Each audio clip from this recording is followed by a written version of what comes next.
Chapter 226. Harry, Rimuru, and Swaifon stepped into the cell where Aizen is being kept captive. The room was pretty much empty, only walls of white could be seen along with the floor and ceiling. It was a cube room with only one thing visible in the middle of such an empty room. Right there, sitting in some kind of stone chair and wrapped around what seemed to be black ribbons of cloth, sat none other than Aizen. His body looked like it was wrapped like a mummy and only his head was free. Despite the situation Aizen is in, he still gives Harry a small and amused smile. "Harry Potter, you were the person I least expected to come for a visit. What brings you here, Black Dragon?" Swaifon frowned at the casual way Aizen began to speak with Harry and the way he seemed to dismiss her presence here. Rimuru just stared through the water bottle at Aizen and admired the way he was sealed by the cloth ribbons. To Rimuru's eyes, or rather his mana sense skill, he could see how those ribbons of clothes were woven with countless sigils on their surfaces, small and almost undetectable by sight alone. The number of seals placed on Aizen was incredible. Whoever had him sealed must not want him to be able to call upon even an ounce of his power. In fact, all of Aizen's spiritual energy was being drained and recycled into other seals within the cloth ribbons, which further increased the power and swiftness with which they drained Aizen's spiritual energy. If this was done to any other person, they wouldn't be able to survive for not even a few minutes, and it would be a swift and excruciating death, given that their souls would have been ripped, absorbed, and recycled continuously non-stop. But Rimuru's thoughts were interrupted when Harry spoke up. "Black Dragon, it's been a while since I've heard you call me that. Can't say I particularly like hearing you call me that though." Aizen looked amused and not all offended by Harry's words. "But that's what you are, no? A dragon, that fact already puts you ahead over every human and even some Shinigami. Your ability to adapt and become stronger so fast is part of what you are as a dragon, as you so showcased in our last battle. To think you would grow so powerful and so fast, enough to even hold me back for quite a while." Harry stared towards Aizen with a frown on his face. "You were the only one who figured out what I was back then, and even then, you dismissed me as just another simple obstacle to your plans. The way you're speaking to me right now, tells me that hasn't changed. Are you that confident that I can't do anything to you, or is it something else, another one of your plans?" Aizen looked at Harry with a surprised look in his eyes, though such a look only lasted a few seconds before he began to lightly chuckle. "Oh, I am taking you seriously, Harry Potter. You being a dragon is a very dangerous and an unknown factor. Before you appeared, I had no idea about the fact that dragons nor magic existed. Imagine my surprise when I saw a kid throwing powerful elemental attacks with a wave of his hand, fighting with two big key-like swords, and transforming into a dragon to try and stop me from escaping Soul Society the day I revealed I was the one who betrayed the Shinigami." Harry looked to the side and huffed. The day he, Ichigo, and everyone else had rescued Rukia, Aizen appeared and tried to get a hold of Rukia. Ichigo, being injured by his fight with Byakuya, had been unable to stop him. Rukia ended up having the Hgyaku extracted by Aizen, and as Aizen tried to float away into a Garganta, Harry flew over everyone and tried to stop him. However, Aizen was protected by the negation barrier and Harry was blasted back. In a fit of anger and frustration, Harry suddenly transformed into his Dragon Lord form. Aizen and his followers' eyes widened in surprise when a big black-scaled dragon suddenly launched itself toward Aizen and lashed out with its claws, trying to get to the traitor. However, the negation barrier was able to push Harry back even more in his dragon form, though he was still able to crack it and make Aizen pale in nervousness. If the negation were to shatter, then every Shinigami would have tried to stop his escape. That included Captain Commander Yamamoto, and as arrogant as Aizen was, he knew he couldn't beat the Captain Commander in a full-on battle at the time. Thankfully, Harry was not able to break through as Aizen escaped into Hueco Mundo. Still, Harry was left furious about the fact that Aizen had escaped after everything he had done. It was something that even to this day, still bothered him a lot. "You were lucky that time, Aizen." Aizen smiled. "I'm very well aware, but after that day, I did a little digging into dragons and magic. Imagine my surprise when I found magic users in London and monsters like dragons as well. Care to tell me about that?" Harry didn't show any kind of reaction this time and just stared at Aizen as the bastard gave him a smug look. On the inside, however, Harry was shocked to hear that there were magic users in this world, and even dragons, it seemed. It was quite the surprise, but not an important one right now. Curious as Harry was, he had way too many things to take care of, but perhaps, someday he'd go to London and see what was happening there. Right now, at the moment, Harry had Aizen to deal with. "I don't know anything about those magic users and dragons, but I can tell by your smug look, that you believe to have discovered my origins. You're wrong though." Aizen stopped smiling and narrowed his eyes towards Harry. "That's impossible, I searched the world for dragons and other magic users looking for answers about where you came from. Harry grinned at Eisen and then shrugged, what can I tell you? You just wasted your time, whatever those dragons are, they're nothing like I am, as for those magic users? No idea who or what they are either. Eisen frowned and stared at Harry, it matters not, I will eventually find out. You won't, you have run out of time Eisen. Eisen looked a bit surprised by Harry's words, until he realized what he was doing here and what his presence meant, ha. So they sent you to end me? You're just wasting your time Harry Potter, the Hokage keeps me alive, I am immortal, eternal and nothing you can do will change that. Harry shook his head and walked closer to Eisen, the traitor just amusingly stared at Harry as he got close to him and when Harry was right in front of him he spoke up again, I heard about your high-speed regeneration, it seems like it's too fast that you don't even have time to feel pain, right? Eisen nodded, that's right, they tried everything to end me, but the Hokage kept me alive, it seems that even now, I'm still worthy of it. Harry looked down at Eisen from his standing position in front of him in silence for a few seconds, until he suddenly raised a hand and began to reach over to Eisen's unclothed eye. Eisen just continued to smile completely confident that whatever Harry did, it wouldn't do anything, until the dragon god suddenly jabbed his fingers into his eye socket. It was here that Eisen knew something was very wrong, for pain flooded his very being and he couldn't help but howl in pain as Harry grabbed his eye with his fingers and began to slowly and painfully pull it out. Eisen squirmed and screamed in his seat, unable to move nor do anything as Harry slowly pulled out his eye and then ripped it off leaving Eisen to continue to howl in agonizing pain. Swafon grinned in sheer joy as he watched Eisen suffer, to her it was a relief to see the bastard that had caused so much pain to a lot of people suffer like this. Swafon fully believed that Eisen deserved this and much worse after all. Rimuru's sweat dropped upon hearing Eisen's howls in pain though, wow. I'm so glad I'm a slime and I have the pain nullification skill, that sounds like it hurts like hell. Harry nodded and then said, that's why I did it, this son of a bitch deserves it, plus his smug smile was pissing me off too. Eisen stopped screaming and then growled towards where he heard Harry, what have you done? Why am I not healing? Why do I feel so much pain? What sort of magic did you use? Harry lifted his hand to his face and stared at Eisen's eye as he began to answer Eisen's questions, well, isn't that a surprise, the magical dragon was able to hurt you and keep you from healing, isn't that a bitch? Eisen growled at Harry's sarcasm and dry voice, but the dragon god didn't care much about Eisen's feelings at the moment and just kept speaking, you know, I don't blame you for dismissing me for a threat. Usually, I tend to get aggravated when that happens but you're a special exception, after all, you beat me within an inch of life that day I tried to hold you back during the Winter War, I was really weak back then. A lot of my powers and abilities were being held back by the nature of this world so when the Hokage made you become something akin to a god, I wasn't able to match up against you anymore. It was only because of Ichigo, because of his sacrifice that we were able to stop you. Harry suddenly narrowed his eyes and then crushed Eisen's eye with his hand, but I hated the fact that Ichigo had to sacrifice his power to stop you. I hated you because you pushed him to do that, I even hated Soul Society for being too weak to stop you when it was their job to do so, you were the reason I had to leave this world. Because of you, I had to go out there and get stronger, even still, I really should thank you though, because you pushed me to continue my travels I was able to reach power levels beyond even your imagination. Otherwise, I might have chosen to stay in this world to live out my days, in a way, you were a big part of me becoming who I am today, I still hate you and I'm going to kill you. But at the very least, you should know just what you helped create, what I have become because I never wanted to feel the same way you made me feel that day in the Winter War. Despite being in pain, Eisen listened intently to Harry's words but as the dragon god went on with his speech, Eisen began to feel a sense of dread, one that he hadn't felt in a very long time. What are you, Harry Potter? Harry made the water bottle that held Rimuru float beside him with telekinesis and then summoned Oblivion into his hand, he then pointed the dark keyblade towards Eisen's chest, I'm Harry James Potter, the Twilight Dread Dragon God of Chaos and Creation. A true dragon and an eternal being that holds the very powers of all creation and death, I hold the title of Master of Death.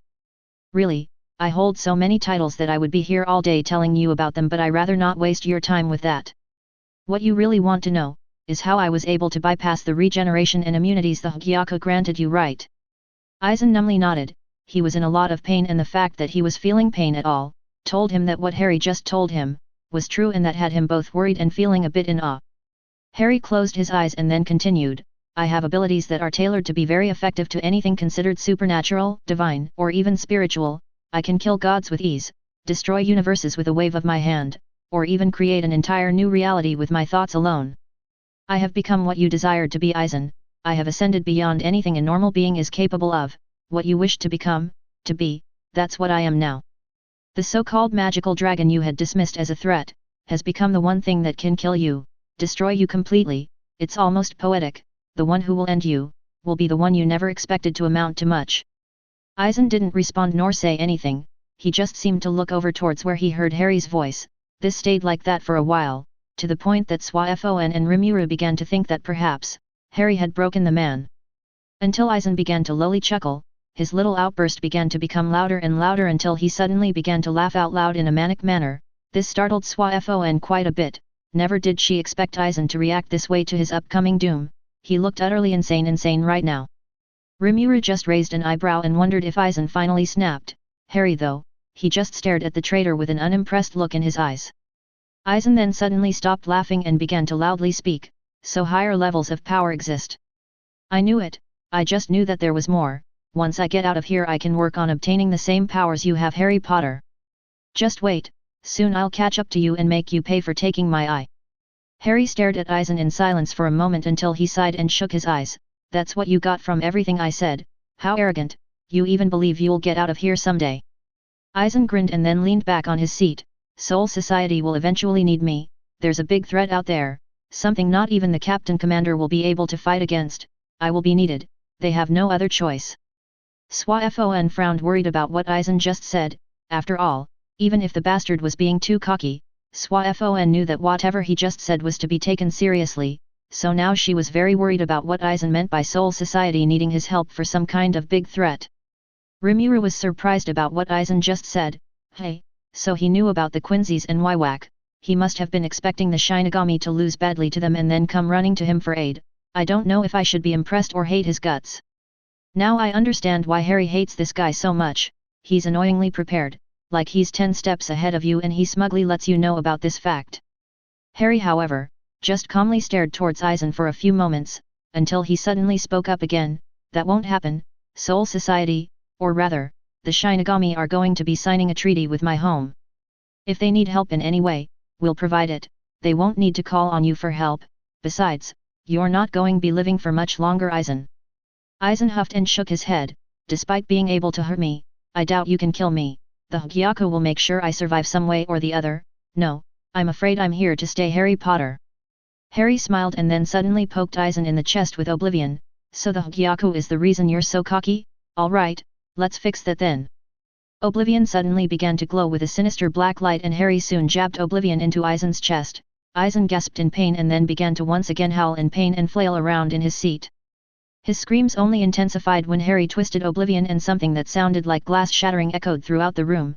Soon enough Harry pulled his dark keyblade out of Aizen's chest, causing him to slump on his seat and try to regain his breath. Harry just coldly looked down on as the traitor to Soul Society began to struggle to breathe as he felt that something was going horribly wrong with his body. What did you do to me? Harry lets go of Oblivion and the dark keyblade disappears in a flash of black light. After that, Harry begins to speak. I destroyed the Hokyaku. I cut off your bond with it and just blasted it with darkness within your body. Rimuru was surprised upon hearing what Harry did. He wondered why Harry would destroy something that seemed so useful, though he was aware that Hardy must have had his reason for doing so as well. Still, he could not help but wonder about those reasons. Swaifon was shocked. The fact that Harry was able to destroy something like the Hokyaku so easily was disturbing to her. Aizen looked up towards Harry while struggling to breathe. Despite not being able to see any more, he was still able to somehow know where Harry was standing. How? Why? Harry shrugged and then began to speak. Why? Well, Kisuk asked me to destroy the Hokyaku. He was never happy that he created such a thing and only regretted the pain and chaos it caused later on. It grated on his nerves and mind that someone like you still had possession of it somehow. As to how, well, as you know, we initially thought that the Hokyaku solely possessed the power to control the boundary of the two contradicting existences, that of Shinigami and Hollows for example, but that was incorrect. Rather, the Hokyaku's true power is the ability to absorb the desires of those around it and manifest them into reality. It was truly something too dangerous to exist. To this day I wonder why would Kisuk create such a thing, but well, I guess he was going through his crazy rebellious age. Either way, the Hugyaku is an artifact that can manipulate reality, but I gained a domain over reality itself, something that far superseded the Hugyaku's ability to do so. I just overpowered it with my own power over reality and destroyed it, simple as that, but you really should worry more about what's happening to you right now. Without the Hugyaku there to balance your power and the transformations on your soul, your body has begun to deteriorate and break down. After that, your soul will be next. You're ceasing to exist, Aizen, and it would be a very painful process, but honestly, you do deserve every second of pain you're about to feel. Enjoy your end. I certainly will. As if Harry's words somehow triggered the event, Aizen's body began to quickly break down. Aizen immediately began to scream in agonizing pain until his very soul also began to crack and turn into dust. The pain was so much that Aizen suddenly became catatonic in an instant. The last thing he thought was to ask himself just how everything had changed so fast for him. Regret was the last thing Aizen felt, as he regretted not having considered Harry a threat and thinking that he wouldn't amount to anything, much less cause problems for him in the future. So ends the life and existence of Aizen, a charismatic and frighteningly intelligent man who sought to surpass even the Soul King and failed to do so because he underestimated Harry. Like many, in his last moments he learned to regret doing so. A few moments later, Swaifon walked Harry and Rimuru out of the maggot's nest, though she had been quiet while Harry spoke to Rimuru about what they would be doing next. So Harry, Aizen is now dead. Well, you practically destroyed his existence, but what's next? Are you still going to go finish the last part of the quest? Harry lifted the water bottle he had Rimuru into his face and discreetly gazed towards Swaifon, who thankfully seemed too distracted at the moment. Yeah, I rather finish this soon. I just need to sense where to go first. I'll do it when we get back to Soul Society. Rimuru, who was still liquid, nodded with his eyes, which made Harry chuckle. It certainly looked funny to him, but that only earned him a glare from Rimuru, who did not like the fact that Harry was laughing at him. Swaifon snapped out of her thoughts and looked over to Harry. That was very satisfying, but what exactly happened to Aizen? Harry looked over to Swaifon and then explained. The Hugyaku had been altering Aizen all this time, all according to his desires. Being imprisoned did not hinder his plans at all. I'm afraid that everything he said would happen at some point. More than likely he was just waiting and relaxing while things happened outside of the maggot's nest. More than likely Soul Society would have ended up in big trouble and it would have been forced to ask for his aid. Of course they would have tried to control Aizen somehow. Use seals or a Hado of some kind, but in the end, as long as Aizen possessed the Hugyaku, he would have obtained what he desired, but it was also his weakness. Aizen had been altered beyond immortal, but the Hugyaku was the only thing keeping his body and soul stable. He didn't earn that power. He didn't allow his body and soul to adapt to it. Take it from someone who has evolved past all reason, what he had become was something that he could no longer control. Without the Hugyaku his body and soul immediately began to break down. It's a painful experience, but it is something he brought upon himself. He took shortcuts for that kind of power and that always comes back to bite you in the ass. In the end, he couldn't control nor sustain all of that power, so he destroyed himself, literally ending his existence. I doubt even an energy speck of his soul remains, and I'm sure Death will be disappointed for not being able to have his soul, but oh well, I really couldn't do anything about it nor wanted to. Death was indeed pouting as she watched Harry walk back towards Soul Society. Lily had been watching her and had to fight a giggle from coming out. Death might be a primordial deity, a being old as time, but when it comes to Harry and the things she desires, she tends to sulk when things don't go her way. Though with Harry, Lily knew that Death was rarely disappointed. After all, her son always did his best to do what was asked of him and grant whatever Death desired. He really did love her that much. Still, Death was definitely disappointed that Aizen's soul had been utterly destroyed. Nothing of him was left, and Death wanted to have his soul and make it pay for everything Aizen had done during the Winter War, especially when he beat Harry to the ground when he fought against him trying to hold Aizen back till Ichigo came to help. Death never forgave nor forgot what Aizen put her son through. It really made Lily happy to see how much Death cares for her son, so to try to cheer up Death, Lily began to pat her head, which helped. Death was very weak to physically affection after all. Some time later, Harry, Rimuru, and Swaifon made it back to Soul Society rather quickly. Swaifon immediately left to report Aizen's death and to speak to Yamamoto about what Aizen had said. Though Harry knew that Yamamoto was aware of the threat that Aizen mentioned, he still let Swaifon leave to report. Despite Yamamoto not having to worry about Waiwak anymore, it was still a good idea to let him know that Aizen was somehow aware of Waiwak, which in itself raised some red flags even though Aizen was now dead. Rimuru, who had finally recovered from having his body melted by Hell Sea Salt, stood beside Harry and looked up towards the sky of Soul Society. So, how are we getting to this Zero Squad's location? Harry closed his eyes and then said, I'll just sense them out. I'm sure they're in a parallel dimension like Wywak was, otherwise I would have been able to sense them while I was here before. I'm sure they're hiding their location for a reason, but that shouldn't prevent me from finding them now that I'm aware of them. Rimuru nodded and then looked over toward Harry. Think they'll try to stop you from getting rid of the Soul King? Harry opened his eyes and shrugged. I honestly don't know. Yamamoto just told me that they wanted to talk. About what? I'm not sure, but that tells me that they're aware of me, or rather, they have known about me for a long time now. Rimuru frowned and then asked, think they know about you being the Master of Death? Harry nodded. To some extent, Yamamoto knew or at least suspected that I had a connection with death. The Zero Squad is on a high level of power here, so they have far more information available to them. Plus, I'm sure they're aware of the true nature of this world. I can't imagine that they were somehow or in some way informed by the Soul King, or that they saw the event itself. Rimuru nodded and then sighed. I hope they don't try to cause any trouble or do anything stupid. You know how people react towards those with power. Harry nodded and then looked down. Rimuru perfectly knew about the consequences that having power brings. After all, Falmouth attacked Tempest because they were growing both politically and power-wise too quickly. Harry has never forgotten how so many friends had died the day Falmouth attacked, and with him unable to bring them back to life thanks to the world system holding him back and the nature of a monster's soul, it had left Harry rather disappointed in himself. But right now, that wasn't important. Rimuru brought everyone back to life and Falmouth had been punished by Tempest for their attack. Harry himself had killed thousands of the Church and Falmouth soldiers that day. But pushing those memories aside, Harry closed his eyes and began to extend his senses to find the Zero Squad and finish Death's latest quest. Chapter 227. As soon as Harry closed his eyes, he expanded his senses far beyond the dimension where Soul Society is located. He immediately sensed Hueco Mundo and saw how his shadow clone was still there after returning Harryable to her friends after Harry had the shadow clone get her while the Quincy's were distracted. However, Nell was now refusing to let go of the shadow clone and was forcing it to play with her, much to the amusement of the rest of the errand cars. All of this made Harry sweat drop and mentally apologize to his shadow clone. But Harry then moved on. He couldn't see nor feel the Quincy King's domain anymore, which meant it had disappeared completely. The gap between the worlds was still there, chaotic as always, and so was hell, but Harry didn't let his senses linger there. He still couldn't sense where the so-called Zero Division was located. Hey! Rimuru raised an eyebrow at Harry's sudden exclamation of surprise. What's wrong? Harry kept his eyes closed but still responded to Rimuru's question. I can't sense the Zero Division, which means that the location where they are is in a dimension removed from all the ones I know. That's intriguing actually. I wonder how they pulled off that level of time and space displacement. Rimuru tilted his head and then asked another question. Are you sure we're dealing with Shinigami? Everything we find out about this so-called Zero Division makes me believe that they're not normal at all. Harry shrugged and then said, who knows? It might have been the Soul King who did this. To begin with, we'll find out when we get there.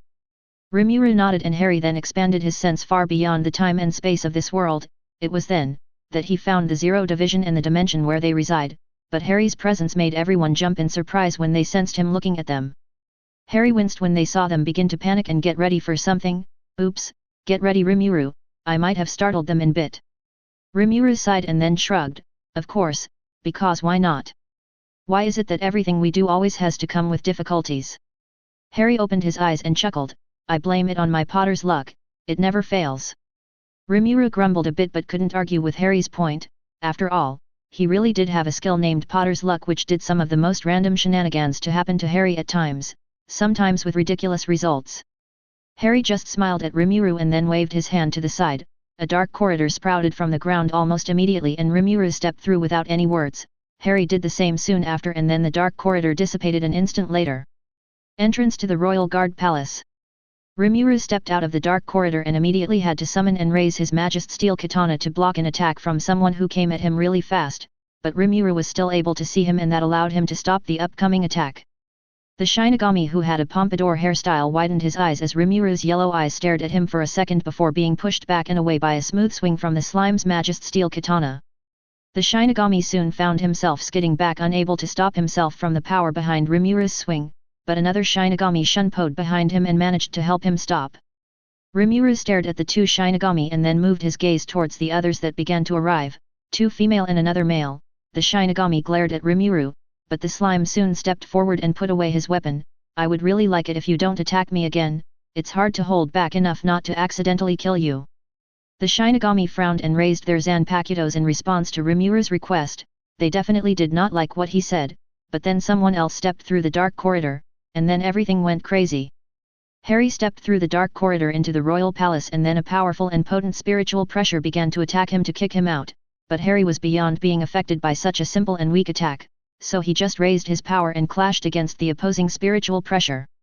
The clashing of both powerful energies immediately made the entire place shake and tremble.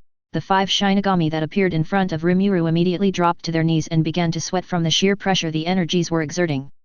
The Shinigami with the pompadour hairstyle looked over to the one whom he tried to attack and widened his eyes when he saw Rimuru standing there unaffected by the clashing energies. A feminine voice suddenly spoke out to him, "Tenger. The entire royal palace will crumble to pieces if this isn't stopped." The now revealed Tenger nodded but grunted when he tried to move.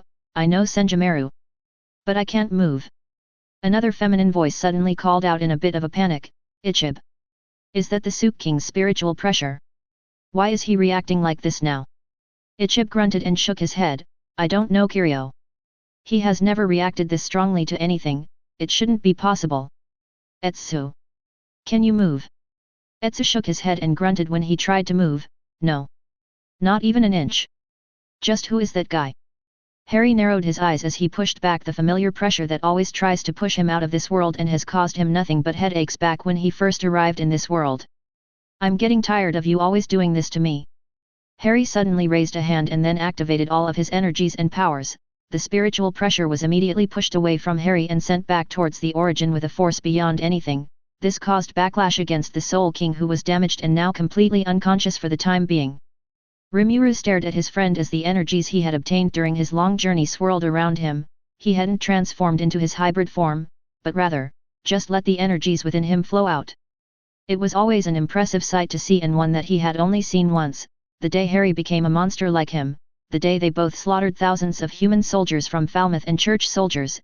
It was something that still makes Rimuru feel respect for Harry.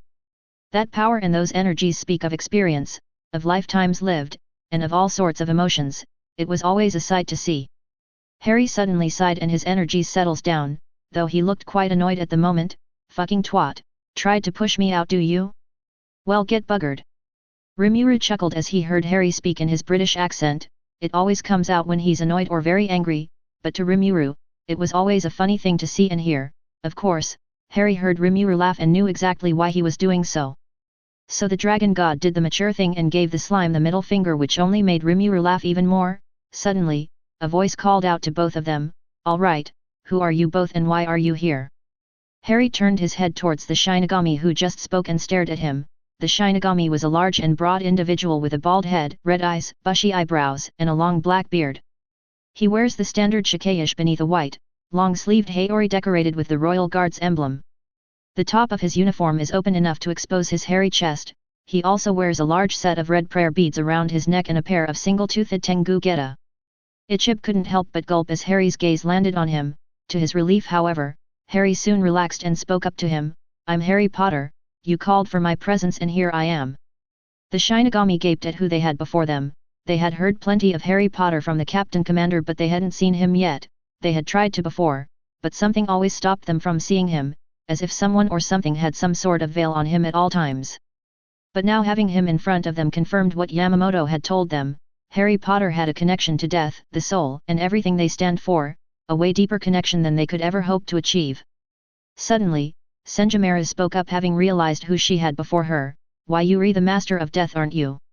Harry smiled at the female Shinigami, and then a dark and grey aura appeared around him while hugging him like a lover. This aura was Death's, and she was showing the Shinigami in front of Harry, who exactly they were messing with. Harry chuckled when she felt Death's presence appear to scare the Shinigami of the Zero Division, which worked very well with how pale and how much they were sweating now. Rimuru smiled and shook his head at what was going on right now. Death is as protective of Harry as always. It's a good thing she's not the jealous type, otherwise Harry would be dealing with a Yandere Death, and that wouldn't be good for anyone. The aura around Harry soon dissipated and Harry spoke up, "Well, you guys told the old man that you wanted to meet with me, and since I have a few questions of my own, I decided to come over and get this meeting over with." Harry and the Shinigami just stared at each other in silence. Harry because he was expecting a response, and the Shinigami, because they didn't know how to react to all of this. Rimuru found the whole thing funny, so he laughed out loud for a while. A few minutes later, it took a bit for the Shinigami to snap out of it. Rimuru didn't really blame them that it took them this long to come back to reality. Harry did drop a few verbal bombs on them, so it was only natural that they had been caught off guard and didn't know what to say. But soon enough they regained their composure and began to introduce themselves, while giving out some very important information to Harry for some odd reason, first with the one they spoke with, Ichib Hisub. According to him, he was given the title monk who calls the real name by the Soul King. He was also the first person to name everything that existed in the Soul Society, including the Zanpakuto, Shikai, and Bankai. At some point in the past, Ichib was the first Shinigami to obtain an evolved form of his Zanpakuto, which was known at the time as Shinuki. All of this made Ichib quite the important individual, but things didn't end there. Ichib also explained how he once tried to negotiate with the Quincy King only to be rejected and have to use the left arm of God to take away Waiwaka's ability known as the Almighty, which apparently was a very dangerous ability of his. However, the fact that Ichib spoke about the Quincy King as if he was still a threat told Harry and Rimuru that he didn't know that Waiwaka had already been dealt with. It seems that despite Ichib looking like an upbeat person at first glance, he was quite the cunning and manipulative man. It was obvious that Ichib wanted Harry to take care of the Quincy King, and that's why he was called over and was being told all of this extra information. Harry and Rimuru understood then and there, that if the Zero Division knew that Waiwaka was dead, they wouldn't be as accommodating as they are now, despite Harry being the master of death. Next was a woman named Kirio Hikifune, second officer of the Zero Division. Kirio was a fairly tall woman of fair complexion with green eyes. She had long, smooth purple hair reaching her mid-back that curled up at the ends and bangs framing the sides of her face. She wears black lipstick and has red swirl-shaped markings under both her eyes. She normally has her hair done up into a bun and secured with a large silver, spoon-like adornment. She also wears the standard Shinigami Shiakush with a white obi beneath a white, long-sleeved haori decorated with the Royal Guard's emblem on the back. According to her, she's usually in a more plump form to compensate for her unique method of cooking. Apparently, Kirio also invented the Jikangan, or artificial soul pill, a tool used by Shinigami to be able to operate among humans with a fake body. Thanks to her invention, Kirio also used the same logic she used to invent Jikangan, to imbue the base ingredients of the food she creates by infusing the materials from the onset of growth with her Ryutsu, fundamentally changing the nature and properties. All the ingredients come from her body, and through the use of these ingredients, she can augment any food she prepares, which empowers anyone who eats it beyond any level they could ever reach naturally, which is why she takes on a plump form. Though Harry did ask why she looked skinny now, Kirio sighed and told him that it was because she used a great amount of her spiritual pressure just to stay conscious when Harry released his energies, which made her take in her real form.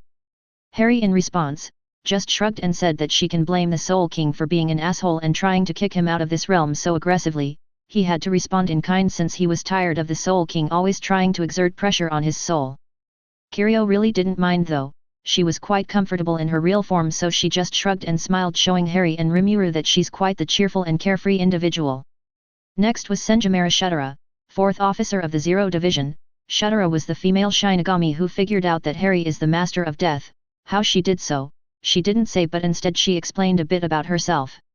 Senjimura has the appearance of a slender and youthful woman with fair skin and long, black hair that is adorned at the back by a large golden ornament in the shape of a crescent moon with numerous small lines radiating outwards.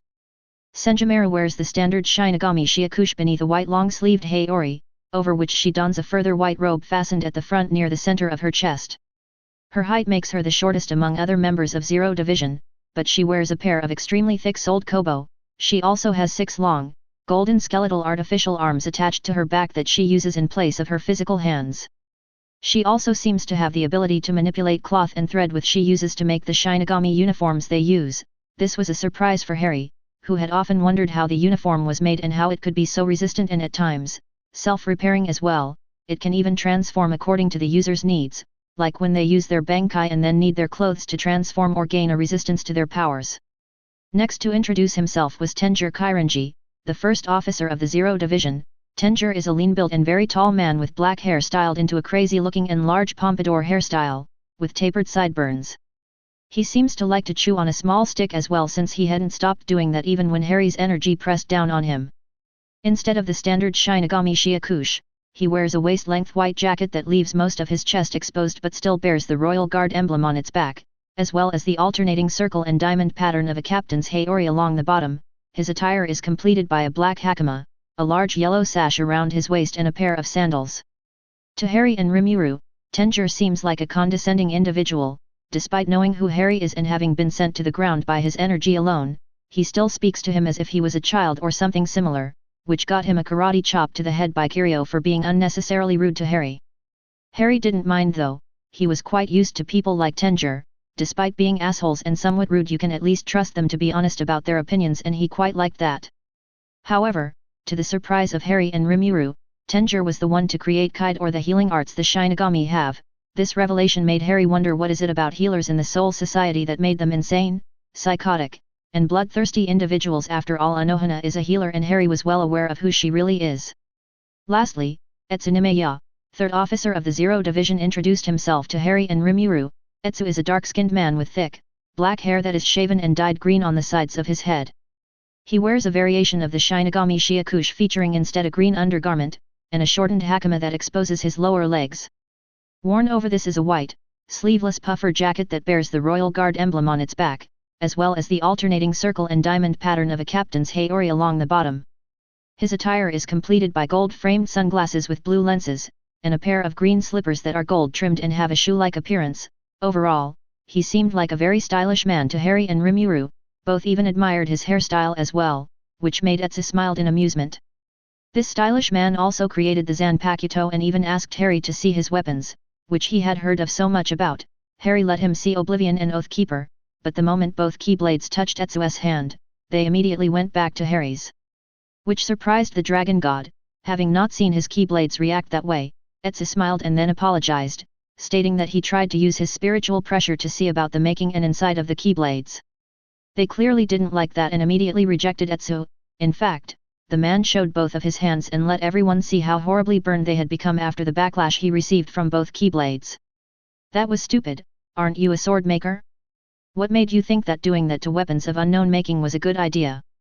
You're lucky Oblivion and Oathkeeper didn't just blast your hands off. Etsu grinned but nodded to Harry. I was just curious.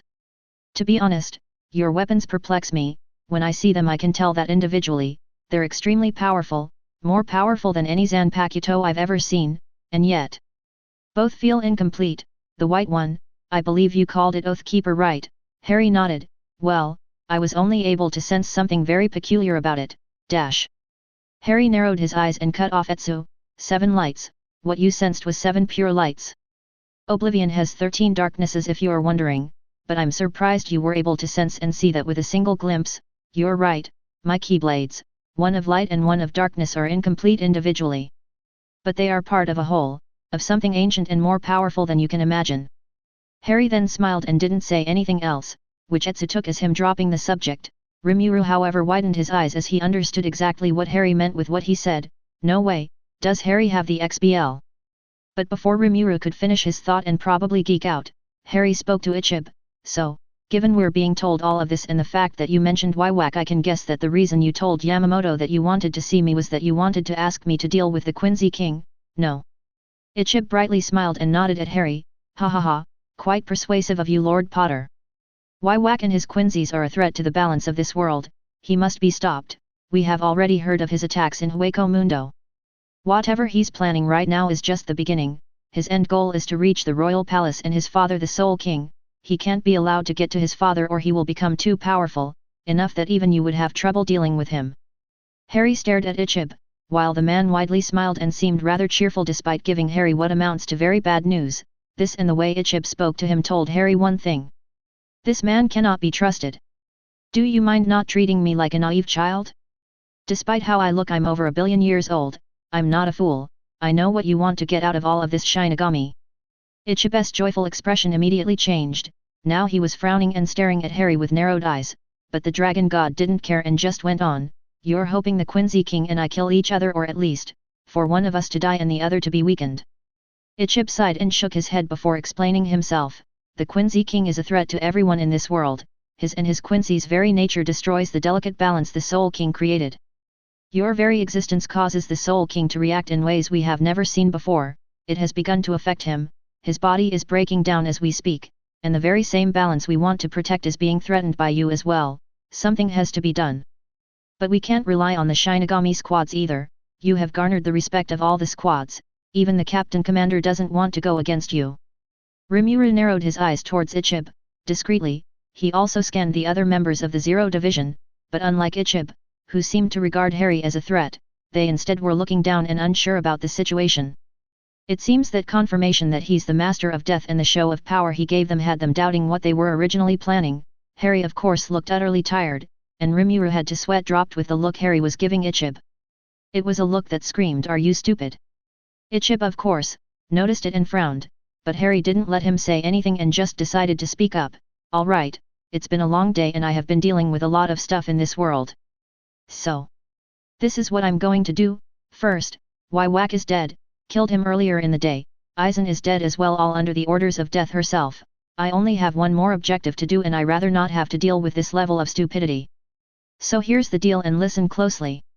Ichib looked at Harry's face closely, the other members of the Zero Division leaned their heads close as well, intent on listening with close attention. Harry's eyes suddenly became dragonic and his mouth was filled with fangs, causing the Shinigami of the Zero Division to jump back in a panic. Rimuru watched this happening and even he began to sweat, unlike with Harry unleashing his energies, which is a very controlled and even flow of power, this was something far more potent, something primal, something called a dragon's aura. An initiate ability within all dragon kin. Rimuru had experienced it with Feldera and Milim, but he had already gotten accustomed to such pressure and high level of instinctual fear. Demon lords have something similar called Mohaki or a demon lord's aura, but a dragon is far worse. If a demon lord's aura makes you feel terror and makes you freeze on the spot, a dragon's aura makes you want to run away as far as possible as you can. It can even drive weaker beings into insanity, and then there are those not even able to resist only to die instantly.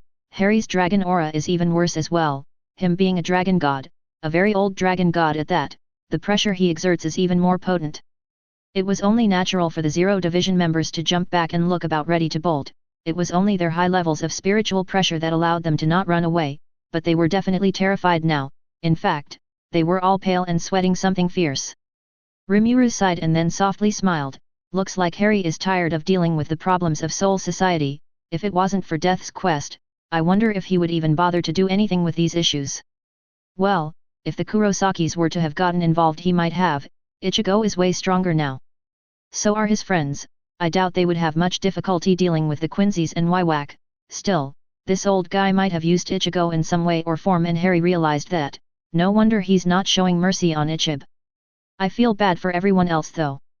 Harry stared Ichib directly in the eyes with his cold green and glowing dragonic eyes and then began to calmly speak. Death wants the Soul King gone. I will fix the situation with the balance of the world as well, so you can relax about that. But the pressure suddenly increased in strength, causing the members of the Zero Division to begin to unconsciously step away from Harry. The dragon god ignored this and instead continued, "If you try to get in my way, I will destroy your souls. One word from me and I can have your soul break down slowly and painfully, nothing of you will remain, you will cease to exist, and all I have to do is just say one word, so don't get in my way." The members of the Zero Division felt like their very souls were being constricted and it began to become difficult to breathe for them. This began to terrify them even more, to the point that they began to drop to their knees. It was then that they understood what it truly means for Harry to be the master of death. Chapter 228. Harry watched the members of the Zero Division forced to kneel in front of him by the pressure of his dragonic aura alone. He quietly stood up and began to walk towards them, which only made the Shinigami begin to nervously sweat, thinking that he was about to finish them off. Ichib was the only one still trying to get up and do something about all of this, while the rest of the Zero Division just looked down and awaited their end, since they knew that there was nothing they could do to stop Harry. However, as soon as Harry stepped closer to them, he just walked past them and kept going. This both shocked and relieved the Zero Division, well, until Ichib realized where Harry was heading towards, though he was unable to say or do anything as Harry's aura still held him down.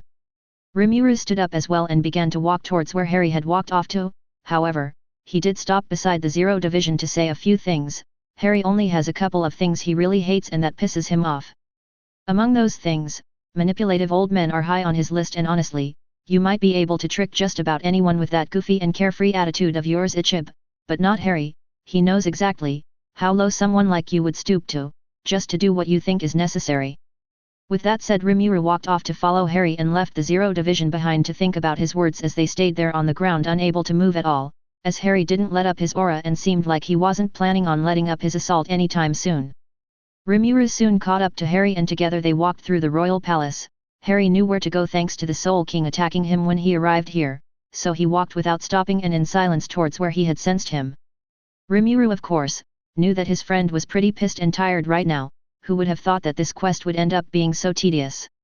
More and more things just continued to pop out of nowhere and it was beginning to get on Harry's nerves. Which is never a good thing. Rimuru knew that this was because they had stumbled into problems that had been left to simmer for many years and these issues had become far more troublesome because of this. In the end, it was Harry who was left with the cleanup of these messes, though Rimuru was sure that Death wasn't aware of how deep all of this was, otherwise, she wouldn't have asked Harry to deal with it. Seems that she was still being somewhat restricted by the actions of the Soul King and hadn't known about all the details on all of these different but connected problems. However, Rimuru was brought out of his thoughts when Harry suddenly stopped and looked up with a frown on his face. Rimuru looked up curious to see what had his friends so confused now, only to widen his eyes when he saw some sort of stage before him and on top of the stage, inside some sort of crystal, was a body of some sort. What the hell is that? Harry agreed with Rimuru's reaction and question, so he nodded to let Rimuru know that he wanted to know who the hell was inside that crystal too, though he soon sensed the being and knew who it was. What he had in front of him was something he had never expected, for right in before his eyes, was none other than the Soul King. But his current condition was what had Harry confused and rather frustrated, as it explained so much. That's the Soul King, or rather, what remains of who and what he was. After getting over their surprise, both Rimuru and Harry stepped closer to the Soul King and thus, jumped onto the stage. Harry immediately walked closer to the Soul King and began to inspect him with his Rinnegan. Meanwhile Rimuru walked around the crystal-like construct the Soul King was sealed in. The Demon Lord even flicked the crystal with his finger and heard the tink sound it made, confusing Rimuru even more. Just what is this? Is he even alive? Rimuru turned over towards Harry and watched as Harry was looking around both the Soul King and into the area around him, though despite being busy looking into the situation, he still answered Rimuru's question, not really alive, he's semi-conscious in there. But the way he is right now, he's sort of working on automatic, he's like in low-specs AI, and he can only do what's needed to maintain the world. Anything else his body can't really react to or even do anything about any situation that pops up. Rimuru nodded and seemed to understand some of the things that had happened better. This is why Soul Society is being ruled over by the nobles, why there's so much discrimination against low-level souls, and why nothing was ever done about Aizen. I would think the Soul King would have done something about Aizen when he first started to experiment with hollows, he just couldn't. This explains so much actually. Harry nodded. Yeah, it does. It's not the Soul King that rules Soul Society but the Zero Division and the noble Shinigami families. This is a bad situation all around. Rimuru sighed and shook his head in disappointment. What even happened to him? Why is he like this? Harry frowned and deactivated his Rinnegan. He used part of his body and soul as an anchor to hold Soul Society, the human world, and Hueco Mundo together. He's the nail that prevents the world from merging and destroying itself. But what a stupid way to fix things. It seems that he even cut off pieces of his body and turned them into some kind of key as well. I can't even say that he's alive like this. Rimuru nodded and then turned his head towards Harry. But then, how and why did he always react to you like he did? Harry huffed and shook his head. I'm too much of a threat, so he reacted out of instinct alone, sort of a reflex on his part. I'm amazed he was able to cause me so many problems the way he is right now. Rimuru looked around and then asked, so he's practically dead? Harry shook his head. Well, no, I don't think he can normally die per se. His body and soul are being used to stabilize the world. I've been following his arms and legs, and well, his arms are within 2 hosts and his legs are almost gone, can't even be sure what he used them for. The problem with all of this is that one of the Soul King's arms is inside of Jay Shiro. I don't know what will happen to him if I kill the Soul King. Rimuru blinked and seemed a bit intrigued and then crossed his arms as he began to think. Jay Shiro. Isn't that Rukia's captain, the dude that's always sick and coughing his lungs out? Harry nodded. That's him. I would like to know how he ended up with the Soul King's arm inside of him. Damn, that sounded wrong. Rimuru chuckled, finding Harry's remark funny. Harry ignored him and then continued, but we can ask him about that later. For now, I think I can safely take the Soul King's arm out of him and then force the rest of his limbs to merge with him. I can't really kill him if something of him remains. Gods are tricky like that. Harry raised his hand and it began to glow with red energy of his power over reality. Meanwhile, Rimuru raised a question. so a god can survive its death if a small piece of him is left. Harry nodded. Yeah, a god can actually restore itself from a small piece of him or herself, but it might take centuries or even millennia to do so. It's not pleasant either apparently. So gods try to avoid doing that sort of thing. That's why, if you want to truly kill a god, you need to have god-slaying capabilities. That kind of ability rots and corrupts a god's power on a fundamental level. Nothing of the god would survive because of the nature of god-slaying abilities. It eats away at their very core. Harry snapped his fingers and the Soul King's body began to be restored thanks to the power Harry had over reality. He even made sure nothing would happen to their host as well. Meanwhile, Rimuru hummed and then asked, "So that's why gods get so nervous around you, hey?" Harry nodded. "I'm a god slayer by nature. My title as such makes my very presence an anathema to gods. Of course, I can turn off the title's effect whenever I want. But when on, any god close by will automatically begin to take damage with my presence alone. I don't even have to touch them. They immediately begin to turn into dust, which is why I keep that title off unless I need to use it. Not that I need it most of the time to begin with, but I have skills and techniques that are of the god-slaying type, so I can just use those to kill any god that I need, without having to kill all the gods in the area with my title." Rimuru nodded as he watched the Soul King's body become fully restored. "I see, so you keep it off because of your friends and kids, hey?" Harry nodded and smiled. "Of course, I would never hurt someone I care about, so I'm always careful with what skills and abilities I have on when I'm back home." Harry then summoned his Oblivion Keyblade and stepped forward toward where the Soul King's body stood inside its crystal. "Well, now that all of the Soul King's body is back and where it belongs, it's time to end this nonsense. This thing can't even be called living. Honestly, I kind of feel a bit bad for the Soul King, but he was an asshole to me for so long that I just want him gone just as much as death does too. In the end, all I'm doing is giving him a merciful death, though I hope he rots wherever he ends up once he dies." With that said, Harry raised Oblivion above his head as it began to crackle with darkness. Rimuru watched on as Harry soon slashed down his dark keyblade and sliced the crystal that was holding the Soul King in half along with the Soul King himself. The darkness soon consumed the body and whole being of the Soul King, leaving nothing behind. It was here that everything in this world began to tremble as the world began to merge once again and destroy itself. But Harry let go of Oblivion, and as the dark keyblade vanished in a flash of darkness, Harry raised his hand. The Dragon God's hand soon lit up with the colors of the Infinity Stone's domains, and before the world would merge the dimensions that rule it, Harry snapped his finger and everything was engulfed in a flash of bright white light. 3 weeks later, Harry sat on top of his house and looked down to watch his children laugh and play with each other. The Dragon God quite liked having the chance to finally relax and enjoy just being lazy after the craziness that was Death's quest in Ichigo's world. After he had killed the Soul King and safely separated, reconnected, and made sure the dimensions that made the world were self-maintaining and balanced, there was quite a bit of chaos. The members of the Zero Division were of course in a big panic after they found out that the Soul King was gone, though 4 of them didn't say or do anything about it. Ichib was the one who was in denial at first, and when it finally hit him, he attacked Harry. Of course, Harry beat him within an inch of his life, left him practically crippled, and even went as far as shattering and destroying his Zanpakuto, claiming that someone like him didn't deserve the powers it granted him. So, the other 4 members of the Zero Division did the smart thing and bowed down to Harry as the new Soul King. Much to Rimuru's amusement, Harry immediately said fuck no, and walked away, not wanting anything to do with such an annoying job. Of course, as the Master of Death, Harry was very qualified for the position, so the 4 Zero Division members vowed not to give up, and they haven't. These entire 3 weeks they have been coming to Neo Kyoto to pester Harry into becoming the Soul King. Harry, of course, kicks them out of his house and tells them to go do something else, so they can leave him alone. This actually worked for the benefit of the Zero Division. Since they often get kicked out of Harry's house, they end up walking around Neo Kyoto and chilling in the very futuristic city. All of them even joined guilds and were now having quite a lot of fun with their new hobbies. Now, they come to ask Harry to become the Soul King just so they can get kicked out of his house and they can go have some fun. Harry knew this of course, but as long as they were distracted and didn't bother him too much, they could do whatever they wanted for all he cared. During the weeks, the Captain Commander of the Shinigami and Harry finalized the treaty between the Soul Reaper divisions and Neo Kyoto as well. Yamamoto had been informed about the Soul King's death as well and almost had a damn heart attack after Harry explained everything that happened when he went to the Royal Palace. Luckily for the old Captain Commander, Rimuru's high potion was effective on things such as heart attacks and was able to survive. Who knew? Though Yamamoto wanted to die at that moment so he wouldn't have to deal with the chaos Harry caused, in the end, it was decided to keep the noble families of Soul Society in the dark about the passing of the Soul King. Yamamoto didn't want to deal with the headache the idiots would cause if they found out about the Soul King's death nor whatever stupid decision they would make. Instead he just informed them of the execution of Aizen and called it a day.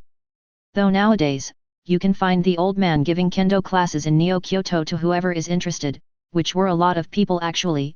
After all, Neo-Kyoto is a city full of adventurers, who would never pass the opportunity to learn from a sword master like Yamamoto. The Shinigami Treaty came in full blast just a couple of days after it was signed and Neo-Kyoto saw itself with Shinigami visitors all around. The Shinigami, who had been living in quite the lackluster time period within Soul Society, were utterly shocked to see everything Neo-Kyoto had to offer. From advanced technology, modern medicine, and magical arts to all sorts of fun things to do, there was just too much to see and do in Neo-Kyoto. Of course, the Shinigami were also very happy to have access to the natural dungeon and all the benefits one can get from dungeon crawling inside of it. Not only can they grow stronger in there, but they also get access to all sorts of resources. Of course, Harry prohibited the clown known as Matsuri from ever touching such resources. He warped reality so whenever Matsuri touched anything from Neo-Kyoto, it would just turn to dust. In fact, no matter what Matsuri did, everything from Neo-Kyoto would turn to dust with just a look from the Shinigami clown. It infuriated him to no end to be denied access to all the goodies one could find in Neo-Kyoto, though he knew better than to complain about it. After all, Harry had killed Aizen and despite everything he did, Matsuri respected his accomplishments and was even impressed with his so-called immortality did not help Aizen against someone like Harry. Pissing off someone that can kill the unkillable was just stupid. Ichigo and friends served as guides to everyone who came to visit from Soul Society as well, which led to a lot of shenanigans, where Ichigo found himself dragged to all sorts of trouble, much to Harry's amusement and Ichigo's chagrin. Still, Ichigo was also happy to be able to spend time with his Shinigami friends. His being from the living world and his friends being from Soul Society, always left him feeling like there was this barrier between them. Neo-Kyoto shattered that so-called barrier and allowed the Shinigami to finally be able to safely mingle amongst the living. After all, their spiritual pressures didn't even register to the citizens of Neo-Kyoto, much less hurt them like it would in Ichigo's world. So Ichigo, Orium, Chad, and Yuryu were able to spend time with their friends and introduce them to all sorts of fun things. Even Kenpeki, who had been doing nothing but swords meditating, spent time having fun. Harry wondered when the idiot would finally realize that Yachiru was his Zanpakuto. He almost wanted to kick his ass again for not noticing something so obvious, though he didn't do so, because Yachiru seemed to be having a lot of fun watching Kenpeki try to talk to his Zanpakuto and her answer him instead, leading to Kenpeki staring at Yachiru in confusion. Though Kenpeki couldn't control his urge to battle for long, so knowing that he couldn't challenge Harry, he instead decided to challenge his children, just to see how strong they were. His first target? Eri, the adorable witch and dragon god of magic, killed his ass multiple times in very gruesome and terrifying ways. She did things with magic that pretty much traumatized Kenpeki into having a nerve-wracking panic attack whenever Eri smiled at him. Harry couldn't even blame him for it. Eri did turn him inside out with a dark wand magic spell she learned from the Black Family Tome. How she got access to the tome, no one knows, much less Sirius, who had told everyone that the tome was so cursed, that not even his father Arcturus Black dared to try and touch it. And Eri had the damn thing in her pocket now. You could see the top of it from said pocket all the time, and no one wanted to try and take it away. The damn tome seemed attached to Eri and was always within reach of her as well. Sirius really didn't care. He didn't want the tome, and as far as he knew, Eri could keep it. Besides, Harry was Lord Black now and he was happy with that, though that left Harry with not knowing what to do with Eri having access to a tome full of the darkest curses available to the wizarding world. In the end, he decided to ignore this and let the ones Eri targets with such dark magic deal with it. This of course led to Kenpeki learning one valuable lesson: don't pick a fight with Harry Potter's children. Unlike their father, they have no mercy. Another thing that happened was the Arankars coming to visit Neo-Kyoto. Apparently, Nell had showed up at Ichigo's house and demanded to be taken to Harry's home world, but Ichigo tried to not let it happen. But unfortunately for him, Masaki was around and Nell, being her adorable self, clung to her and began to bawl, calling Ichigo a meanie for not taking her to see Harry. Poor Ichigo, not only was he scolded by his mother for being mean to Nell, but he was also ordered to take Nell to see Harry immediately, leaving him with no choice. Ichigo prepared to take Nell to Neo-Kyoto and leave Harry with the problem. However, his plans did not go his way. For Nell had not arrived alone. While she went inside Ichigo's house to get Ichigo to take her to see Harry, a few Arankars waited outside for them to go inside and join in on the trip to another world. Ichigo, seeing what was going on and not wanting to add more chaos to the visit to Harry's home would cause, tried to stop the errand cars from going with him and Nell, but Nell went to cry to Masaki and Ichigo was then forced to take the other errand cars as well. Ichigo was about done with the day after that, so he took the errand cars and Nell to Harry's home via the portal in his house and then left them there to go back home and sleep to forget this had even happened. Harry, of course, didn't mind that the errand cars came for a visit, though as far as he remembered, he only invited Nell and Grimjo, so he was confused as to why they brought some other errand cars with them.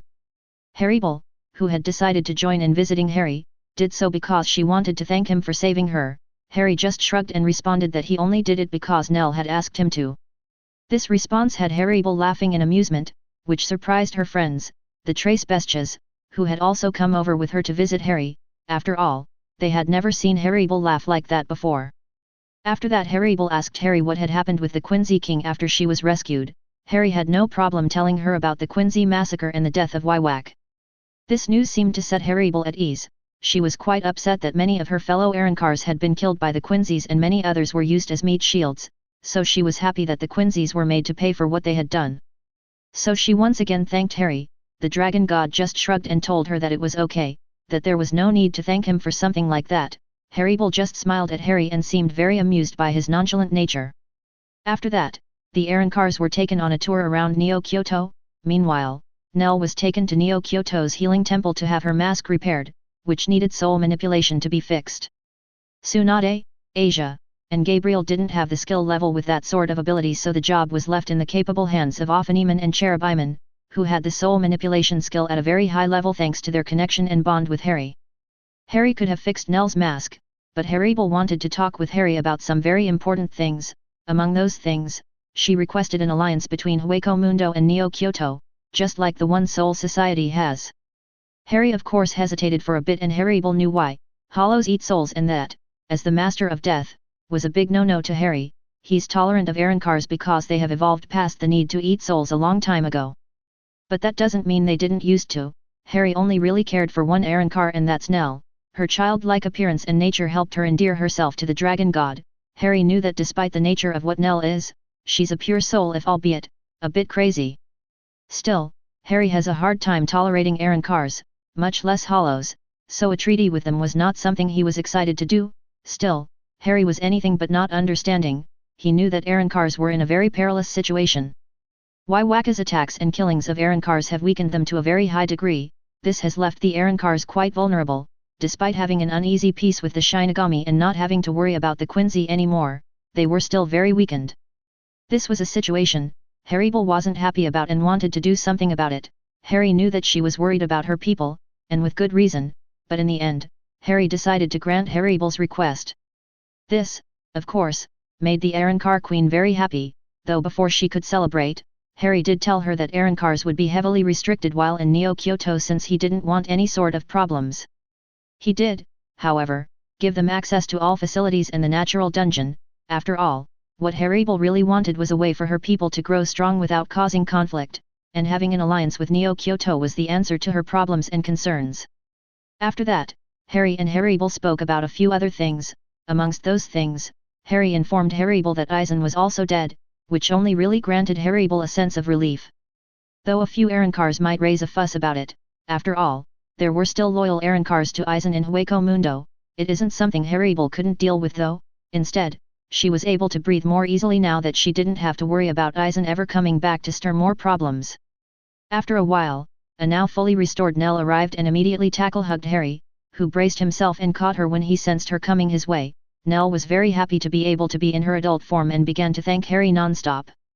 The dragon god just chuckled and patted her head, happy his friend was able to now be herself, though to his surprise, she was still able to take on her child form whenever she wanted. Her body and spiritual pressure were now fully adapted to this form, so now, she had full access to her child form whenever she wants. It certainly had been a very busy 3 weeks for Harry and he was a bit tired because of it. Still, he was very happy things were resolved and there was peace in Ichigo's world.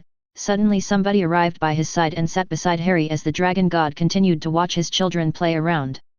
However, Harry still smiled and greeted the person who had arrived. "Sirius, I'm surprised I let you out of the house." Sirius laughed and shook his head. It wasn't easy to convince her, but she knows we're also busy with everything, we're getting ready for war. Harry nodded. I'm going to have to apologize to her later for taking you away from home so often. Sirius smiled at his godson and happily said, Nat, it's okay, she knows you need me. Harry chuckled and shook his head, so I take it you and the others finished analyzing my rewards from the quest Death gave me, right? Sirius nodded and sighed. It had been quite a surprise when Harry revealed what the rewards he got for offing the Soul King, the Quincy King and Eisen got him. After all, it not often you get to see a moon-sized space station, but Sirius had to admit that it was the coolest thing he had ever seen. Chapter 229. After Harry asked for a report on the moon-sized ship he received from Death, Sirius seemed to be lost in thought for a few moments. Most likely he must be trying to put his thoughts in order to give his report. It does make sense to Harry, who has no doubt that what was found out about the space station must have been rather big. So Harry let Sirius sort out his thoughts and went back to watching his kids playing around. As he did so, he thought back on a report he got from the guilds that operate in Neo-Kyoto. According to the report, lots of new floors and enemies have begun to appear in the natural dungeon. This news didn't surprise Harry though, not much anyway. After all, he had defeated quite a few enemies lately and it was only natural that the natural dungeon's floors and spawns would be expanded. Though the fact that Quincy's, Shinigami, and even Arancars now spawn in the natural dungeon was a big surprise to the guilds, the Shinigami, and Arancars that visit Neo-Kyoto often. There were even dark mirror versions of some of the people they know, like a dark version of Kenpeka being the boss on one of the new floors of the dungeon, or one of those female Quincy Rimuru dealt with being a floor boss as well. But of course, these new floor bosses are extremely powerful, and thus, Harry had to put limits on who could face them. After all, the natural dungeon doesn't only create exact copies of the enemies he faces, but also makes them even more powerful to match him and his family. This is why some floor bosses aren't available for everyone to face unless you were a Potter or a close family friend. Sure, there was no death in the natural dungeon since you get sent to Neo-Kyoto's healing temple upon being defeated, but that doesn't prevent trauma or psychological damage from happening when you die in the dungeon. Facing someone like Kenpeka can be quite traumatizing as well, and for so many reasons too. So Harry decided to be careful with these new spawns, especially when Wywak and even the Soul King began to appear in the dungeon as floor bosses in all their glory. That was something even Harry was surprised about. Facing these two in their prime was not something anyone could do easily, much less do so often as well. Still, despite the difficulties these new enemies brought, everyone in Neo-Kyoto was adapting rather quickly to them. Soon enough they will all be able to solo even the Quincy King and Soul King. In other news, these new spawns also brought about new resources. Things from skills, to even materials unique to the spiritual world were becoming a rather nice commodity in Neo-Kyoto. Though most of the materials were still being held by the Research and Development Guild, since they're still trying to look into these new materials and see what their functions are. Urahara has become the lead researcher for this, and Harry knew that it was only a matter of time before they get results and information they need to use these new resources to the fullest. However, before Harry could think further about any of this, Sirius suddenly began to speak. Honestly, that ship is a big enigma to all of us. The technology, the robots, the fighter ships, and even the energy source it uses to function, all of it has us scratching our heads. Harry turned his head towards Sirius and raised an eyebrow. Even Tony and Urahara are having difficulties with it. Sirius nodded. Yeah, hard to believe, I know. But we can't make heads or tails of a lot of things. We can make it run and semi-function, so there's no problem there. But the sheer amount of personnel that would be needed to run the ship efficiently is fucking ridiculous. Though, we do know one thing for certain now. Harry noticed the pause in Sirius's explanation and report, causing him to immediately frown, knowing that it meant that there was some very bad news, especially because Sirius was being, well, serious. On his part, Sirius frowned and went on. We know that the ship is a weapon, one capable of destroying planets given the amount of power the weapon is capable of putting out. Harry narrowed his eyes. A moon-sized spaceship and space station capable of planetary levels of destruction. This sounds like a goddamn nightmare to Harry, especially with how fortified the ship seems to be. Just why would something like this be made, to begin with? Sirius watched Harry's expression from the moment he mentioned that the ship he brought was technically a planet-destroying weapon. Everyone knew that Harry wouldn't like this news, especially because it brought about an unnerving amount of other questions to their minds as well. But also because of what this actually means.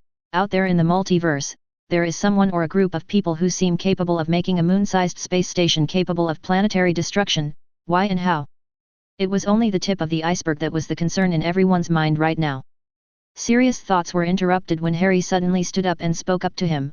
All right, gather the boys. I want to know what was found out about this ship. Sirius nodded and stood up as well. Soon after he disappeared with a pop and left Harry by himself. The dragon god then sighed and shook his head. Just what did you give me, Death, and why? A few minutes later, Sirius quickly gathered the boys, Tony, Remus, Izzy, and Urahara. Harry arrived not too long after everyone got together and sat on the round table they all had brought in the lab for when they have meetings like this one. Everyone knows what this impromptu meeting is about, and thus, they all decided to wait for Harry to start the meeting. After all, they were curious about what his thoughts were about all of this. Harry looked around and then nodded as he began the meeting. Okay, we all know why we're here, so what do we know about the space station? Izzy took out his laptop and began to type on its keys a few times. The holodeck on the table suddenly lit up and showed a holographic image of the spaceship. This spaceship, or rather space station, is confirmed to be bigger than the moon and filled to the brim with weapons, ships, and all sort of robots. We have been trying to hack into the system, but we had minimal success. The computer language it uses is vastly more advanced and different from anything we have seen. It even uses another language as well, one that's similar to English, but it has some key differences and phrases we do not recognize. Also, this space station was made for war. It is a weapon of mass destruction. Not only can it destroy planets with a single blast, but if the weapon is aimed at the sun of a solar system, well, the implications speak for themselves. Tony shook his head and let out a frustrated sigh. I have seen some very disturbing weapons and objects made for mass destruction in all my time as a weapons dealer, but this thing? It might be the most horrible thing ever made, but fuck if it isn't a work of art. I don't know who designed it and for what purpose, but no average person or group could make something like this on a whim. The amount of energy necessary for this thing move, the amount of resources needed to build it, not to mention the manpower and money as well, is just staggering. I don't think I could have built something of this scale in my lifetime. Not without help from a lot of people and the resources needed to make it. That being said, it has a flaw, a very suspicious and dangerous one. Harry, who had been listening intently to everyone, raised an eyebrow at what Tony had said. The fact that he admitted that he couldn't have built something like this on his own was huge, but the way he mentioned a flaw seemed weird as well. Tony suddenly nodded to Remus, who nodded back and then reached over to the hollow image of the space station. He then zoomed in into a specific spot and began to explain, this shaft here, if someone could fire some explosive or missile through the shaft, it would hit the power core of the space station and it would cause critical damage. Sirius grinned and then added in his piece, in other words, boom. Everyone grinned at Sirius for his try at making things lose some tension. Harry, however, stared at the shaft for a while before speaking up. This shaft, it seems so out of place, like it was placed here on purpose. Urahara smiled and nodded. That's right, having a shaft this big and in this place makes no sense. It's almost like it was planned to be there, or rather it was placed there to help someone destroy the space station. Harry sighed and scratched his head. So whoever designed this thing was forced to do so, but even if that's the case, whoever it is still tried to give anyone who wanted to destroy this thing a chance to do so. Everyone nodded, while Harry closed his eyes and wondered just what was going on in the world the space station came from. What else do we know about it? Urahara pulled out a folder and handed it to Harry, who began to immediately read it. Meanwhile, Urahara began to explain, all systems, battleships, weapons, and energy sources are working and in perfect condition. The energy used for the ship systems and the weapons are two completely different sources of energy as well. We can replicate the energy necessary to run the ship and make it function at 75%. But we can't analyze the energy used for the weapon. All we know is that it comes from some crystals found deep within the space station and that the energy seems alive, if that makes sense. Harry looked up from the folder of documents he was reading and stared at Urahara. Alive? Like senjutsu? Urahara shook his head and shrugged. I honestly don't know. I know nothing about senjutsu to be able to make a comparison. I was hoping you could help us with this in that regard. Harry nodded. I'll do it some other time. For now, we need to be able to get into the ship's systems, ask Wiz for help and the rest of the Digimon as well. I want to know what does what, and the names of everything inside the space station. Everyone nodded and began to stand up to go do what was asked of them, but then, Tony said one last thing to Harry. Oh, before I forget, Harry, we were at least able to find out the name of the space station. Do you want to know? Harry immediately nodded, wanting to know the name of the space station he had received from Death.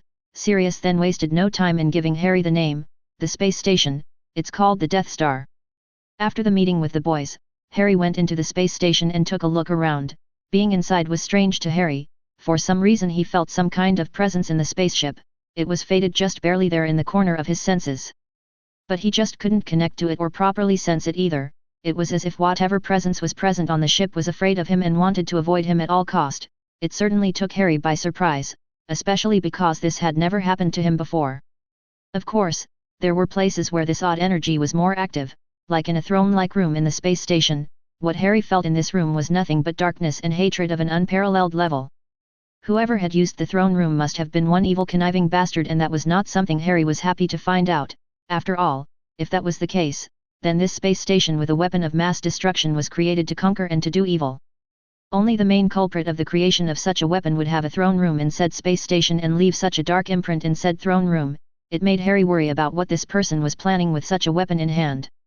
There was also another room with a dark presence in the space station, but this one carried a horrendous amount of sorrow, grief, pain, and guilt. It almost made Harry shed a tear when he sensed such emotions in this dark energy signature. It was overwhelming to such an extent that it had left an echo of pain in this room. It made Harry wonder just what kind of things the person of such imprint had gone through to leave such a feeling in the energy.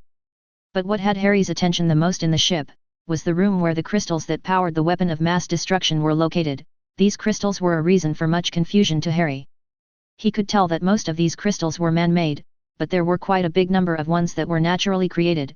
He didn't know how he knew so. It was sort like a feeling that told him that the crystals were the real deal among the many man-made one. But that's what had Harry so very perplexed. It was as if something foreign was trying to connect with him through the crystals but still seemed fated, afraid, and cautious, but they were failing to do so, leaving a sense of disappointment and sadness. Harry didn't know, but whatever energy created these crystals and was present in the space station seemed to want to connect with him now for some odd reason. Though Harry was hesitant to allow the connection to go through, he was just lacking too much information about all of this, and he didn't want to do something so risky as to connect to a source of unknown living energy, not yet anyway. As Harry stared at the crystals, someone stepped up to his side and hummed before speaking. Yes, quite confusing, is it not? It's like these crystals are alive and connected to something, but I can't just reach out to whatever they're connected to. Harry nodded and turned his head to the side. He then saw Urahara looking at the crystals with a concerned look in his eyes, all the while his bucket hat created a shadow over his eyes. So I'm not the only one who noticed it, hey? Urahara shook his head and then spoke up once again. No, I can sense something similar to a soul, but it's not giving off a spiritual pressure. Izzy was able to scan some energy readings, but his software was unable to scan it fully, or rather, it's not allowing itself to be scanned. All we can gather from all of this is that it's an energy similar to senjutsu but far more spiritual in nature. None of us have any experience or knowledge of senjutsu to say anything else on the matter though. Harry frowned and then said, it's more like whatever that energy is, doesn't want us to find out anything about it but wants to know more about us. It's being cautious so it doesn't know who to trust, and what it's doing in this world. Urahara sighed and agreed with what Harry said. So the energy is conscious, shouldn't that be dangerous? Harry shook his head. No, despite the energy being elusive, I can't feel anything evil from it. There's darkness and light sure, but it's balanced. So I don't think we have to worry about it, though I will have Yasaka and Kunu keep an eye on the crystals and do a little looking into them for us. Right now we have other things to worry about. Urahara gave Harry a nod of agreement to his plan and about what he said. After all, right now they had a space station that they knew nothing about, access to technology they couldn't fully access because it's completely unknown and foreign. From the language to the technology itself, there's just not enough information to actually make the space station work or even run at its full capacity, and that's not even counting the smaller ships and the facilities in the space station too. Everyone is trying to learn as much as possible, but if things stay like this, it's going to take too long and they can't afford to take that long to get what they need. Even Rex and Benazia couldn't help them since the space station is too foreign for them as well.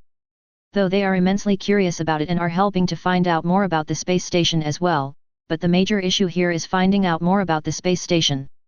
They need help, something Urahara is more than aware of. We need someone who has experience dealing with alien technology and is a genius in technology itself, Harry, otherwise researching the space station is going to take forever. I don't want to risk messing with it and accidentally activating something dangerous. The risk is too high given how powerful that mass destruction weapon is. Harry nodded, understanding the issue and agreeing with Urahara about not wanting to take risks with the Death Star, but the new issue is, who can they ask for help with this? Who can help us? Urahara shook his head and then sighed. No one in this world that we can trust. Azazel and that fool Ajoka could help, but we shouldn't trust the Fallen and Devil faction with such dangerous knowledge. Harry immediately agreed. Yeah, Plus I rather not allow those two access to anything in Neo Kyoto, Azazel because he plays too much, and Ajoka, well I hate his guts for creating those evil pieces, I wouldn't trust him even if my life depended on it. Urahara agreed but then asked, what about other worlds? Know anyone who can help? Harry crossed his arms and thought about who could help. Well, you're here already and so is Izzy. Mayuri could help, but that clown is too dangerous to be allowed anywhere close to the Death Star. On Lily's world, there are all kinds of sages and mages of high intellectual level, though I don't think magic users can help us here, so that takes out Hermione and Ellie Faye and they're some of the smartest in our group. Konoha might have some scientists who can help, though their level of technology is still not as advanced as ours either. In Tony's world, there are quite a few people who can help, but as always most of them are busy with one thing after another, especially those who live in space, even Thor seems busy with his adoptive daughter now. Plus I don't want to drag them into this war of ours, they already have gone through a lot and some are dealing with tough situations as we speak, so let's leave them be for now. So that just leaves one place where one person who can help us with this lives, after all, she's very familiar with alien technology and has reverse engineered several spaceships as well. Urahara smiled and then said, sounds promising, who is this super talented woman Harry? Harry smiled at Urahara and then answered his question, well, her name is Bulma Briefs and she's perfect for this project as well, now the question is, how to get her here without having to connect her world with ours via a gate. Urahara hummed for a few seconds while thinking about Bulma, of course knew of her, Harry had talked about her plenty and according to him, she's one of the most intelligent women in the multiverse, enough to give him and even Tony a run for their money. In fact, Urahara and Tony wanted to meet her as well and trade ideas, plus the way Harry described her, she seems like the fun sort as well. So Urahara was all aboard for bringing Bulma in to help with the Death Star, her world is full of universe-destroying threats right? That's why you don't want to connect her world with ours. Harry nodded, yeah, there's Frisia, the gods of destruction, the angels and the Omni King, there's also who knows what other powerful people in that universe. There's always someone threatening Earth or the whole universe in that world too, it's too risky, I might be strong enough to face anyone there and so is pretty much everyone in the family as well as in Neo Kyoto. I'm not worried about that, but the rest of this universe is not even close to being ready to face those levels of powers, despite our world being filled with arrogant and foolish individuals, I quite like it and I don't want to put our home at risk. Urahara perfectly understood Harry, he himself had become fond of this new home of his in Uruaki, after all, here no one was cautious of him, he could research and have fun experimenting without risks but most of all, he was happy to have finally found a home where he belongs.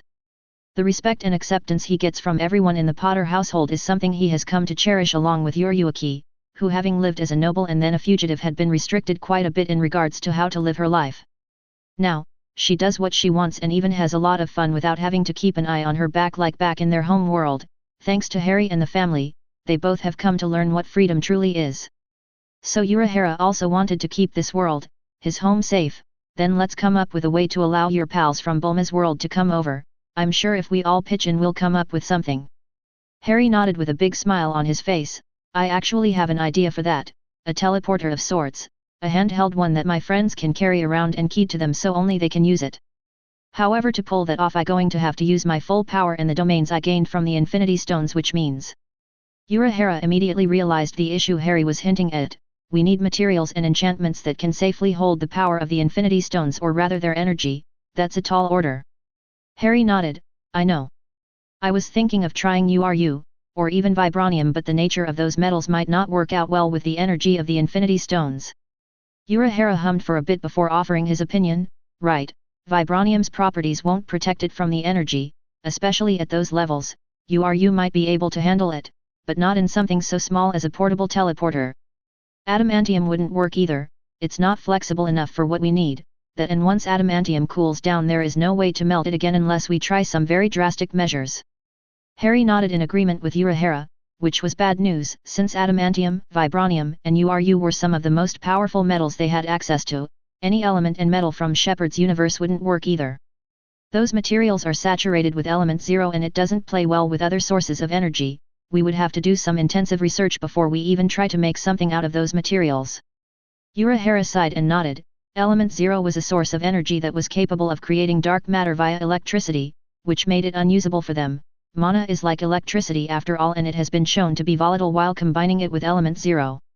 Gabriel and Tsunade are already working on a way for Shepard and the crew to be able to use magic safely while still being able to use their own powers, but the research has been slow going and well, explosive. Sometimes you can even hear Tsunade curse out loudly whenever she gets blown up. Poor Gabriel, she has been forced to learn some very naughty and rude words lately. It's a wonder how she hasn't been corrupted by Tsunade's cursing out loud alone. Urahara shook his head to clear it from his thoughts and said, "We're going to have to try different things. The natural dungeon has to have something we can use." Harry nodded and then looked up at the crystals. "Yeah, I'm sure we can find something, but we do need to find new sources for magical metals and enough." Urahara grinned and then said, "So, you're going to be world hopping soon then?" Harry chuckled and seemed excited. "Yes, but after we get Bulma, let's see what new world we can find and what can be useful there. Honestly, I can't wait." Time passed by fast once again. Days became weeks, weeks into months, and during all this time the Potter household and Neo Kyoto have been working hard preparing for war to help their friends and allies in Shepard's world. Though not everything has gone smoothly, research and investigation of the Death Star have been put to rest for now. Without having a way to access the system or even knowing the language, which is too foreign for even someone like Harry to fully understand, they needed help, and so everyone was forced to wait until Harry could get Bulma. Of course, everything else was going smoothly and progress had been made on all fronts, from magical research to help Shepard and his crew to be able to use magic, to the construction of ships of all kinds for space travel. In fact, Neo Kyoto has even launched a few ships into space now to see how well everything worked. So far every ship has made it back and only a few mechanical adjustments had to be made. Besides that, everyone has been working hard training and growing more powerful to prepare for war, from the Krogans, to Harry's children and the family have been training and dungeon crawling non-stop. This made the resources needed for the projects bountiful, and it has made everyone very strong as well. Even the newcomers, the DG destined, have been growing in power. In fact, all of them have reached Super Devil levels of power along with the Digimon partners. Harry had been delighted to see their friends work hard to catch up and has been helping them learn how to control their new digital powers as well, but Harry has also been busy working on the teleporters. It hasn't been easy and it took a lot of explosions and work, but Harry along with Urahara and Tony were able to finally create teleporters so their friends from Bulma's world could come over anytime, and thus, Harry prepared to go visit Bulma. But how much time has passed in her world? How have things changed, and is Harry going to be dragged into something again? Well, that last question is obvious. After all, Harry is always getting dragged into trouble. Chapter 230. Harry woke up early on this day and immediately set out to go get Bulma and friends, though he was stopped by Offis, who was eating breakfast in the kitchen, and saw Harry come inside to get something to eat quickly. Offis smiled at her mate and then asked him a question. "You're awake early, for a lazy dragon that is." Harry chuckled at Offis' comment and walked up to her. He then nuzzled her face in affection. Offis did the same and both enjoyed each other's presence for a bit before pulling away. Harry then walked over to the fridge and opened it while speaking with Offis. "Me, Urahara, and Tony finished the teleporters last night, so I decided to get Bulma over here today." Offis nodded and took a bite out of her sandwich, which was what she was having for breakfast. Harry took out some milk and made himself a bowl of cereal, though it seemed like there was only very colorful and super sweet cereal left. Looks like the kids stocked the cupboard with only their favorite cereal. Not that Harry minded. Sure, the cereal might be too sweet for his tastes, but it was enough to fill him for a bit. He can eat something heavier later after all. Offis smiled amusedly as Harry ate the colorful and filled with marshmallow cereal. The big bad dragon eating kids cereal was a very funny scene to her. Harry just grinned at her, feeling amused as well. Soon enough both dragon gods finished their breakfast and then put their plates on the sink. Offis grabbed Harry's hand and both walked out of the kitchen. Offis then spoke as both she and Harry headed to the front door. "So you're going to be out for a while, right?" Harry nodded. "That's the plan. Well, I know that I might arrive just when something is happening which would lead me to stay a bit longer than planned. My luck is as crazy as always." Offis smiled and nodded. "Yes, the Potter luck, both a curse and blessing in your family. It's rather amusing to see." Harry sighed and shook his head. "To you maybe, but I wish I could get somewhere and not get dragged into any shenanigans for once." Offis softly giggled and then said, "It wouldn't be a Harry adventure without your luck though." Harry couldn't even say anything to refute that statement and just opted to sigh again while walking in defeated silence, which only made Offis' amusement grow. "Don't worry, I'll go with you today." Harry smiled and then said, "Oh, are you going to help me with whatever craziness my luck brings?" Offis just grinned a bit and then said, "I'll cheer for you from afar." Harry's sweat dropped but nodded. "Geez, no support, hey?" Offis nodded. You'll be fine. Harry chuckled because it was true, but the way Off-Eyes sounded so sure and aloof about it, just seemed funny to him, and so both dragon gods walked out of the house. Harry then activated his world jump and picked to go to the Dragon Ball universe. Soon after, the air around Off-Eyes and Harry cracked like glass and then shattered. Reality soon fixed itself, but both dragon gods were no longer in this world, but on their way to another one. Reality cracked above the sea in the world of Dragon Ball and soon shattered into pieces, revealing both Off-Eyes and Harry. Reality soon fixed itself and both dragon gods looked around, though they both immediately sensed that something was happening, which made Harry frown a bit as he felt something odd about all of this. Is that Gohan? Off-Eyes looked up at Harry and waited a bit as she saw that he was focusing on something as well. Piccolo is there too, but is Gohan fighting someone? Why? Off-Eyes giggled and then said, looks like your luck is up to its usual shenanigans. Harry nervously chuckled but agreed with Off-Eyes, yeah, looks like it. But might as well see what this is about. As far as I can tell, Goku and Vegeta aren't around. I can't sense their energy anywhere on Earth, so Gohan and Piccolo might need some help. Off-Eyes nodded. She might not personally know Gohan nor Piccolo, but she had heard of them from Harry and already considered them friends, so without further ado, both dragon gods took off flying towards where Harry sensed Gohan and Piccolo's locations. Meanwhile, Gohan had been fighting a new android, one that he hadn't seen before, and was beginning to tire from the battle. He had been working on his research when someone from the Red Ribbon Army came to his house and declared that they had kidnapped his daughter Pan. This of course unsettled Gohan, especially because the thug showed him a live video feed of his daughter, and so, he was taken to where his daughter was taken, only to be attacked by an android. The young Scion hybrid was cursing his decision to ignore his training a bit lately in order to dedicate more time to his research papers, for this android turned out to be quite a difficult opponent. He had already gone up to Super Saiyan 2 and the android was still keeping up to him. Huff. Harry would be disappointed if he saw me now. The android who had been fighting Gohan raised an eyebrow upon hearing him say something about someone and looked confused. Harry? You don't mean Harry Potter, do you? Gohan tilted his head and nodded. So you guys even know about him. You're all lucky he's not here right now. He's not as merciful as I am, and he definitely doesn't like the Red Ribbon Army. Gohan grinned as he saw the android look a bit nervous and unsure. It's no secret that Harry quite dislikes the Red Ribbon Army. According to his father, Harry and he had destroyed the evil organization together, but Harry had come out of that ordeal with an intense hatred towards anything that had to do with the Red Ribbon Army. That hatred only grew bigger when the androids and Cell attacked Earth, though he had been glad that 18 and 17 seemed to have turned a new leaf and live peacefully now. Still, Harry truly despises the Red Ribbon Army and had gone out of his way to hunt down as many of them as he could. It was quite the surprise that Dr. Gero was able to hide for so long, though he was an incredibly cunning man, so perhaps they shouldn't be that surprised. To begin with, the android soon frowned and shook his head. It doesn't matter, we were created to be able to face even Harry Potter and all of his mysterious powers. You and your evil organization wouldn't be able to stop us. There it was again. Why did this android keep saying stuff like that? It made it sound like he and his friends were the bad guys. It certainly didn't make any sense to Gohan. Suddenly a little girl's scream echoed throughout that area, snapping Gohan from his thoughts. The young Scion hybrid looked up and was stunned when he saw his daughter, Pan, being held up by a red ribbon thug in one hand. Pan. Pan squirmed a bit and then yelled for her father, Papa. Gohan's eyes widened in anger and worry, until his power exploded from his body. Let her go. As Gohan screamed in rage, his power rose up and then he transformed into his mystic form. Pan was awed at the power she felt from her father, while the red ribbon thug grinned and nodded. Good, he's awakened now. Gohan roared while the android looked surprised and worried. He really didn't like that someone was trying to hurt a little girl, but right now, Gohan's power-up took all his attention. Gohan suddenly flew towards the android and began to clash against him, while another android and a few other people watched in shock as both Gohan and the android fought at full force. Piccolo put Pan down and nodded to himself, feeling proud that Gohan was able to power up. Suddenly he felt something approaching them and fast, though he soon smiled when he realized who it was. Looks like he's here. Things are going to get fun, it seems.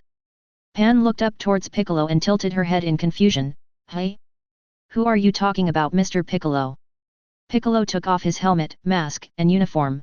He had taken this outfit when he decided to sneak around this new Red Ribbon Army base, but now it wasn't necessary to keep wearing it. Still, as soon as he took off his disguise, he gave Pan an answer to her question. A friend. Piccolo then looked up and watched as two people arrived and soon landed nearby. Pan stared at the man and girl who had arrived and seemed a bit confused. Who is that? Harry looked around and raised an eyebrow when he saw Gohan fighting someone. Hey!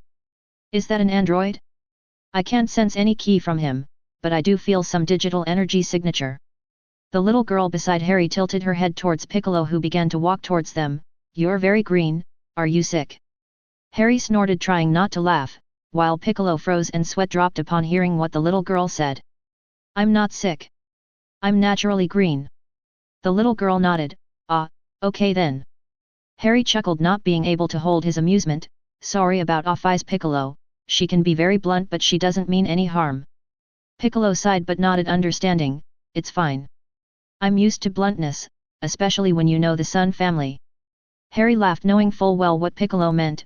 Pan suddenly walked closer and looked on curiously at both strangers.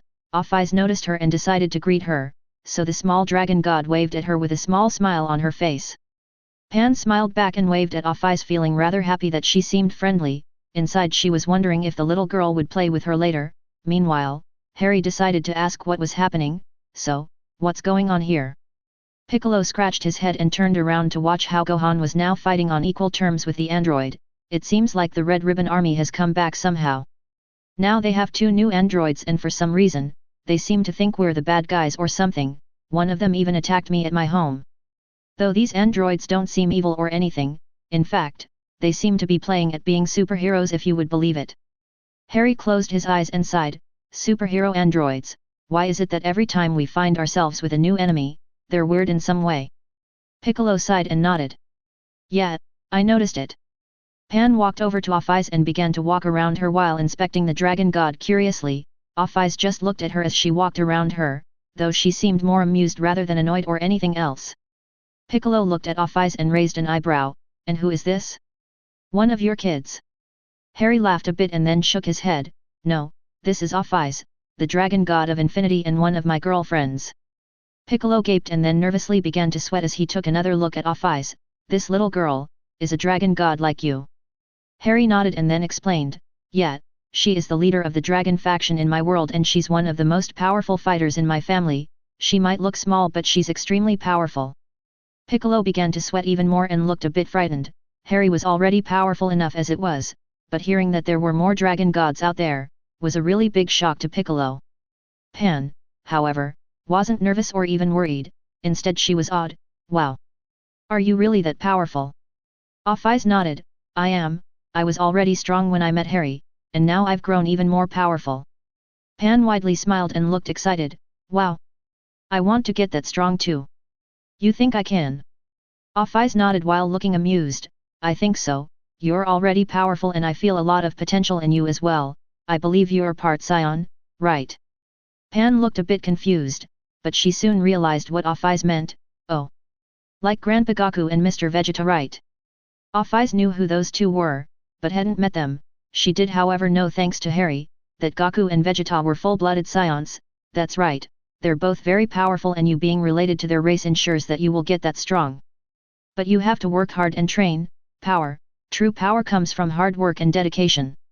Pan excitedly nodded and then pointed at Piccolo. I'm already training. Mr. Piccolo is teaching me all about martial arts and fighting. Off-Eyes smiled at Pan and then gave her a head pat, which had the little girl cheerfully smiling and even giggling. Harry, however, was very surprised and turned to look at Piccolo, who looked away in embarrassment. Hey? So you took on another student? Hat. Piccolo's eye twitched in annoyance and immediately turned his head back towards Harry. Don't laugh at me, you fool. She has potential and someone has to teach her how to control her power. Goku is not here most of the time and Gohan is always working on his research. There's no one else to teach her correctly. Harry chuckled and nodded. Sure, sure. Grandpa Piccolo. Piccolo growled but knew he couldn't do anything to Harry, so he just opted to glare at him, hoping he would catch fire or something. Harry just found it all amusing and just grinned. I hope you're not teaching her like you taught Gohan though. Piccolo huffed and crossed his arms. That style of training wouldn't do anything for Pan. She's not a crybaby like Gohan used to be. In fact, she's more like Goku rather than Gohan. Harry smiled and then turned his head towards Pan, who was now playing paper, rock, scissors with Off-Eyes and winning too. She sure has grown. I still remember how small she was as a baby. Piccolo grinned and nodded. It's been 2 years and some since you last visited. It's only natural that she grew quite a bit. Pan suddenly turned her head towards Harry. Ah! I remember now. You used to make me float around all the time, right? Harry raised an eyebrow in surprise. You remember that? You were so little. Pan grinned at Harry and looked rather proud of herself. Piccolo just snorted and then said, she's actually smarter than her father, it's no surprise she remembers you, but she's hard-headed as Goku, so she only thinks about fighting. Pan pouted at Piccolo but he only grinned at her. Harry chuckled while Off Eyes looked at Pan and giggled. Suddenly everyone felt others move around below the building they were on. Hey? Looks like they called in their goons. I wonder how they think they will be able to do anything to anyone with their toys. Harry then took a look towards Gohan's fight with the android. Now that he noticed the android was wearing a red cape, the other one on the ground below had a blue cape, which made sense since Piccolo did mention they were playing at being superheroes or something, while Harry watched Gohan begin to actually push back the android and begin to question its motives. Harry then looked towards the humans beside the blue-wearing android. The short fat young guy suddenly spoke out loud, hang in there. Gamma. Go help him. The other android responded with a loud right and took off running to join the fight. Harry was about to intervene but Piccolo suddenly spoke up, leave it to me. You both keep an eye on Pan. With that said, Piccolo took off flying while Harry chuckled, sure Grandpa Piccolo. Piccolo growled a bit as he flew towards the blue-wearing android and yelled at him, wait. Heads up. The android was then hit on the back of the head with the helmet Piccolo had been wearing as part of his disguise and had taken with him to distract the android. The android stopped and turned around to face Piccolo, who floated down and said, we need to have a talk. The android seemed surprised to see him and exclaimed as much, whoa, if it isn't King Piccolo. Piccolo frowned and then said, like I told you. King Piccolo was the old me. Piccolo suddenly powered up, catching Gohan's attention. Piccolo. But before he could say anything else, Gamma attacked him and kept his attention on him. Meanwhile, Pan tilted her head and hummed before asking a question, King Piccolo. Harry nervously began to sweat. After all, how does one even begin to explain the mess that was King Piccolo back when Goku was a kid? That's a time period no one really wanted to think back on.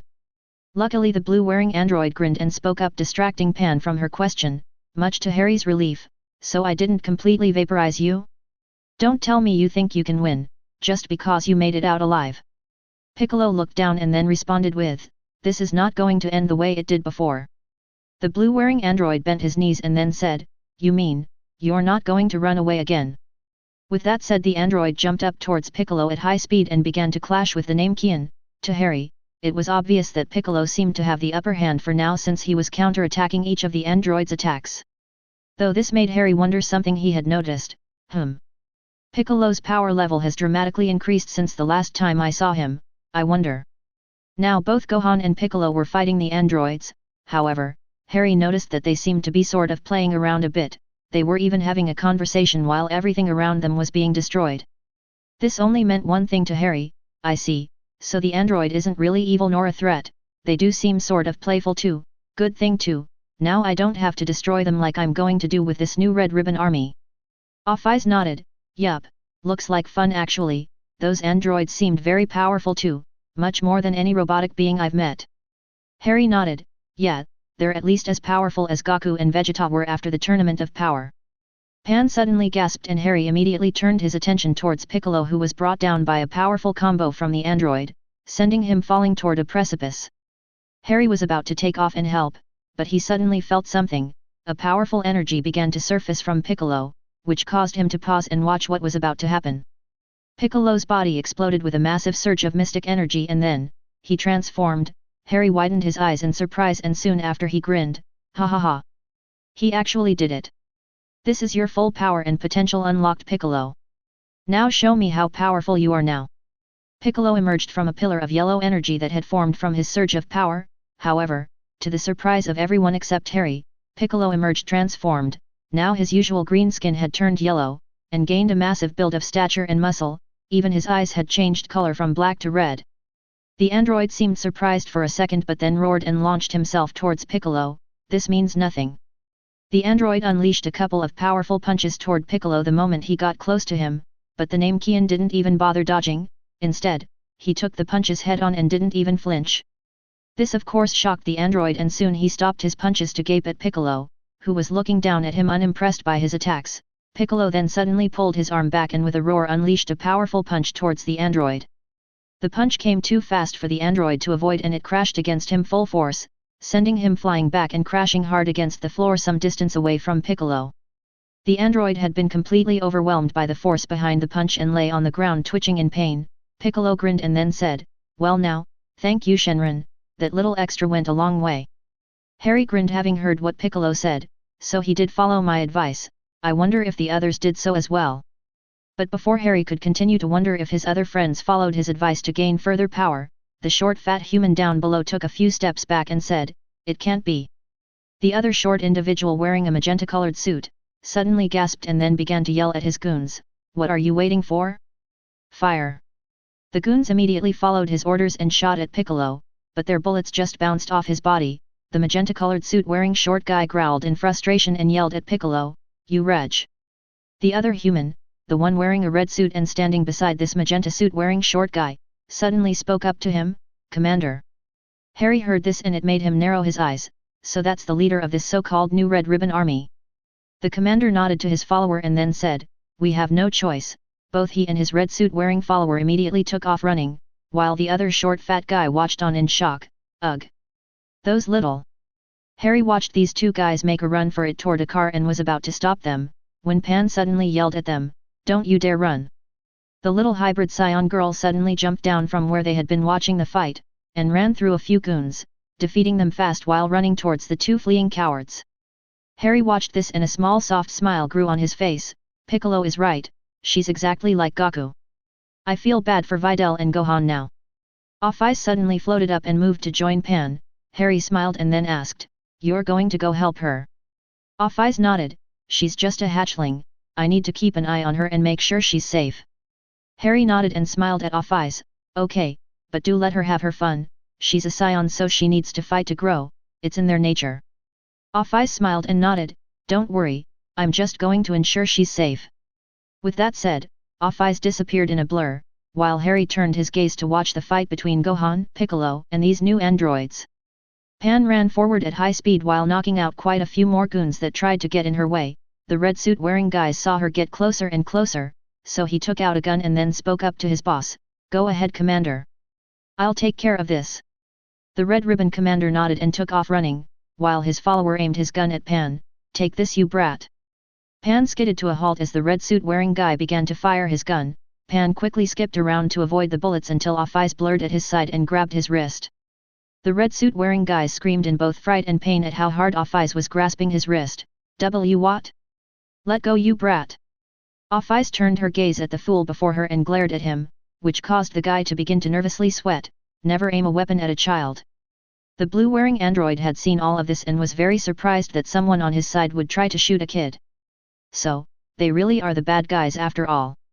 Pan suddenly jumped towards the red suit guy, who was completely unable to move since Off-Ice had him on her hold tightly. She quickly kicked him in the face, which made Off-Ice let him go, only for Pan to quickly punch him in the gut hard enough to actually make Off-Ice widen her eyes in surprise. "I felt that." The poor bad guy groaned in pain and then collapsed face first on the ground. Pan smiled and gave Off-Ice a thumbs up in thanks for her help. Off-Ice just smiled at Pan and floated down towards her. She then gave her a head pat. "Good job." Pan giggled and widely smiled at Off-Ice, feeling quite proud of the praise she just received, which just made Off-Ice smile even more in amusement. Piccolo had been watching the whole thing and chuckled in amusement as well. He quickly turned his head towards Gohan and called out to him, "Gohan, easy. Fight's over." Gohan, who was on the ground with the other android and pulling his head and mouth open, looked confused towards Piccolo. "Hey? How? Did we win?" Piccolo just sighed and walked over to the blue-wearing android. "So that's it, it seems we misunderstood each other." The android closed his eyes and nodded.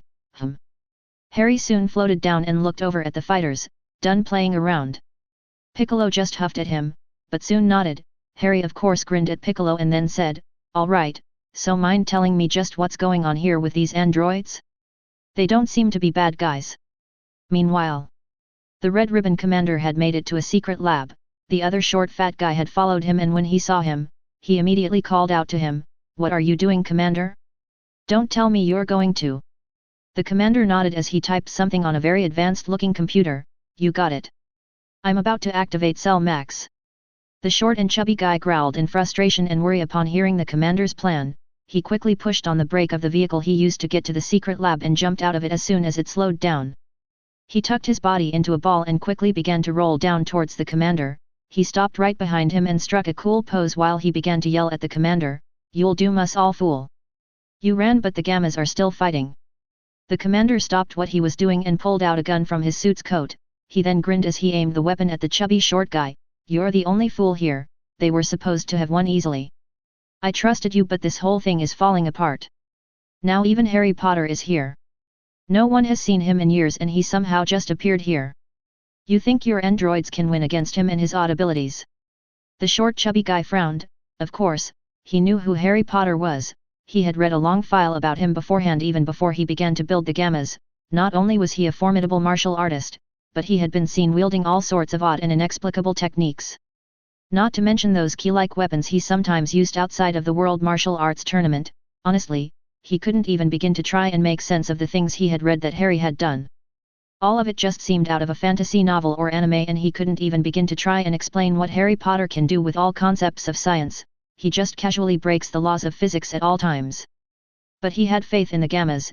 After all, he had built them to be able to fight all of Capsule Corp's fighters, from Goku to even Vegeta. They're just reacting to new information. They can't sense any evil intent on the people they've been fighting. So that threw them off. The Red Ribbon Commander grunted in anger and then said, "That's your fault too. You're the one who built hero components into the stupid things." The creator of the new androids growled at the commander upon hearing him insult the androids, which made the commander grin in satisfaction. "Actually, this is just the right excuse to do what I've wanted to do since I've met you." Without any warning, the commander pulled on the trigger and shot at the creator of the new androids. The chubby short guy grunted and then dropped to his knees, only to also fall face first on the ground soon after. Chapter 231. The chubby, short creator of the new androids lay face first on the ground unmoving, which made the new Red Ribbon Commander grin in victory and shoot him 3 more times on the back just to be sure, before turning around to continue what he was doing. Which is to activate Cell Max. After typing some information for a few moments, he finally got the computer to give him access to the activation program for Cell Max. The commander grinned one more time before pressing the button to activate the evil creation to life. The computer made a few noises and then the machinery in the back lit up, revealing what it was. In the back of the computer lay a pod of some kind, a very big one at that, and it had been activated. The commander nodded to himself and then said, "Good." However, the chubby creator of the new android suddenly got up and ran towards him, stopped right beside the commander, and did a pirouette before stopping with a cool superhero pose. This of course shocked the commander, who had believed to have killed him. "What? You're alive?" The creator of the new androids grinned and nodded. "That's right, if you forgot. My skin was injected with a special compound that allows it to take on considerable impact without injury." The commander gaped at the creator of the new androids for about a second, before stopping and growling at him in frustration. The creator then grabbed the scientist coat he had been wearing and took it off, revealing that he had been wearing a superhero costume under it all along. After that, the creator of the new androids pulled out some kind of weapon and aimed it at the commander. Humph! The commander just huffed in annoyance and stepped down the steps in front of the computer he had been using to use it. "You know what? You did tell me that, so I guess this is on me." The creator of the new androids looked surprised at what the commander just said, but the commander soon grinned at him and then revealed something to him. "You see, I also made a few minor modifications to my body as well." The commander suddenly walked back a bit, pulled a coat hanger from close by, and then began to take off his suit's jacket, which left the creator of the new androids perplexed. After the commander took off his suit's jacket and carefully hanged it, he then turned around, showing off how his body had been covered in some sort of metallic armor that seemed skin-tight. The commander turned around and wasted no time in showing off by flexing his muscles to the creator of the new androids. The creator gaped a bit while the commander laughed and then said, "It's basic stuff for now, next to the kind of stuff you did to yourself, I'm sure. But it's more than strong enough to take you down." With that said, the commander began to flex again to show off quite an impressive muscular body. The creator of the new android stepped back a bit while glaring at the commander of the new Red Ribbon Army, who was getting ready to fight him to the death. "Get ready, Doc. 'Cause your life ends here." The commander began to walk towards the creator with a malicious smile on his face. The creator suddenly raised his wrist to his face and a small antenna extended from it. "Hachimaru." The commander looked on in confusion. The name sounded familiar to him, but he couldn't quite remember where he had heard it until he heard a buzzing sound behind him and suddenly realized what was going on now. However, It was too late. Hachimaru, a highly sophisticated bee robot, landed in his neck and stung the commander in the unprotected skin on it. The commander of course felt it and panicked. He even began to try to squish the bee. But it already had flown away. The commander almost instantly began to jump around and choke while the creator of the new androids turned around to put away his weapon. I told you, even if you have a modified body that can protect you from an impact from a bulldozer, there's nothing you can do against Hakimaru's poison, ha ha hee hee. The commander's face turned green as he began to thrash around, which funnily enough, looked like he was dancing around. The creator found it amusing of course, and couldn't help but have the very last word, of course. As a researcher I have to say that you've been a great piggy bank. I should grab all of your cash before I get back to the Gammas and get out of here for good. But, as the creator of the new androids boasted and got lost in his plans, he failed to notice the flailing commander make his way toward the computer and jump on it before punching the activation button. It was too late by the time the creator heard the commander and turned around to see what he was doing. The computer had already begun the activation procedure of Cell Max. Flashing lights and sirens immediately went off while the creator gaped at what had just happened. Holy crap! Meanwhile, Harry listened to everything that had happened from both Piccolo and the androids, from the commander's plans to take revenge on the Z-Fighters by lying to the androids and their creator, telling them they were the bad guys working with Capsule Corp, to Piccolo having used this situation to lit a fire under Gohan's butt. Who had been neglecting his training a lot lately. Harry sighed and shook his head. All right. It's obvious the Red Ribbon Army wants to get rid of everyone who can get in their way. Didn't you guys think of looking into the Red Ribbon Army? They're pretty infamous and even to this day, everyone in the world knows how evil and corrupted they were. This new version seems about the same, just more stupid for attacking the Z-Fighters head-on to begin with. The androids looked at each other and frowned knowing that what Harry had said made sense. They just didn't think to look into the organization that was financing all of their stuff. Harry then turned his head towards Gohan and frowned, and you should know better than to neglect your training Gohan. Don't you remember what happened when Frieza returned? You could barely transform into a Super Saiyan and even passed out when you managed to do it to call Goku and Vegeta back to Earth. I know you love your work and research, that you hate fighting, but someone has to step up whenever your father and Vegeta aren't around. Someday, this new habit of yours will cost the life of someone you care about. Just like when Piccolo died to protect you against Nappa back when the Saiyans attacked Earth, or did you forget about that? Gohan visibly flinched and then looked down towards the ground in shame. Honestly, he had forgotten about that day, but he knew that Harry was right. He had been too negligent lately and that wouldn't do. Harry sighed and then smiled. Time management Gohan, make time for everything, for training, for work, but for most of all, family. Gohan looked up towards Harry and smiled when he saw the smile on his face. He then turned his gaze towards Pan, who was now playing with Offeyes in a game of tag, though it was obvious that Offeyes was going super easy on her. Gohan nodded while still looking at Pan. Yeah, you're right Harry, I really should be more responsible. Harry nodded. Suddenly a ship's engine sound began to resound throughout the whole area. Everyone looked up and watched as a yellow Capsule Corp airship was heading their way. The ship soon landed and Harry smiled when he saw Bulma in the pilot's seat. She smiled at him when she noticed him and then said to her passengers, "Okay, everyone out." The back of the ship opened soon enough. Goten and Trunks jumped out and immediately headed towards everyone. Krillin and 18 walked out of the ship after them. Lastly, Bulma stepped out of the ship and walked towards everyone with a smile on her face. "Okay. I gathered all the mightiest warriors on Earth and Krillin is here too." Krillin slumped and glared at Bulma. "Sheesh, that was brutal you know. I have superhuman strength you know. The guys back at the station think I'm tough." Bulma just laughed and then grinned at Krillin. She then jumped down some rubble in her way and walked towards everyone, while Krillin followed her while grumbling all the way. Meanwhile, Goten and Trunks had arrived at everyone else's location. Goten smiled and then said, "Whoa! This must have been a pretty big deal, Uncle Harry is here too, and even Gohan is jumping into the action." Harry raised an eyebrow at the young man in front of him, but their energy was something that allowed Harry to recognize them. "Goten and Trunks, hey? You guys went through a growth spurt it seems." Gohan smiled and nodded. "Hey guys, how are you?" Trunk and Goten greeted Gohan and everyone else while Bulma smiled when she saw Pan, who had walked over while dragging Offeyes around by the hand. "Hey! I didn't think I would see you here Pan." Bulma waved at Pan who cheerfully waved back at her while giggling. All the while, Piccolo just nervously sweat dropped at the way Pan was dragging Offeyes around like she was a stuffed animal. "That's a dragon hod for Kami's sake." Though Off-Eyes didn't seem to mind and allowed Pan to do whatever she wanted. Meanwhile, Bulma laughed a bit and then asked Pan a question, "How old are you now?" Pan cheerfully smiled and answered the question, 3. Harry smiled and then said, "That means Bulma is 2 and something years old, right?" Bulma smiled at Harry and nodded, "That's right. She's quite the cheerful and cute little girl, Harry. You should come and meet her again, I'm sure she remembers you." Harry smiled and nodded, "I wouldn't be surprised, Pan seems to remember me." Pan nodded and grinned, "Yeah. Uncle Harry used to make me fly around him. It was fun."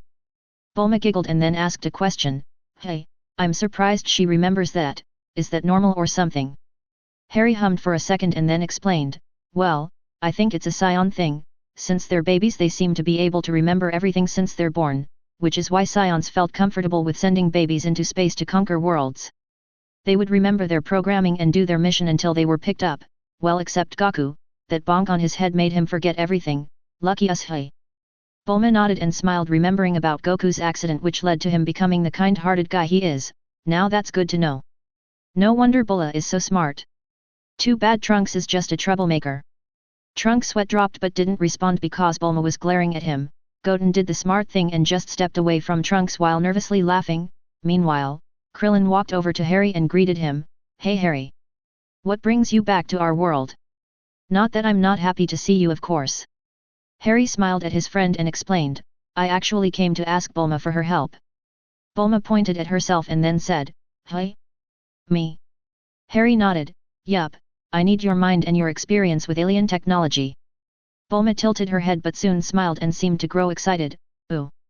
You found something utterly crazy and alien in nature, something to do with technology, and you need my help finding out more about it, don't you?" Harry nodded and grinned at Bulma, "You got it." Bulma excitedly clapped and even hopped a bit, "Yes. You always bring the most interesting things to me, Harry. Of course I'll help." Harry softly smiled at Bulma. Honestly, she was like a big sister to him, and even back when they met, she always treated him like a little brother, just like Goku, though she treated each of them differently.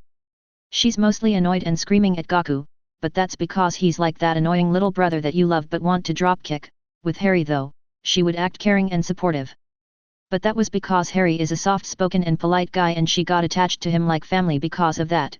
It also helps that he's intelligent and understands her when she speaks about technology and science. 18 looked at the new androids and spoke up, "So these are the new androids?" Piccolo nodded, "Yeah." Harry smiled and waved at 18, which she returned with a smile. "They're called Gammas together but their name is 1 and 2. What is it with androids having numbers as names?"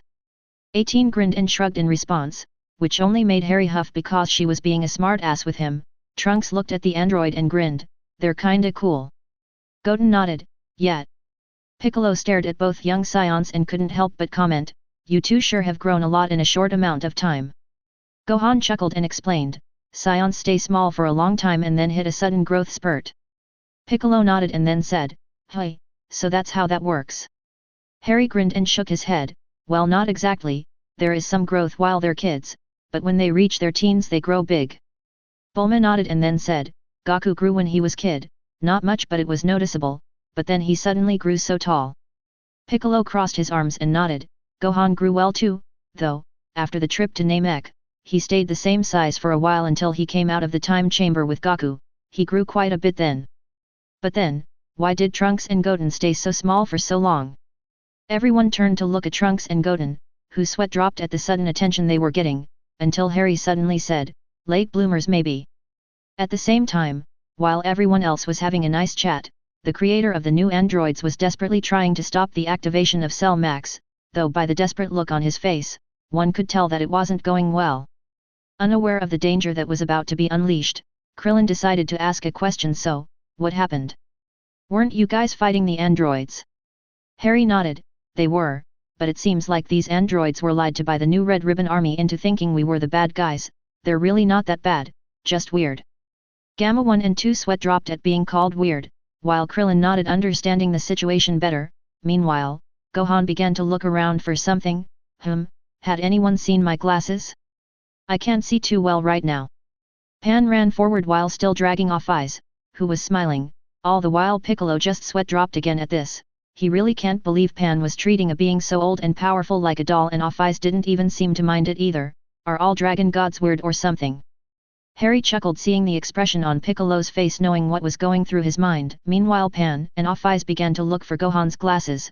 Piccolo, thinking that he better just ignore what Pan was doing to Off-Eyes, decided to ask a question.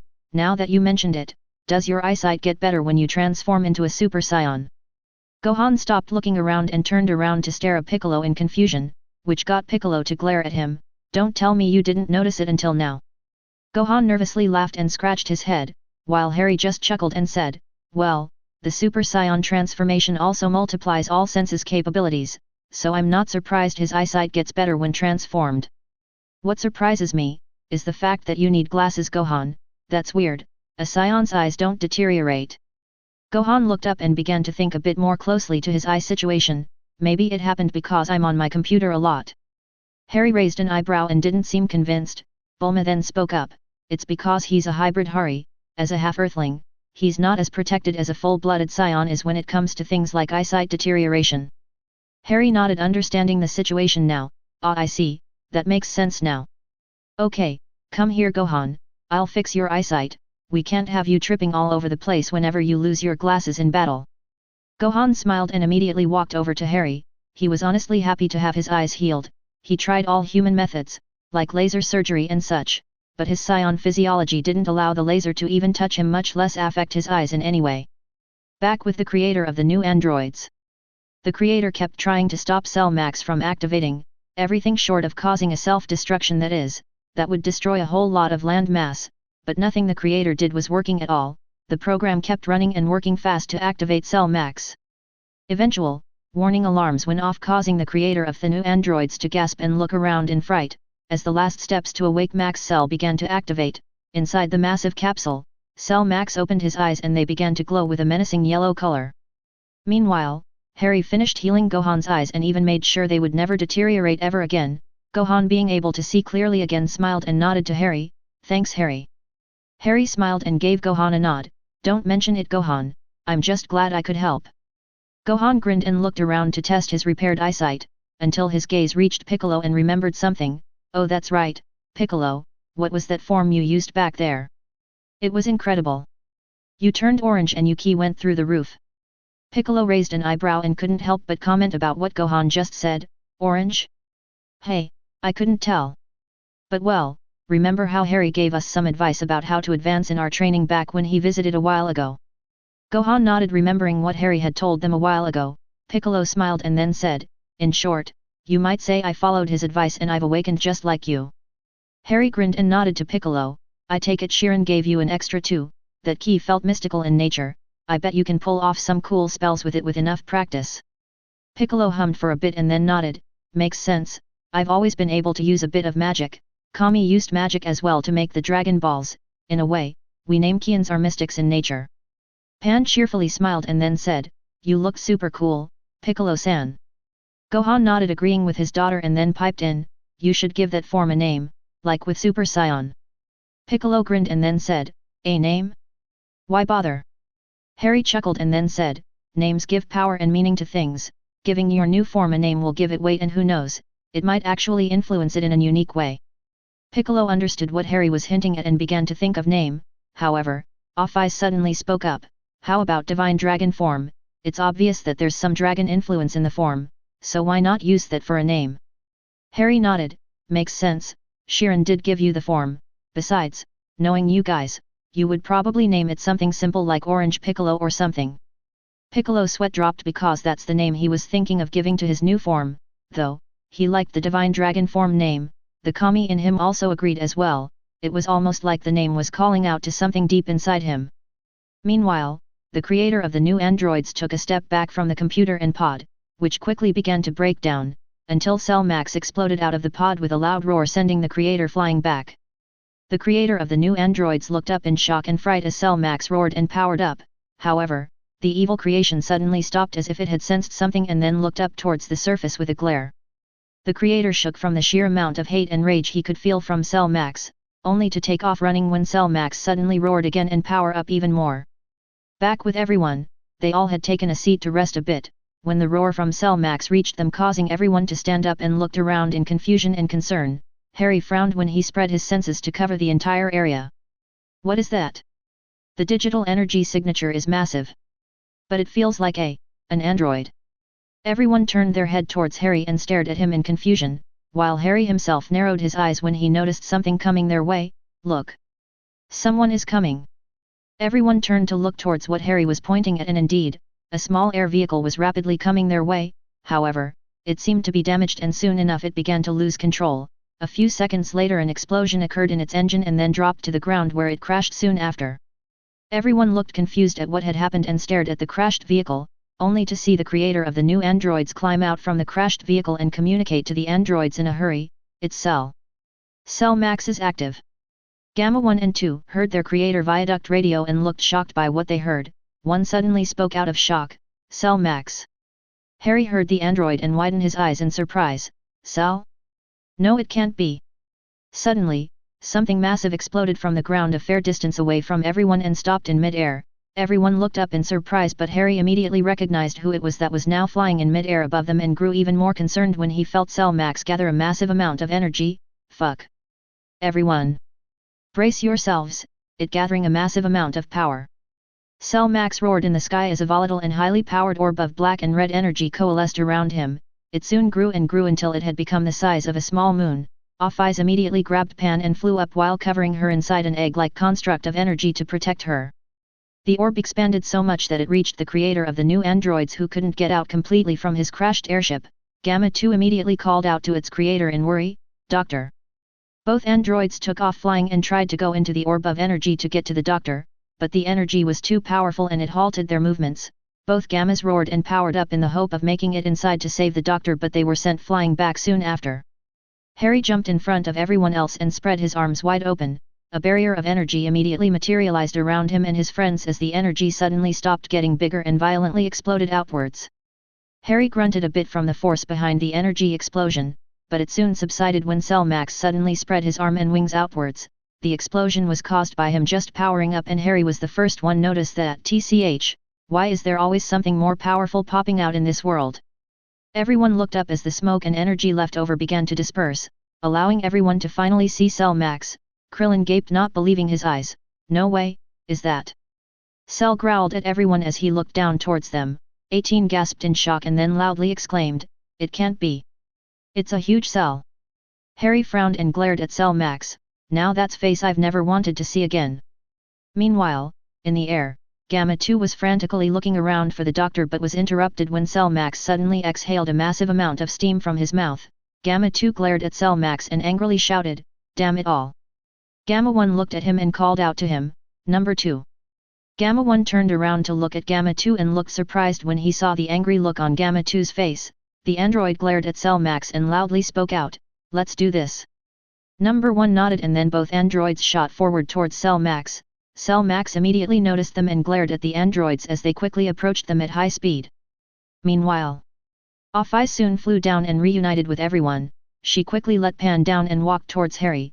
Pan immediately ran to her father while Piccolo suddenly yelled out to everyone, we're going to. Everyone nodded, except Bulma and Krillin, who looked surprised. Krillin nervously spoke up, Hat? You mean everyone? But Piccolo ignored him and called out to Gohan, Gohan. Here's a senzu. However, Harry walked up to his side with Off-Eyes and spoke up to Piccolo, save it, I'll heal him. Piccolo grinned and gave Harry a nod. Meanwhile the Dragon God grinned back at Piccolo and then pointed a hand towards Gohan, Kuraja. Energy transfer. Gohan was quickly engulfed in a soft green light and then into a soft golden light. His wounds were instantly healed and his energy restored. Whoa! I've forgotten how easy you can heal and restore energy, Harry. Harry gave Gohan a thumbs up and then turned his head towards Cell Max. He quickly did the same for Piccolo, and with everyone now in tip-top condition, they were ready to fight Cell Max. Harry glared towards Cell Max and then spoke up, alright, this thing might look like Cell in his second form, but is far more powerful than the one we know. Be careful everyone and watch out for any surprises. Everyone nodded and stared up towards Cell Max. It might look like Cell, but as Harry said, this one seemed different, more powerful and wild. Just looking at him made all present nervously sweat. How will this fight go? Are they strong enough to face such four, and where the hell are Goku and Vegeta now? Chapter 232. Gohan and Piccolo soon powered up and then flew towards Cell Max to help the Gammas fight it. Goten and Trunks grinned, and before anything else happened, Trunks spoke up, "This looks like fun. Let's go, Goten." Goten nodded with a grin on his face, and soon after both young Scion hybrids took off flying to help everyone fight Cell Max. 18 narrowed her eyes and then glared up at Cell Max with a very annoyed frown on her face. "Tch. Fine. I'm helping too." Krillin gaped at his wife and watched her take off flying at high speed to help fight the evil creation. Harry smiled at his friends for a second before speaking up to Off-Eyes, who was silently waiting on him, "Keep an eye on Bulma and Pan while we fight. If that thing looks like it's going to unleash something big, protect them." Off-Eyes softly smiled at Harry and nodded, "Don't worry, nothing will harm them as long as I'm around." Harry nodded, and then, both Off-Eyes and he took off flying to join the fight. Krillin sighed and shook his head, not feeling like getting into a fight with a Cell lookalike. He decided to stay behind. "I'll protect Pan and Bulma, guys. You go and give it everything you got." Bulma grinned at Krillin and shook her head at him. "Well, I'm glad you found something to do." Krillin grunted as if he was hit or something. That barbed comment from Bulma must have hurt. Inwardly, Bulma was glad to have him around, though. You never know when she and Pan would need some help. Meanwhile, the Gammas were fighting and dodging all the attacks coming from Cell Max, which in turn enraged him into roaring at them. With Cell Max now distracted, Gamma 2 was able to fly up from behind him and then come down at high speed with a drop kick engulfed in energy.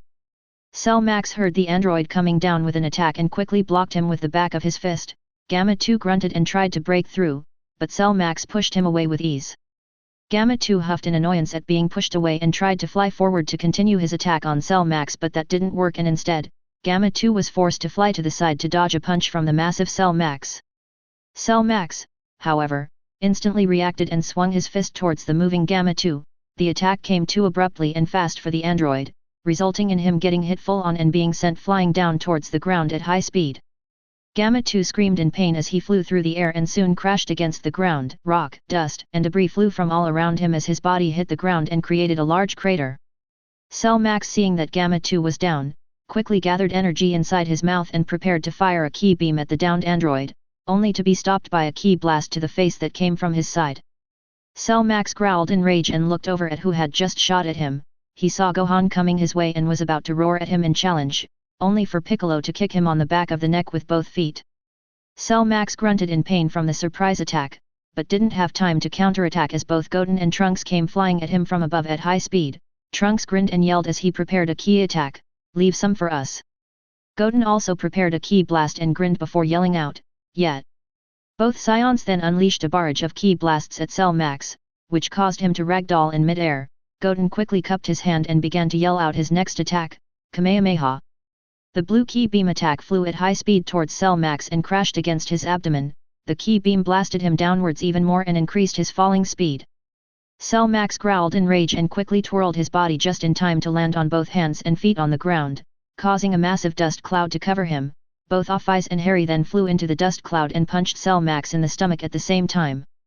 Cell Max folded forward and gasped in pain before both Dragon Gods suddenly gathered energy in their hands and blasted him away with two massive ki beam attacks. Off-Eye's ki beam was colored black and purple, while Harry's was red. Cell Max exploded from the dust cloud while being pushed away by both ki beam attacks. With a roar, the android pushed himself to the side and let the beam attack continue their flying path, where they kept going until they went up into the sky and disappeared. Cell Max went to take off to attack both Off-Eyes and Harry, but Gohan and 18 got in his way and began to fly around him to confuse him and get his attention on them. Cell Max grew even more rageful and suddenly lifted both of his arms. With an angry roar, he brought down both arms as hard as he could. Both Gohan and 18 barely got away from the twin hammer fist attack from Cell Max, but when both fists crashed on the ground they exploded outwards and caused a shockwave that pushed both 18 and Gohan away from Cell Max. Gohan twirled in midair a few times before he stopped himself and looked up toward Cell Max. Damn! Gamma 1 flew down and yelled at Gohan and everyone else when he got close to him, aim at the top of his head. That's the only weak point on his body. Everyone was a bit surprised about this news. In fact, they all yelled the same thing at the same time, the top of his head. Gamma 1 nodded and quietly explained, Dr. Hito feared this would happen, so he added a weak spot to Cell Max just in case of a situation like this one. Piccolo nodded and then said, perfect. Gamma 2 then spoke up before someone could move to attack Cell Max, you should know that it's not that simple. Everyone frowned towards Gamma 2, the seriousness of his voice told them that something else was in play here, and Gamma 2 wasted no time to explain, the moment you give him a killing blow, that'll trigger a chain reaction that will force his body to go into overdrive, causing Cell Max to explode. If we are too slow, we'll be caught in that explosion. Everyone grunted in frustration. This was bad news for everyone after all. Meanwhile, Harry huffed in annoyance and shook his head. What is it with these androids always exploding? Off-Ice floated to his side and then spoke up. We can handle the explosion, let's just help everyone defeat it. Harry nodded and got ready. Cell Max had been thrashing around in anger for a while, but it seemed like it had finally found them all and was now rushing towards them with a roar of rage.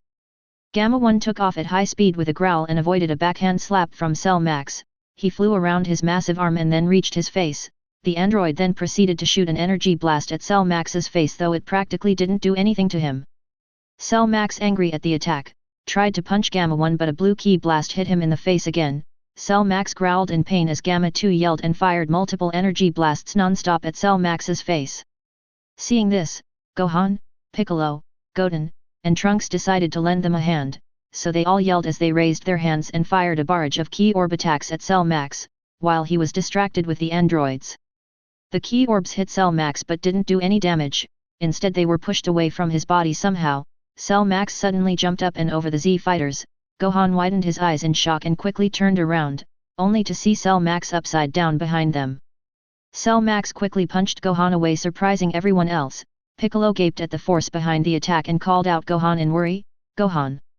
Cell Max went to try and attack the rest of the warriors, but Harry appeared beside his face and kicked him away. Off-Eyes blurred above him as Cell Max as he was sent flying away from Harry's kick, and she then blasted him further away with a powerful purple ki blast. Cell Max changed his flying trajectory that Off-Eyes' ki blast sent him on and crashed on the ground a fair distance away. It quickly tried to recover and get up, but both Trunks and Goten raised their hands and fired up a couple of powerful ki beam attack at Cell Max, hoping to hit him while he was trying to get up. But the evil creation saw the attack coming and with a roar, he jumped up to avoid them. 18, who was nearby, quickly aimed a ki beam attack towards Cell Max's head. However, she was having a hard time taking aim with how fast the evil creation was moving. Great! How hard could be to hit his damn head? Come on! Gamma 1 frowned and tried to shoot at Cell Max's head with energy blasts, but none of his attacks hit. Damn, he's too fast. Cell Max ran around Gamma 1, while he kept shooting at him, but when Cell Max got close to the android, he quickly moved out of the way, revealing Gamma 2, who was behind him and charging a massive energy orb attack. Gamma 2, seeing that Cell Max was close, fired the energy attack he had been charging. Take this! The massive energy orb flew forward with a bang and crashed against Cell Max. However, the evil creation was completely unaffected by the attack and just ran through it while reaching for Gamma 2. Luckily for the android, Trunks, Goten, and Gohan blasted him away with powerful ki blasts to the face, forcing Cell Max to stop in his tracks and protect his head from the barrage of ki attacks. Cell Max became even more crazed in his anger and pain and began to thrash around while trying to hit the young Scion hybrids, but before he could even reach them, Harry appeared in a flash of twilight and cross-slashed Cell Max in the face with Oblivion and Oathkeeper. Cell Max's head whipped to the side and was then engulfed in a twin explosion of darkness and light, which sent him stumbling to the side from the force behind Harry's keyblades. Not wanting to let Cell Max have any breathing room, Off-Eyes blurred under his chin and flipped kicked him hard, causing his head to whip upwards and his neck to stretch because the force behind Off-Eyes' flip kick hit him hard. Cell Max's head soon whipped back to normal and the evil creation looked down, as he let out a growl of pain from the sudden powerful attacks from Harry and Off-Eyes. His world had been rocked hard and that left him open to a surprise attack. One Piccolo immediately took advantage of the name ki and blurred behind Cell Max's head and then fired a massive and powerful ki beam attack at Cell Max's weak point.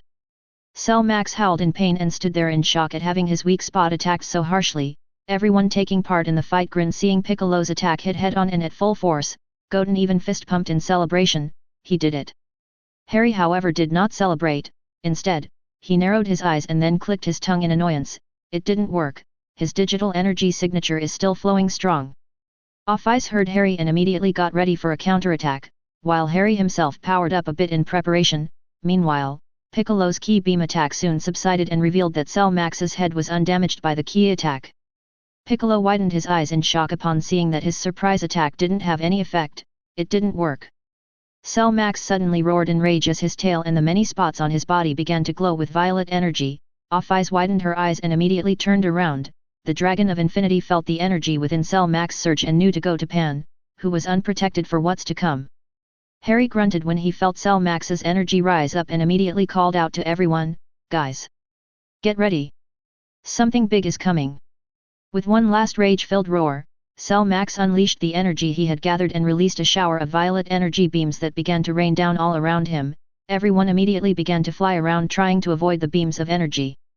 However, it was becoming more and more difficult for them to do so, given how many beams were coming down on the area. The situation became worse when the beams began to chase after everyone involved in the fight. Meanwhile, as the beams of energy began to spread out from where Cell Max was standing, Off-Eyes raced towards Pan, Krillin, and Bulma. She quickly arrived and stood floating in the air in front of her new friends.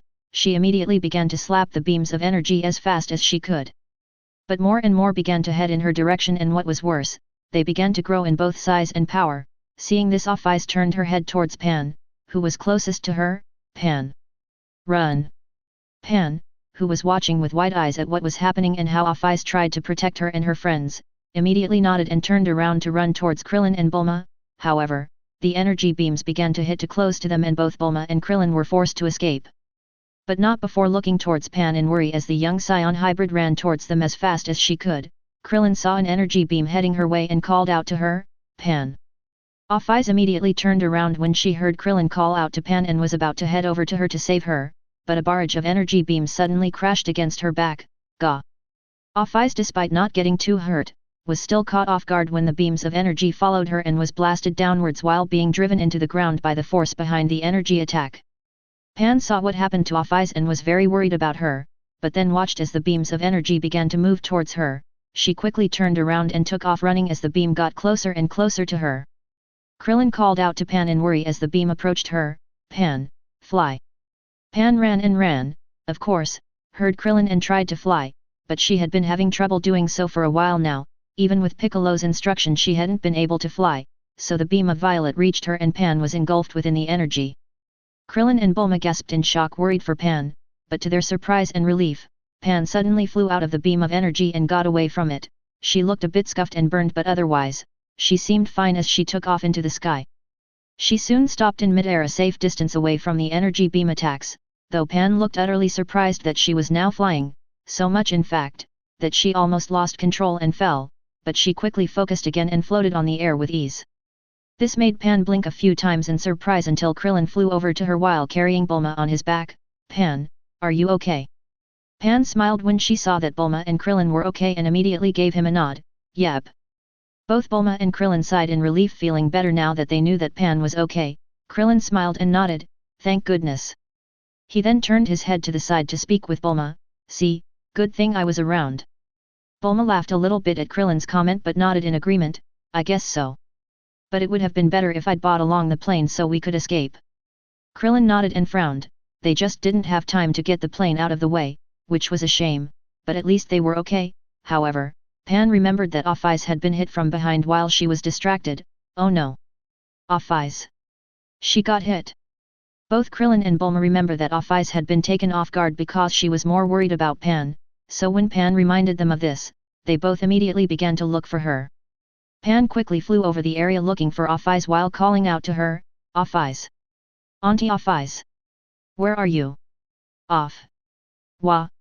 A pillar of black and purple energy exploded from the ground not too far from Pan, which cut her off from calling out for Off-Eyes and forced her to close her eyes, but things soon calmed down and Pan immediately looked towards where the pillar of energy exploded out from. Pan quickly noticed Off-Eyes floating in mid-air right on top of a crater her energy had made. Pan was glad to see that Off-Eyes was okay and brightly smiled in relief.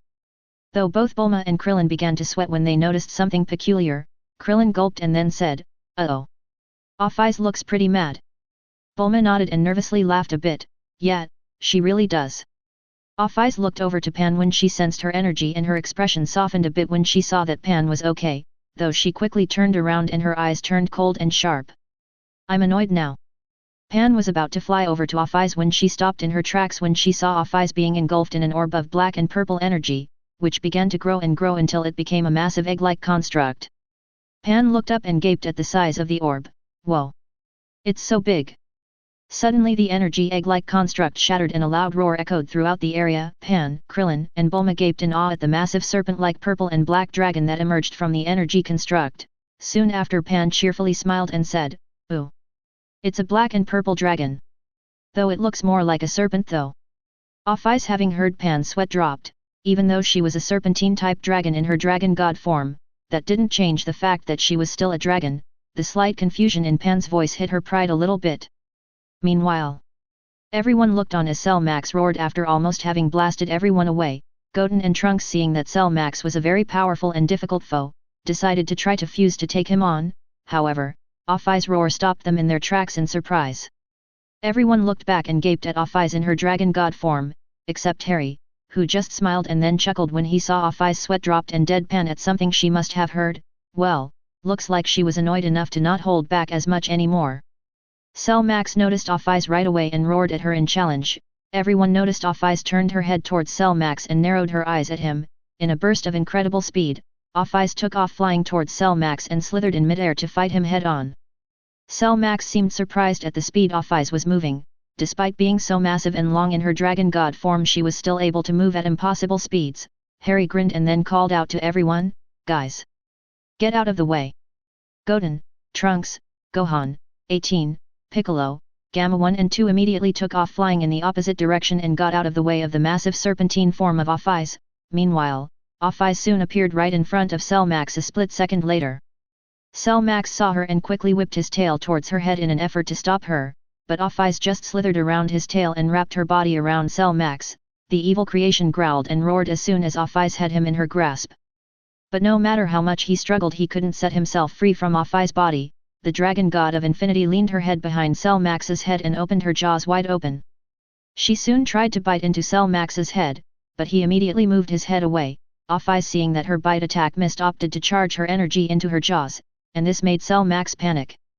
With no way to escape and being constricted by Off-Ice, Cell Max was only able to free one arm in his struggle from Off-Ice. However, as soon as the dragon god of infinity stopped charging her energy and fired a beam from her opened jaws, the beam flew out fast, but Cell Max was still somehow able to block it with his forearm. Cell Max roared in pain and rage as Off-Ice let go of his body, allowing him to get pushed back from her.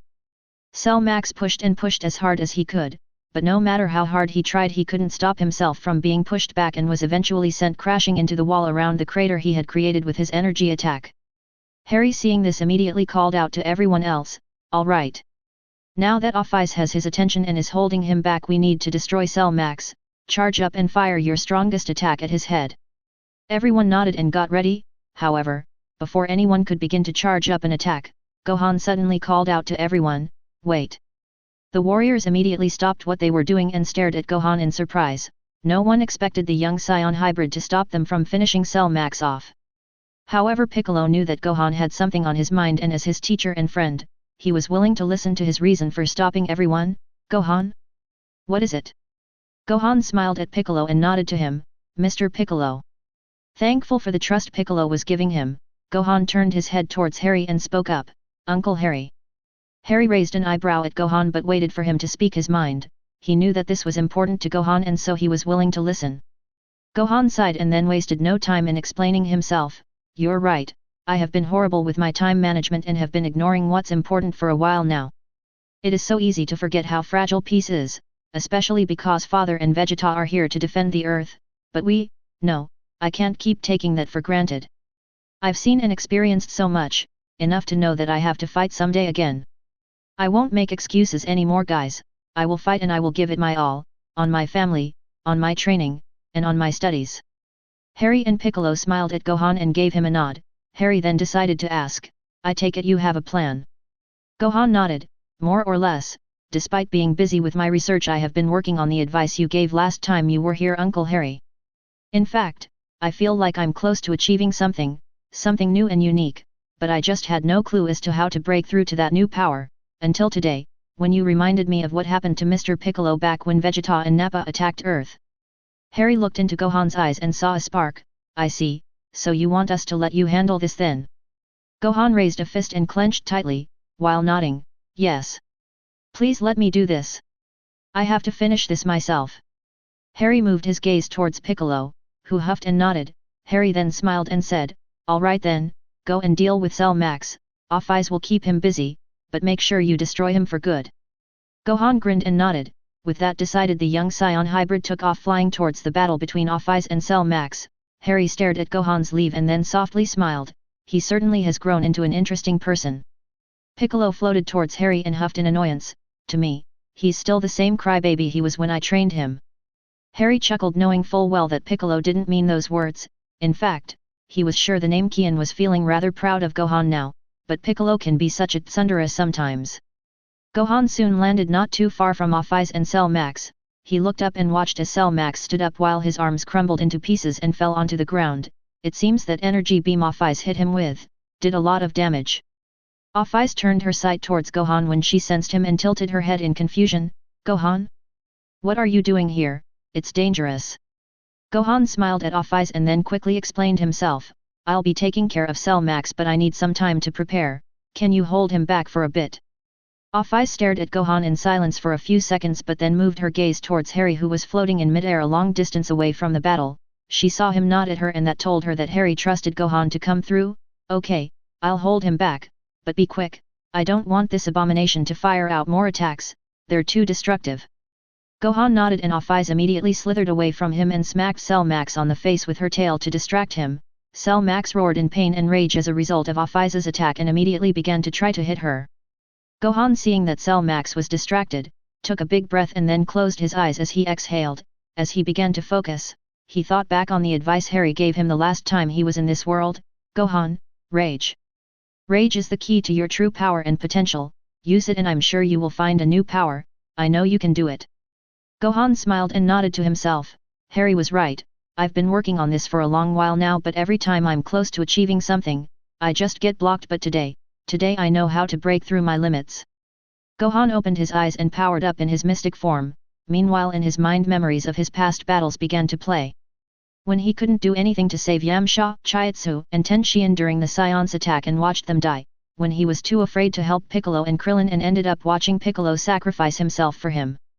Watching Piccolo die while telling him he was thankful that he was first ever friend was something Gohan has never forgotten, but he had pushed that memory away, not wanting to think on how much of a coward and weakling he was back there. But Harry just reminded him of that time and the emotions he felt back then came surging back. They burned as if had watched all of it happen again. Gohan's eyes teared up in both anger at himself and sorrow. It was at this moment that something in him sparked awake and roared. Gohan, for the second time in his life, let go of all his emotions and let them flood everything in him, and thus, with a mighty roar, the area was engulfed in a white light. Chapter 233. Everyone watched as Gohan was suddenly engulfed in an intense orb of white-reddish ki. The roar coming out of him sounded primal, but most of all, full of rage. As this was happening, Harry couldn't help but grin and watch on with an expectant look in his eyes. Meanwhile, as Gohan's power surged, he began to think about all his past battles and failures, Piccolo's sacrifice, his inability to avenge him against Nappa, and his failure to help his father battle against Vegeta. Him just watching as Frieza and his force took the lives of many Namekians, his defeat against the Jinyu force, once again being saved by his father against the Jinyu force as well, having to fight off and hurt his dad when he was possessed by the leader of the Jinyu force, Captain Jinyu himself. His fight and loss against Frieza, watching Piccolo almost getting killed by him, Krillin being killed by him, and the fact that once again he couldn't help his father and would only get in his way when he first became a Super Saiyan. As more and more memories came forth, so did Gohan's rage and power. Everything was vibrating around him as the ground crumbled and debris began to float and explode with the force of his ki. Harry, still grinning, called out to everyone, "Guys! Get back, this is going to get rather intense." Everyone nodded and immediately took off flying to get away from Gohan. However, Piccolo and Harry stayed behind to watch. Piccolo himself was rather surprised by the increasing level of power that Gohan was now displaying. However, something about Gohan's ki began to worry Piccolo. But before he could voice his concerns, Gohan's ki exploded outwards and turned into a spiral of silver and red lightning ki. Clouds began to swirl around Gohan's ki and thunderbolts dropped from the sky with loud and echoing booms. All the while Gohan's memories continued to come forth in his mind, his second fight with Vegeta, which he lost rather miserably, the fight with the androids, in which he couldn't do anything to help against them. Watching his father being affected by the heart virus and being brought down to his knees in pain, the unleashing of Android 17 and 18, Cell appearing and killing countless humans. But most of all, the moment in which everything changed for him, Cell sending the Cell Juniors to attack his father and friends, and the destruction of Android 16, the very moment where he first let go and his rage reached a fever pitch. The power and confidence he gained at that moment was amazing, and in his pride-filled ego, he toyed with Cell, wanting to make him pay for everything he had done, a mistake he had never forgiven himself for. It all led to his biggest regret and most painful memory, the moment in which Goku had to once again sacrifice himself to save himself and the planet, all because he failed to finish Cell off. The bastard decided to blow himself up and destroy the planet in petty revenge at the humiliation Gohan had given him, and Goku teleported himself and Cell away from Earth to save it. This was the moment that filled Gohan with the most sadness and guilt in his life. He failed everyone that day, but most of all his father, but not again. Never again. Hey-ah! Gohan's ki violently exploded outwards, and his inner power awakened once again as he let all his feelings fill him. It wasn't just his rage anymore, but everything he had, and in that moment, the amazing potential within him answered his call. Gohan's power exploded and a massive shockwave shook the entire planet. Luckily, Harry immediately snapped his fingers and created a barrier around the battlefield to protect both the planet and everyone on it from Gohan's newfound power level. Piccolo grunted and struggled to keep himself from being sent flying away. Grr! What is this power? It feels wild, angry, like a beast filled with nothing but bloodlust. It almost seems like Gohan has become a demon. Harry grinned and nodded before he finished Piccolo's sentence. A demon, right? Well, he is a practitioner of the Demon Clan martial arts, a disciple of you, son of Piccolo de Mu, the Demon King. Piccolo widened his eyes and turned his head towards Harry. What? You don't mean? Harry chuckled and nodded. That's right. Unknowingly, the Demon Clan style is perfect for Gohan, an aggressive and ruthless martial art style that emphasizes rage and hate. The primal rage within Gohan thrived on that style. You gave him everything he needed to become the best fighter possible, Piccolo. He is your student and now, he's the new master of your father's and your martial arts style. Piccolo was speechless. At the time, he taught Gohan his fighting style to toughen him up, to make him ruthless and strong. He didn't want to make him a full member of the Demon Clan at some point back then, but he all but forgot about it. After all, Gohan was always a sweet kid and a strong, reliable adult now. Sure, Piccolo would get angry when Gohan neglected his training, but he was also proud of the man he had become. Suddenly, Piccolo grinned and began to laugh. Hat. I wonder what Goku is going to say when he hears about this. Harry chuckled and nodded. In all honesty, Harry always thought that Piccolo training Gohan was the best thing that could have happened. Back then, he and Goku tried to train him, but Chi-Chi spoiled him too much, and in a way, so did Harry and Goku. Gohan would have never grown strong if things had kept going the same way. He and Goku dying against Raditz was something that benefited Harry, Goku, Piccolo, and Gohan. Harry and Goku were trained by King Kai, while Gohan was trained by Piccolo, and Piccolo himself grew a heart and goodness began to grow in him. Things were difficult and painful back then, but Harry had to admit that everything went the best way possible. Suddenly, the enormous pillar of ki exploded and dissipated, revealing Gohan, who now had taken on a new appearance. Harry whistled as he looked at the changes in Gohan's appearance and new power level. His hair had spiked up similar to his Super Saiyan 2 form, but his hair color was different and so were his eyes. His hair was now a white-silver color, while his eyes were crimson red. In Harry's eyes he looked like both, a predator and a demon ready to cause chaos and destruction. I think I will call this Super Saiyan, Demon Lord form. Piccolo grinned and nodded, liking the name a bit too much. He didn't know why, but he felt proud of that name and Gohan's transformation. Perhaps it was his father in him, but Gohan was now a full member of the Demon Clan and he was very proud of that. Take that, Kami, father. Ost, Gohan's anger theme. Gohan looked up towards Cell Max and took a big breath. He then grinned and brought up one of his fists to his face. He watched the red lightning and white silver ki flare in his fist for a few seconds before speaking up. So this is what Uncle Harry meant by using my rage. My ki feels incredible. It feels like a beast ready to pounce on its prey. It seems like my ki shifted as well. It became dark, like Piccolo's was back when I first met him. But Uncle Harry always says that dark doesn't necessarily mean evil, it just means my power is on a whole different spectrum. I decide what to do with it, and right now, what I want to do, is destroy this abomination. Off Eyes, having heard Gohan, nodded and immediately slithered away. She quickly reached Harry and wrapped her body around him. Piccolo, who was close by, moved away while sweat dropping. No matter the power level, a dragon god wrapping itself around you was just too intimidating. Harry smiled, and when Off Eyes leaned her head towards him, he reached over and rubbed the side of her face. Off-Ice closed her eyes and enjoyed the loving caress Harry gave her. Harry continued to smile and then spoke to his dragon god girlfriend, "Thanks for letting Gohan deal with this, I think he needs it." Off-Ice nodded and opened her eyes. "I could tell, there were a lot of emotions in that surge of power, just before he transformed, he had a rough childhood, right?" Harry frowned and nodded, "Yeah, circumstances took his childhood away, Gohan had to grow fast and was involved in battle after battle, he saw so much death and destruction. I think that's part of why his ki took on a dark shift." Piccolo training and teaching him in the Demon Clan's style, along with everything he went through, made him fill his heart and soul full rage and guilt. There was always a lot of potential in him. But rage has always been a trigger for his true power.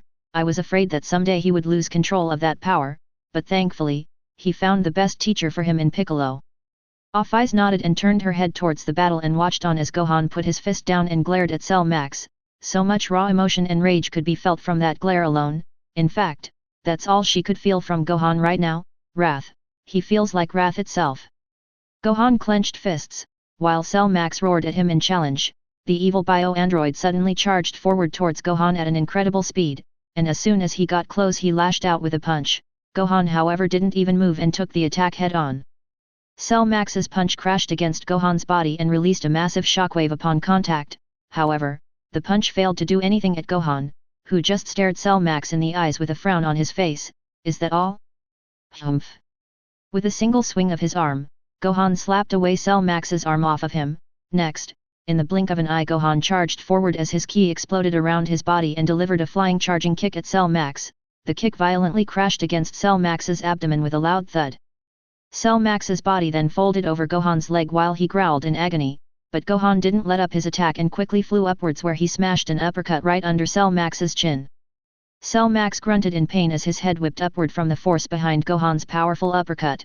The uppercut was so powerful that Cell Max did a whole body flip and landed on all fours a short distance away from Gohan. Meanwhile, Gohan landed on some tall pillar made out of debris and glared at Cell Max as the evil bio-android gagged and gasped in pain.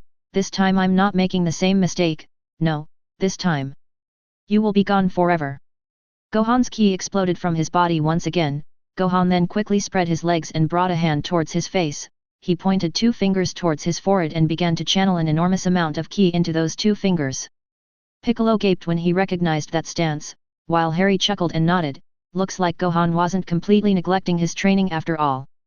Cell Max, feeling the enormous amount of ki that Gohan was accumulating, began to try to quickly get up, but he soon lost balance and fell on his ass. Gohan's attacks did him a lot of damage, enough for Cell Max to struggle to even get up or recover. Gohan grinned and then pointed his 2 fingers towards Cell Max. "Take this. Maken Kosapo." A spiraling beam of silver and red ki shot out of Gohan's fingers at a high speed. Cell Max gaped and widened his eyes as he saw the powerful and deadly ki technique head his way. The last thing he felt and saw was Gohan's attack go through his forehead to the back of his head.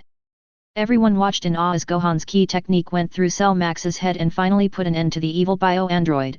The ki beam continued going forward until it broke the atmosphere of the planet and disappeared into open space. Gohan sighed and let down his hand. He watched as Cell Max lost all the color of his body and then dropped to the ground dead. Suddenly Gamma 1 yelled at everyone, "Quick! We need to get out of here!" But Harry raised an hand and instantly created a barrier around Cell Max's dead body. The evil bio-android's body disgustingly bloated and then violently exploded inside the barrier which held strong, protecting everyone. A few moments later, Krillin, having sensed that things had calmed down, told Bulma to head towards the crater to check on everyone and see if they were okay. Bulma immediately agreed and flew her airship towards the crater where everyone was located. It didn't take long for Bulma, Krillin, and Pan to arrive and find everyone, who were now standing in a circle while Gamma 1 and 2 were digging up Dr. Hito, who had survived the craziness somehow. Bulma smiled and laughed, feeling relieved that everyone seemed okay. Pan couldn't wait any longer and opened a window, which she jumped out of and then landed on the ground with a soft thud. She immediately ran towards everyone the moment her feet touched the ground. She immediately saw Off-Ice, who was still in her dragon god form and wrapped around Harry.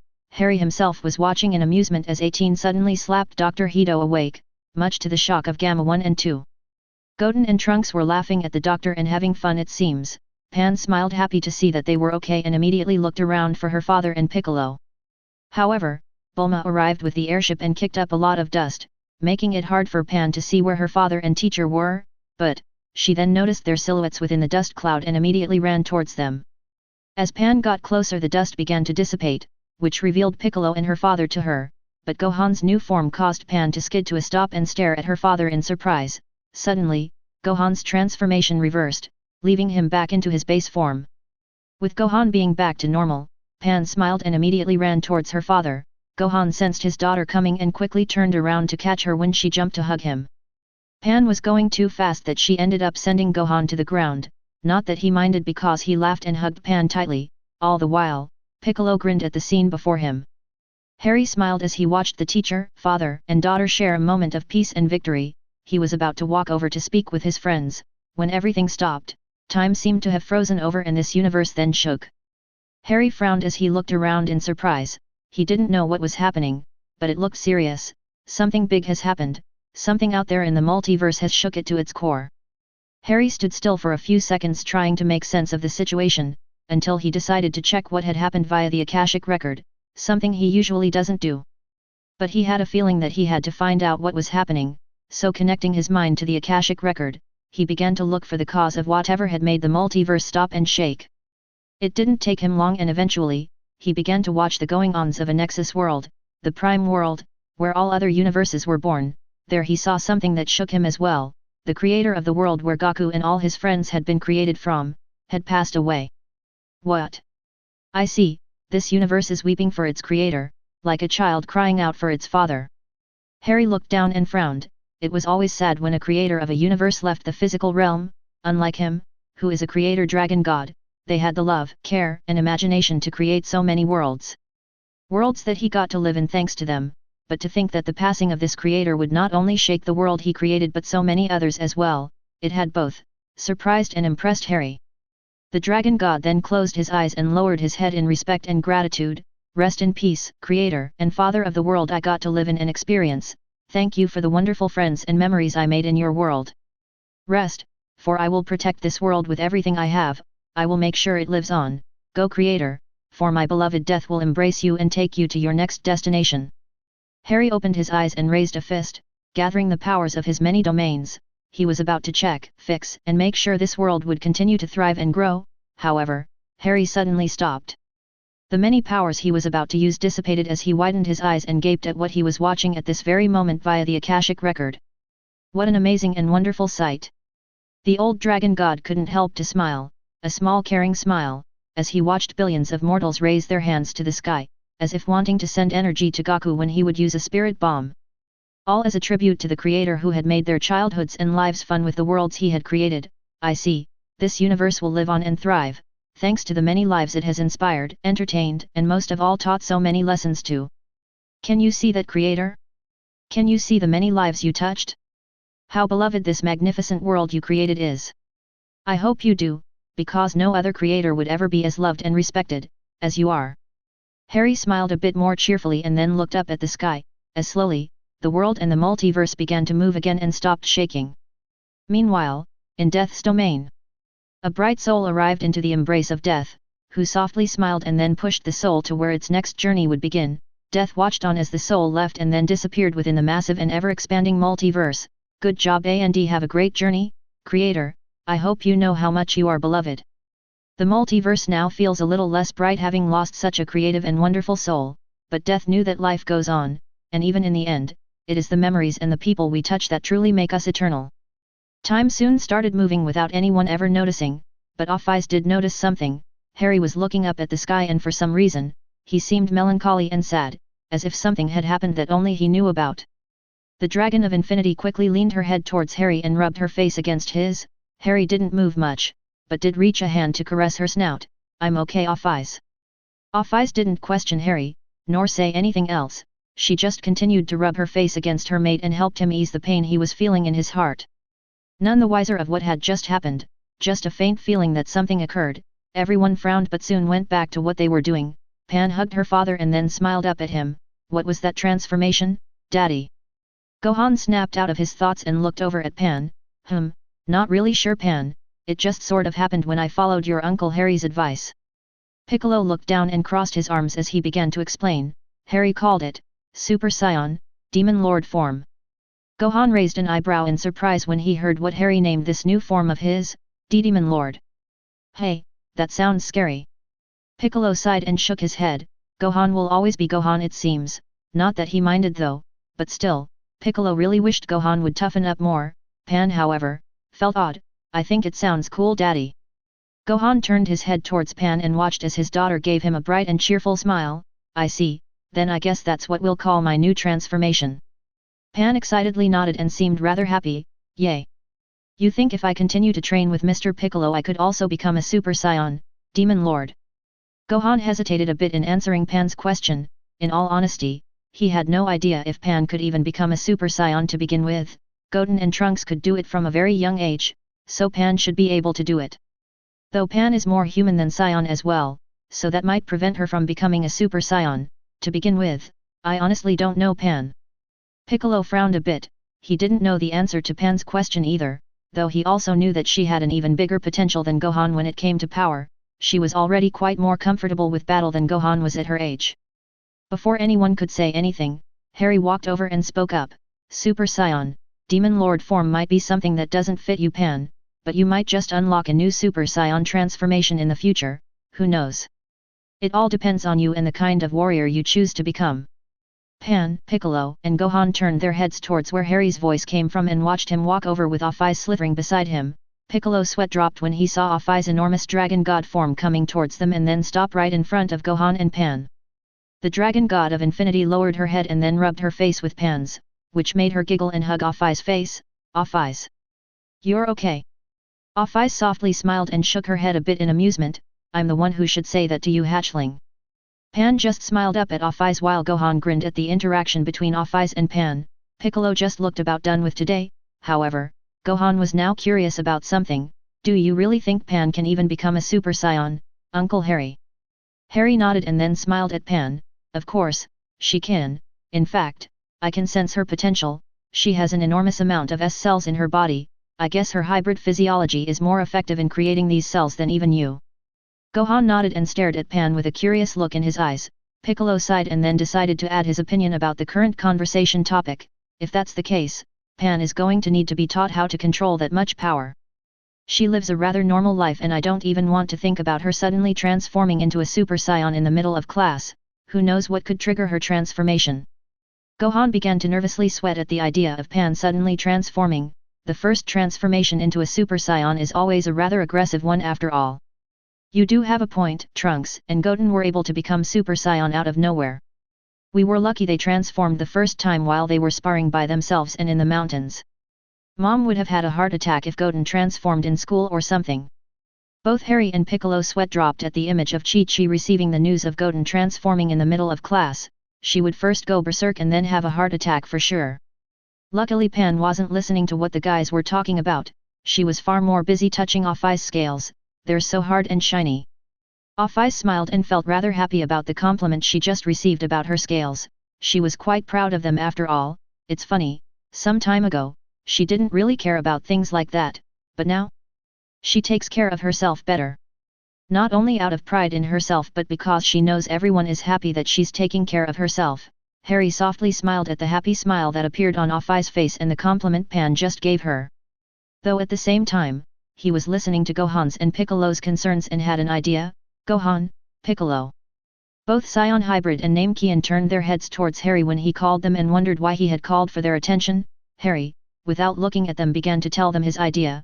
What do you think of letting Pan study in Neo Kyoto? Both Gohan and Piccolo widened their eyes at Harry's idea.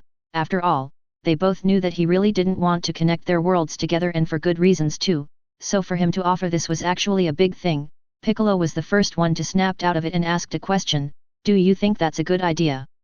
Harry nodded and then moved his gaze toward Pan. Yeah, in Neo Kyoto, children are allowed into the natural dungeon and get training from the guilds and even other people. It depends on what they want to learn, of course. But this way, Pan will be able to learn with children of high levels of power like herself. She'll be able to make friends with peers on her level, plus she will be able to use her abilities in the open as well. No fear of being treated differently, no need to hide, and if she were to transform into a Super Saiyan, no one would bat an eye at her, they would think it's just any other day in Neo Kyoto. Gohan quite liked what Harry described. he knew too well how hard it was to go to school when you were so powerful, and he had a hard time fitting in high school because of this. This is why he was really happy and interested in Harry's idea, especially because it would help Pan a lot. However, Gohan had some concerns, but I thought you didn't want to connect your world with this one. Are you sure you're okay with this, Uncle Harry? I wouldn't want to risk your world, even though I know Pan would be very happy about your idea. Harry turned his head towards Gohan and then said, well, I have a solution for that. In fact, it's part of the reason I came to visit you guys. Chapter 234. While Harry spoke to Gohan and Piccolo about his reasons for visiting this world again, what's going on in Neo-Kyoto and the opportunity for Pan to study and continue her training in Neo-Kyoto, the rest of the group gathered around Dr. Hito and the Gammas. After all, they were surprised the doctor survived the onslaught of energy attacks that Cell Max showered the area with. Bulma looked at the small chubby doctor in curiosity before asking a question, how did a small guy like you survive all of that? Dr. Hito sighed and looked down. At the moment he wasn't feeling that good, especially with all the chaos and destruction that Cell Max had caused. As the creator of such a fearsome creature, he felt responsible for everything that had happened. Sure, he wasn't a good guy per se, but he wasn't evil either. In fact, he wanted to become a superhero rather than some evil genius mastermind, but he hadn't any money or support, so he was forced to do bad things to fund his research. Things just got way out of control though. Still, he didn't want to be rude, so he answered Bulma's question. I injected myself with a formula that made my skin extra tough, enough to survive what happened. Bulma recoiled in shock. She never expected the small and chubby doctor to go so far as to modify his skin. It's not something a scientist does on a whim, nor is it something anyone would do really. Ew. Dr. Hito's sweat dropped at Bulma's reaction, though he couldn't blame her for reacting that way. Anyone would react like that given what he had done to himself. Suddenly Krillin walked over and sighed before asking another question. What are you guys going to do now? Dr. Hito looked around for a bit and then shared a look with the Gammas, before turning his head towards Krillin and answering his question. We'll hand ourselves over to the police. What happened here could have gotten worse if it wasn't for you guys. I made a horrible mistake and I got to pay for it. The Gammas nodded in agreement with their creator. Things got so out of control and way too dangerous if Cell Max wasn't destroyed here and now. Who knows how much destruction it would cause to everyone and everything on the planet. It was a very close thing, all things considered. However, Krillin didn't like that idea at all. He immediately shook his head and nervously explained himself. Now wait a minute. I don't think that's a good idea. I don't think the police can handle you three. Give us a break, okay? So let's just pretend nothing happened here. I didn't see anything and you guys don't say anything. Dr. Hito looked down and sighed, but nodded in both agreement and understanding. Krillin sighed in relief though. He knew just how much trouble Dr. Hito caused in prison the first time he was in there, and he did not want that to happen again. 18 crossed her arms and then pointed something important out. Then, what are they going to do now? We can't just let them go like that. The Gammas are too powerful and Dr. Hito is kinda of a threat, you know.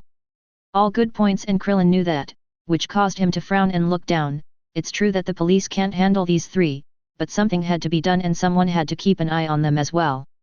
Luckily for everyone, Bulma stepped up and offered a solution to the problem. Why don't you come to work for Capsule Corp, Dr. Hito? Everyone widened their eyes in surprise, not expecting Bulma to offer such an opportunity. Dr. Hito was the most surprised of all and couldn't help to question the opportunity. Are you sure? I wouldn't mind that, but wouldn't us working for you cause you a lot of problems? We aren't exactly the kind of people anyone would want to hire.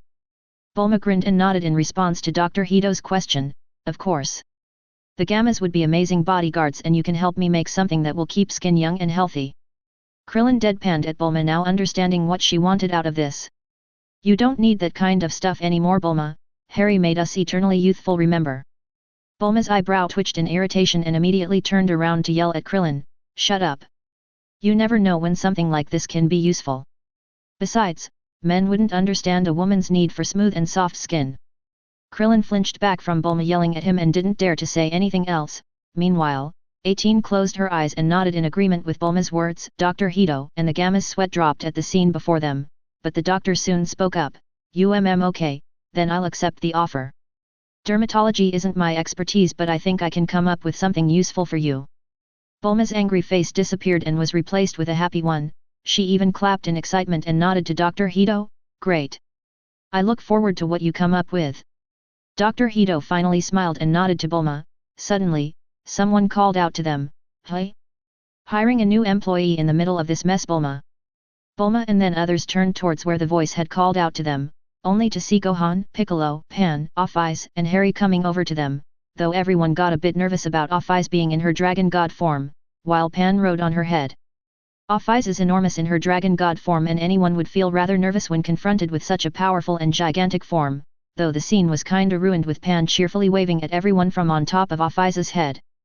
Bulma soon recovered from the nervousness she felt at being in front of such a powerful being and turned to speak with Harry when he got close. "Might as well keep these guys busy and make sure they don't cause problems, right?" Harry chuckled and nodded, "Sounds like a plan, but I think we should get out of here now. It's a good thing everything has been destroyed with the fight, but I'd rather not be here when the authorities arrive." "Well, except Krillin, he's the only cop I wouldn't tell off if he tries to take me away to jail." Krillin jumped up in shock and immediately shook his head. "What? No way. Let's go, guys. I'd rather not have to arrest Harry. Or anyone for that matter, the government is not ready for that." Everyone chuckled at poor Krillin, who now had a very nervous look on his face. However, Pan called out to everyone before they could move to leave the area, "Wait. I want to show Mr. Piccolo and Daddy something." Everyone looked up towards Pan and watched her suddenly jump off Off-Eyes' head, which made everyone panic a bit until she suddenly began to fly and go over to everyone. The group smiled as Pan began to fly around and do tricks in mid-air. Harry grinned and looked on happy to see Pan so cheerful. In his mind, he could also see Goku run around with the same cheerful and happy smile on his face when he was a kid. She really is a lot like Goku. Pan soon landed in front of Piccolo and raised her little fist while looking at him in anticipation. Piccolo chuckled and nodded to Pan, all right, well done Pan, your training in key manipulation will begin next time we train." Pan immediately jumped up and down in excitement. She really wanted to learn how to do key blasts and everything. Gohan smiled at his daughter, feeling proud of how far she had gotten in her training with Piccolo. He knew far too well how Piccolo wouldn't agree to teach her key manipulation unless he thought Pan was ready. Harry nodded and then spoke up, "All right, then let all leave and gather somewhere else. I want to speak with everyone about something." Everyone in the group nodded in agreement. Whenever Harry called for a gathering of everyone, it meant something important was going on, so they wanted to learn more about it. Bulma then suddenly spoke out, "Let's all gather at my place, it's big enough for everyone to gather." The group immediately agreed. However, Harry remembered something else that had him wondering something for a while. "Sounds good, but where are Vegeta and Goku? I can't sense their energy anywhere on the planet." Bulma suddenly scoffed and looked frustrated, which told Harry that both Vegeta and Goku were doing something to piss her off. Bulma then explained the situation, "They're both training with Whis. I tried to contact him too but he's not answering." Harry sighed and shook his head, "Those two idiots, we really need to have something that will let us get in contact with them, just in case, especially because something is always coming out to endanger the planet. Those two should really know better. Especially with what happened the last time, Frieza would have destroyed the planet if they didn't show up when he was resurrected." Everyone nodded in agreement. Things were rather complicated back then. Gohan frowned and looked down. In that situation, he was so weakened from not training that he couldn't even transform into a Super Saiyan for long. "I took everything he had to do so his father could sense his energy and instant transmission his way back to Earth with Vegeta." Bulma huffed and nodded in agreement with Harry. "We really need something like that. The problem is making something that could connect with something that far away. No signal is that powerful. I've been trying some things with magic but no luck so far. I really need to train more with magic but I've been so busy." Harry nodded, understanding the problem. "All right, remind me to get all of you guys Neo Kyoto smartphones. They're powerful enough that they can connect to other phones even in other dimensions and universes." Everyone widened their eyes in surprise, well except Pan, who was too busy playing with Off-Eyes again. Bulma suddenly looked excited and seemed rather intrigued. "Multidimensional communication? Whoa! How did you guys pull that off?" Harry smiled and then explained a bit. "It wasn't easy, it took a lot of magical and technological know-how, plus very rare and difficult to obtain materials, but I'll show you how they're made later. I'm sure you will like the process." Bulma nodded, looking rather happy, which made everyone grin at her. Not that she cared. Harry then said, "Okay, I'll go get idiot number 1 and idiot number 2, I'll then show up at Bulma's soon enough, so go and get everyone else to gather there as well." Everyone nodded and was getting ready to take off to gather all their friends, but Pan suddenly spoke up, "Uncle Harry. Can Off-Eyes stay here and hang out with me?" Harry chuckled and looked up towards Off-Eyes, who gave him a small nod and a smile. everyone found it adorable how Pan got so attached to Off-Eyes and wasn't intimidated by her dragon god form. Well, everyone except Piccolo, who just sighed and rubbed his brow. Leave it to Goku's granddaughter to ask for a play date with a dragon god. Honestly, did no one here have any common sense or at least a bit of caution? Off-Eyes is a being that shouldn't be treated like a pet the same age as Pan. Everyone else, unaware of Piccolo's mental breakdown, smiled when Harry nodded to Pan. Okay, but make sure you let your mom know that you are going to be playing with her, okay? Pan nodded, while Off-Eyes leaned her head towards Harry and rubbed her face against his. I'll keep an eye on the hatchling and meet you at Bulma's when I sense that everyone gathered. I am curious about this world and I bet Pan can show me some interesting places. Harry nodded. After that, Pan jumped on Off-Eyes' head and then pointed forward. Come on Off-Eyes. I'll show you some cool people and places. There's this cute white cat that lives way high in the sky. He's super cool. Off-Eyes nodded and then took off flying, or rather, she slithered her way through the sky. Meanwhile, everyone stared at the massive serpentine dragon who soon disappeared in the distance. Krillin's sweat dropped when he realized who they were going to visit now. I feel bad for Korin now. Harry nodded and laughed a bit. That old cat is going to have a heart attack when he sees Off-Eyes coming his way. Everyone felt bad for the poor Master Korin, but there was nothing they could do for him now, so they just decided to ignore it. With that decided, everyone waved goodbye at each other and then took off to gather all their friends, while Harry quickly opened a dark corridor and stepped inside. He really needed to go get Goku and Vegeta and get on their cases about leaving Earth unprotected so often and for so long. Meanwhile, on Beerus' planet, both Goku and Vegeta lay in a crater completely exhausted and injured, though Vegeta had a big smile on his face even though everything in his body was hurting. I won. Goku tiredly laughed and nodded. He might have lost to Vegeta, but he had a lot of fun going all out in a fight against him. However, their little relaxing time was interrupted when a dark corridor opened up close by. Harry stepped out of the dark corridor and looked down at the beaten and tired Scions. So this is what you two idiots have been doing all day. Why am I not surprised to find you on the floor and injured? Both Goku and Vegeta widened their eyes in surprise when they both saw Harry and heard his voice. Goku suddenly grinned at Harry and then said, Harry. Vegeta sat up while wincing and then scoffed. So you finally showed up here, took your sweet time. Harry frowned and then bonked Vegeta in the head with Oblivion, which made Goku wince and lean away from Vegeta. The king of all Scions grunted in pain and held his head while cursing out at Harry. Meanwhile, the dragon god gave zero fucks to Vegeta's cursing and just huffed in annoyance. That's some attitude to have when your buddy came to visit you, helps save Earth, and comes to pick you up, asshole. Vegeta looked up at Harry and was about to pick a fight, when he finally registered what Harry said. Wait a minute, what do you mean help save the planet? What happened? Goku immediately understood what must have happened back at home and immediately got worried as well. Is everyone alright? Harry sighed but nodded. Yeah, everyone is okay. Gohan, Piccolo, 18, Krillin, Goten, Trunks, Off-Eyes, she's one of my girlfriends by the way, and I defeated the newest threat to the planet. Honestly, why is it that something or someone ridiculously powerful shows up on Earth every other year or so? Does the planet have a big neon sign that says come and blow me up or something? Vegeta relaxed and huffed in both relief and pain. Now that you mentioned it, I have wondered that myself multiple times now. Goku nervously laughed, not knowing of a way to defend his planet. Harry did speak the truth after all. Suddenly some people walked over to them and Harry turned his head towards them. Oh? If it isn't Broly, Kila, and Limo, long time no see. Broly softly smiled and waved at Harry. He remembered him when Goku and him brought him a house and food after he tried to kill them. Plus, Goku and Vegeta spoke about him often. Limo grinned and raised a hand in greeting, while Kila raised an eyebrow at him. Long time, hey? It's been almost 4 years since we've seen you, always wondered where you were though. Harry looked a bit confused and then said, hey? You didn't know I'm from another universe? I would have thought that Goku or Vegeta would have explained that bit about me. Kila gaped at Harry for about a second before exploding. What? How do you expect someone to just tell us something like that? That's not something that pops up in a normal conversation, moron. Harry hummed for a bit and then nodded. Well, you do make some good points. Kila looked about ready to jump and hit Harry for his chill attitude toward the situation, but then she remembered how he played around with Broly when he went berserk back on Earth and realized that would be a stupid thing to do. Broly smiled at Kila knowing she was forcing herself to calm down, but then turned his head towards Harry and said, you missed the fight. Harry raised an eyebrow and then took a look at both Goku and Vegeta. I figured that's what these two were doing, but they fight all the time, nothing special about that, you know. Broly shook his head. The fight between Vegeta and Goku that took place today was something special, but before Broly could say anything, another voice explained it.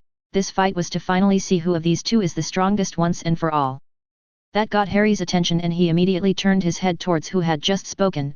He grinned when he saw Whis coming over along with Beerus. Oh? So they went all out, hey? Whis nodded with a smile on his face. Harry then turned his head towards his friends and asked, so, who won?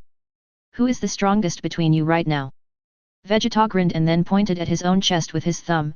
The answer should be obvious, it's me of course. Goku chuckled and nodded, yeah, Vegeta beat me this time and we fought with everything we had, but it won't stay like this forever. I just have to train even more than before. Harry chuckled and shook his head. Of course, Vegeta would be happy and proud of his victory and Goku wouldn't really take his loss hard. After all, he is the kind of person who gets motivated to get stronger after a loss. Beerus, who had gotten annoyed at being ignored, spoke up, so what are you doing on my planet, Harry? I don't believe I gave permission to visit. Harry turned his head towards Beerus and scoffed, as if I need your permission to go anywhere. I see you're also as arrogant as ever, you lazy cat. Beerus glared at Harry and then huffed in annoyance, you certainly have gotten arrogant yourself. I remember you used to respect me, but ever since you came back you've been rather cocky. I was only respectful just so you wouldn't destroy the planet. You are a moody, selfish jerk and an asshole to begin with. I had no other choice but to cater to your needs and wants. I still remember how you broke my spine and threw me into the sea when you arrived at Bulma's party. I won't ever forget that nor forgive you for it. Others might be afraid of you. But you're nothing to me anymore, just another insignificant insect who thinks that can face off against a dragon. You're weaker than me now, Beerus, don't ever forget that, and that midget you and your kind worship is no longer stronger than me either. Both Whis and Beerus widened their eyes at the part of Harry being stronger than Zeno-sama. Beerus became silent in shock, but Whis couldn't help but ask Harry about that. Harry, you reached Zeno-sama's power level already? Harry crossed his arms and nodded, yes, a few months back, I was finally able to break through my own power level ceiling and reached new heights of power. I'm still learning to control all of that extra power, of course. But I'm getting there. You know, you guys were really lucky that when I first arrived in this world, my connection to death was cut off. I was severely weakened because of that and I was forced to push my martial arts skills for years to survive in this world. If I was at full power, I doubt Beerus could have beaten me so easily when he first showed up. Now that I'm back and death has a stronghold in this universe, I can be at full power. I don't even have to fight anyone here, all I have to do that say someone's name and tell them to die, and that's it for them. That's my true power as the master of death. Whis nodded, now understanding Harry a bit better. Back when both he and Beerus arrived on Earth to ask about the Super Saiyan God and met Harry, Whis just knew that he was different. Something just told Whis that Harry was very a dangerous being. Whis suddenly took a look at Beerus and saw that he was now sweating. Yes, I remember that day clearly. I always thought that Lord Beerus was unnecessarily harsh on Harry that day. Now I understand why he did that. Instinctually, Lord Beerus must have sensed Harry's true power and potential and attacked full force unconsciously, but that in the end, worked against him. Harry has harbored anger and hatred towards Lord Beerus since then, and meeting the other gods of destruction and the Xenosamus just made it worse. Their attitudes didn't help either. Oh dear, just who have we angered? Beerus was able to recover from his shock and growled at Harry, I had to take you out of the fight quickly. You were too troublesome with those spells or yours, besides. There's no way you are stronger than Zeno-sama. It's impossible. Harry raised an eyebrow and then uncrossed his arms. It seems you've forgotten just how we Scions do things, let me remind you. Vegeta grinned when he heard Harry call himself a Scion. He knew that he had become a hybrid Scion after he left their world, something about him receiving a race orb from death or something like that. Though his dragon genes overpowered his new Scion once, turning him into a quarter Scion, he was still a proud member of his race, and Vegeta felt happy and proud that Harry had been representing the Scions throughout the multiverse. Goku just smiled. He knew Harry would always be the strongest, and that has always been the case. The Dragon God will always be Goku's goal in getting stronger. Ever since they were little kids, Goku had wanted to be as strong as Harry. But to hear him say that he was now stronger than Zeno was something that excited Goku to no end. After all, it meant that power level was something that could be reached, that it was possible to gain that power level. But before anyone could say anything else, hell broke loose and Harry's power exploded outwards. Everyone braced themselves the moment Harry's energy surged outward. Broly had to hold on to Keela and Limo so they wouldn't get sent flying, but now that everyone was bracing themselves, they could watch on as Harry powered up more and more. Beerus and Whis widened their eyes in pure unadulterated shock as Harry began to power up beyond the gods of destruction, the angels, the Grand Priest, and soon enough, surpassed Xeno-sama himself. Beerus shook his head in disbelief as he took a step back. There's no way. It's impossible. Whis was speechless as well. Never in his life would he ever imagine that someone would reach Xeno-sama's power level, much less surpass it, but Harry did. He accomplished the impossible and he did not know what to say about it. Harry grinned, tightened, and raised his fist. A part of me is thankful to you Beerus and to that midget as well. If it wasn't for you guys, I never would have known this level of power existed. I trained for centuries to reach this level of power in my base form, also I could be stronger than Xeno, and if needed, I could just use my transformations to grow even more powerful, you know? Just in case any of you have a surprise or two. Everyone widened their eyes even more at what Harry just said. It was then that they noticed that Harry had powered up in his base form, which means that, if he were to transform, this power level would just multiply even further beyond. Vegeta gulped and then grinned. That's right, you transformed into a Super Saiyan God before, that Dragon God form of yours, and then your hybrid form as well. All of those forms multiply your power level by a lot already, but if you take on that ridiculous hybrid form of yours then... Goku nodded. Yeah, that form combines all forms of energy you have learned to control and allows all access to all your skills, reduces activation speeds, allowing you to activate and use all of them in an instant, no need to switch energy types, cast spells or even charge the attack, all of them are fired at full power instantly. Harry smiled and nodded. That's right, my base form has already surpassed the midget, but if I were to use any of my transformations, well... I'm afraid I can just flick the midget out of existing with ease. Beerus was completely speechless. Even when Harry had come back, he was still cautious of him, though he already had plans in effect to stop the gods of destruction from trying to hurt his friends and family. That was something Beerus could respect, and even though he was pissed that Harry actually dared threaten him, he decided to leave things alone, but this was something different. Harry has become a being beyond his reach, someone stronger even to Xeno-sama, and for the first time, Beerus, the destroyer, was regretting ever picking a fight. Harry let his arm down and then spoke up in a serious tone. Not feeling so confident anymore, are you? Beerus didn't say anything and just glared at Harry, who just scoffed and then went on. Didn't think so. Remember this, Beerus, you're not the strongest anymore and most certainly, not a boss to me. I will do and go as I please, and if you don't like it, well, that's too bad for you. Be glad I have things to do right now. I would have crippled you on the spot. Now be a good little cat and keep quiet. I came here for my friends. Beerus didn't say anything but just continued to glare at Harry, though it seemed like he wanted to look strong. The sweat on his face told everyone how nervous and worried he really was. Harry grinned and then his energy settled down, but he did not power down. With that done, the Dragon God turned his head towards Vegeta, Goku, Broly, Keela, and Limo. All right, we're all gathering at Bulma's.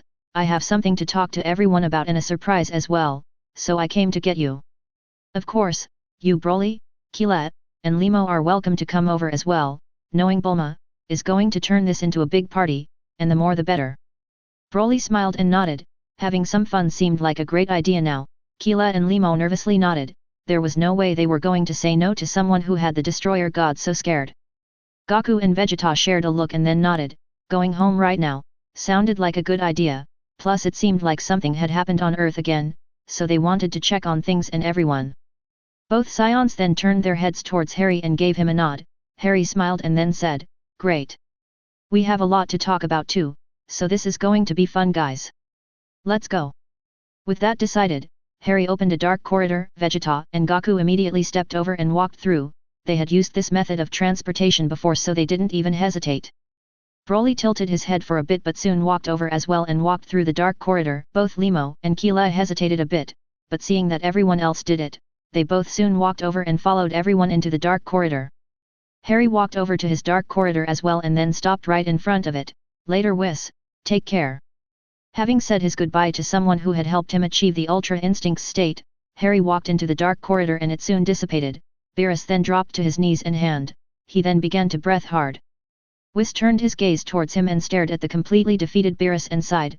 Well, looks like you can't just threaten anyone on Earth anymore, Lord Beerus.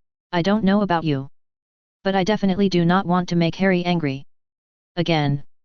Beerus didn't say anything or respond in any way, instead, he just looked down as he struggled to recover his breath while he was sweating a lot.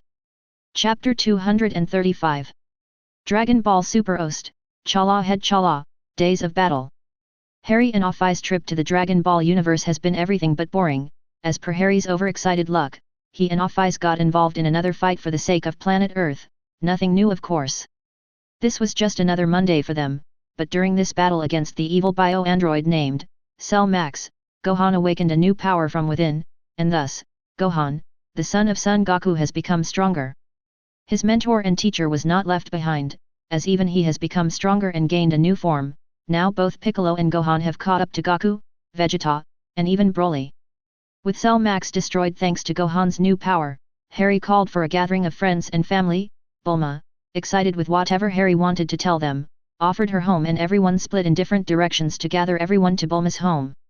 With all of that decided, Harry decided to get Vegeta and Goku for the gathering, and arrived on Beerus planet, where he found both Saiyan warriors on the ground and riddled with wounds, plus completely exhausted. To his surprise, he also found Broly and his friends, Keela and Lemo, though Beerus, not liking the fact that he was ignored, tried to intimidate Harry. However, the Dragon God then revealed some very shocking news. Harry Potter has officially become stronger than the Xeno twins in his base form. This news utterly shocked both Beerus and Whis. Unable to speak or respond after receiving such information, Harry decided to leave with his friends. Leaving behind a worried Whis and a defeated Beerus, who felt that both his pride and power had been thrown aside and that nothing he did would fix that.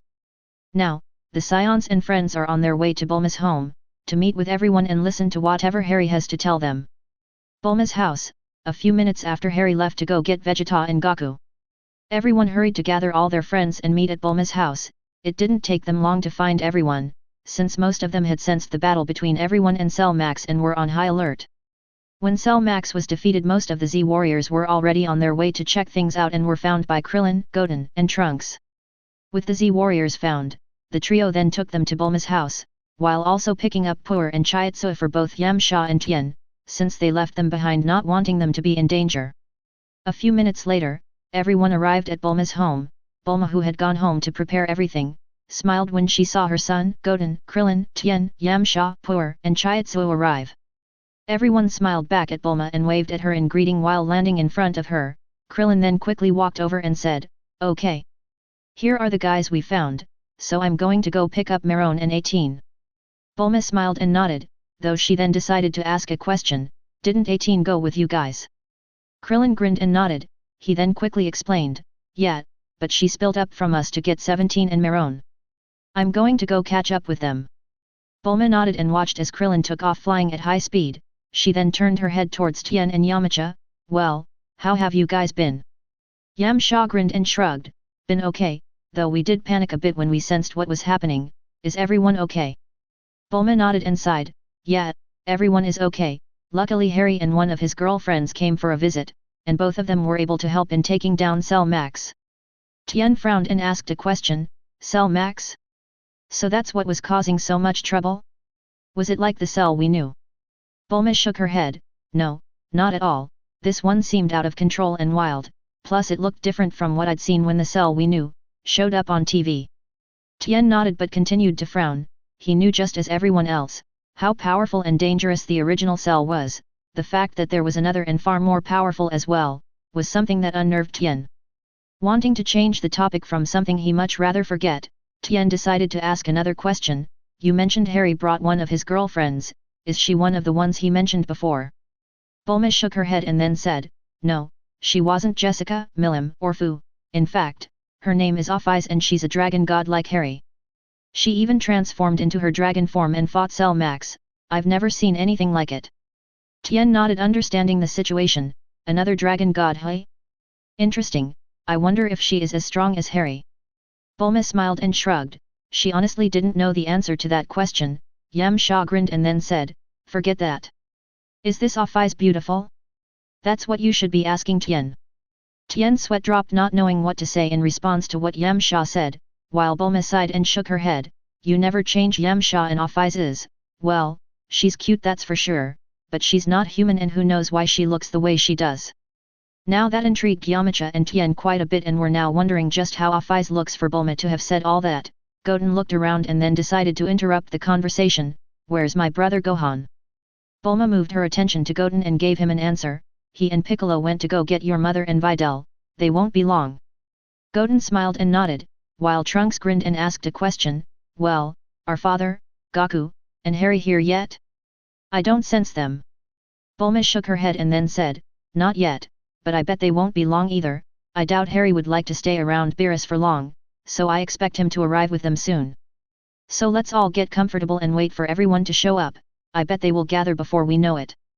Everyone nodded in agreement and then followed Bulma into her home, to wait for everyone to arrive so this gathering could start. It took quite a few minutes, but eventually, everyone the Z warriors considered family and friends, arrived and joined the rest in Bulma's home. Luckily, by then, Bulma had food and other things ready for when everyone arrived. So all visitors immediately began to eat and talk amongst each other about recent events and what had happened with the so-called new Red Ribbon Army and Cell Max. 17 who was watching Marone talk with Goten and Trunks sighed and closed his eyes as he began to speak, "The Red Ribbon Army, hey? Didn't think I would hear that name ever again." 18 nodded in agreement with her brother and crossed her arms, "Yeah, that Hito guy said that it was the son of General Red who rebuilt the Red Ribbon Army, plus he was the one who wanted the Gammas to hunt us down." Master Roshi, who had arrived with Krillin's family, hummed as he looked down, "It sounds like he wanted to get rid of anyone who could get in his way, to think this was all going on right under our noses." Videl, who arrived with the Sun family, her father, and Bu closed her eyes in annoyance and frowned, "We can't always keep an eye on the entire world, but still, I'm surprised no one said anything about the Red Ribbon Army, they were quite infamous way back. I would think someone would have noticed something and spoke up." Bulma nodded and then explained what she had found out. "Dr. Hito told me that the Red Ribbon Army was hiding behind the facade of being a pharmaceutical company. So no one suspected anything. In fact, I bet everyone didn't even think about connecting the old Red Ribbon Army with the new one because of that." Piccolo clicked his tongue in annoyance and then said, "That was pretty clever of them but annoying, we didn't even have a clue of what was going on until they made their move. We can't keep getting caught by surprise like this. It happened when Freeze was resurrected with the Dragon Balls all the way back then as well, and that was a mess." Gohan nodded, "Yeah, we've been rather lax when it comes to things like that. We have to strive to get stronger, otherwise we might not be able to stop whatever might threaten our world again in the future." Mr. Satan, who was sitting nearby Bu and watching him eat, looked up and then said, "But didn't Harry make it so no one with evil intentions could use the Dragon Balls?" Everyone nodded but frowned at the same time, which confused Mr. Satan. Videl sighed and then decided to explain a bit, "We can't keep relying on Harry to fix all of our problems, Dad, it's not fair to him." Mr. Satan frowned and nodded. Harry was never a big fan of him and had made it clear that he was quite displeased with Mr. Satan for taking all the credit for everything the Z fighters did for the planet. It was only for the fact that everyone told him that it was useful for Mr. Satan to take the credit since they didn't want any fame or explain what really happened every time the world was in danger, that Harry let it go. But despite Mr. Satan being weary and knowing he was not liked by Harry, he quite respected him as well, so he could understand why everyone didn't want to just keep relying on him to solve all their problems all the time. Suddenly, everyone sensed Pan coming over very fast, so the group all turned towards where they sensed the little Scion hybrid coming from, only for those who hadn't seen Ophis in her dragon god form to panic a bit. For Ophis was slithering her way towards everyone at high speed, but when they all noticed Pan sitting on the head of the serpentine dragon, they all calmed down. Soon enough Ophis got close enough and immediately leaned her head downwards towards the group. Pan looked like she was carrying something white in her arms, which intrigued the group, but that intrigue soon turned into shock when Pan jumped from Ophis' head and landed in front of everyone with a dead Korin in her arms. This made everyone widen their eyes in even more shock until Pan looked around and then asked a question, "Where's Uncle Harry? Mr. White Cat died, but Ophis told me that Uncle Harry can bring him back to life." Everyone's sweat dropped at what Pan casually just said and stared at her in silence until Videl decided to speak up to her daughter, "Pan, sweetie, what happened to Mr. White Cat?" Pan tilted her head at her mother and stared at her for a few seconds, before turning her head towards Ophis and looking up towards her head. "Well." Suddenly, Dende and Mr. Popo jumped down from Ophis' head and landed beside Pan. Dende nervously laughed and then said, "Hello everyone, and well, it seems like the fact that a massive serpentine dragon coming his way at high speed was too much for Korin and well, he dropped dead." Everyone gave Dende a dry look trying to register what he just told them, until Trunks suddenly spoke out, "Holy shit! Uncle Harry was right, it really was too much for the old cat." Everyone who had been involved with the battle against Selmax and heard what Harry said about what Corrin's reaction to a visit from Pan and Ophis would do to him sweat dropped. Meanwhile Ophis' massive serpentine body suddenly began to glow and shrink. Soon enough, Ophis was back in her human form, though she seemed a bit embarrassed, especially because she was blushing a bit as well. Sorry, I didn't think the white god kitty would just drop dead. No one knew what to say to Ophis, except Bulma, who sighed and laughed a little.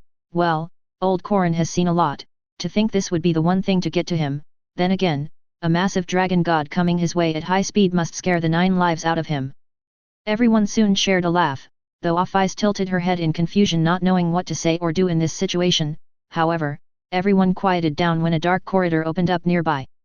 Soon, Goku, Vegeta, Broly, Keela, and Limo stepped out of the dark corridor and looked around. Goku immediately smiled and waved at everyone, while Vegeta crossed his arms and grinned. Broly gently smiled while Limo and Keela nervously smiled and waved at everyone. Everyone smiled when they saw their friends, and then Harry stepped out of the dark corridor as well. The pillar of darkness that served as entrance to the dark corridor dissipated as soon as Harry stepped out of it. Harry looked around and was about to greet everyone when Pan suddenly rushed over to him in a blur, shocking the Scion and friends. Harry actually took a step back in surprise when he suddenly found a dead Corrin being pushed to his face.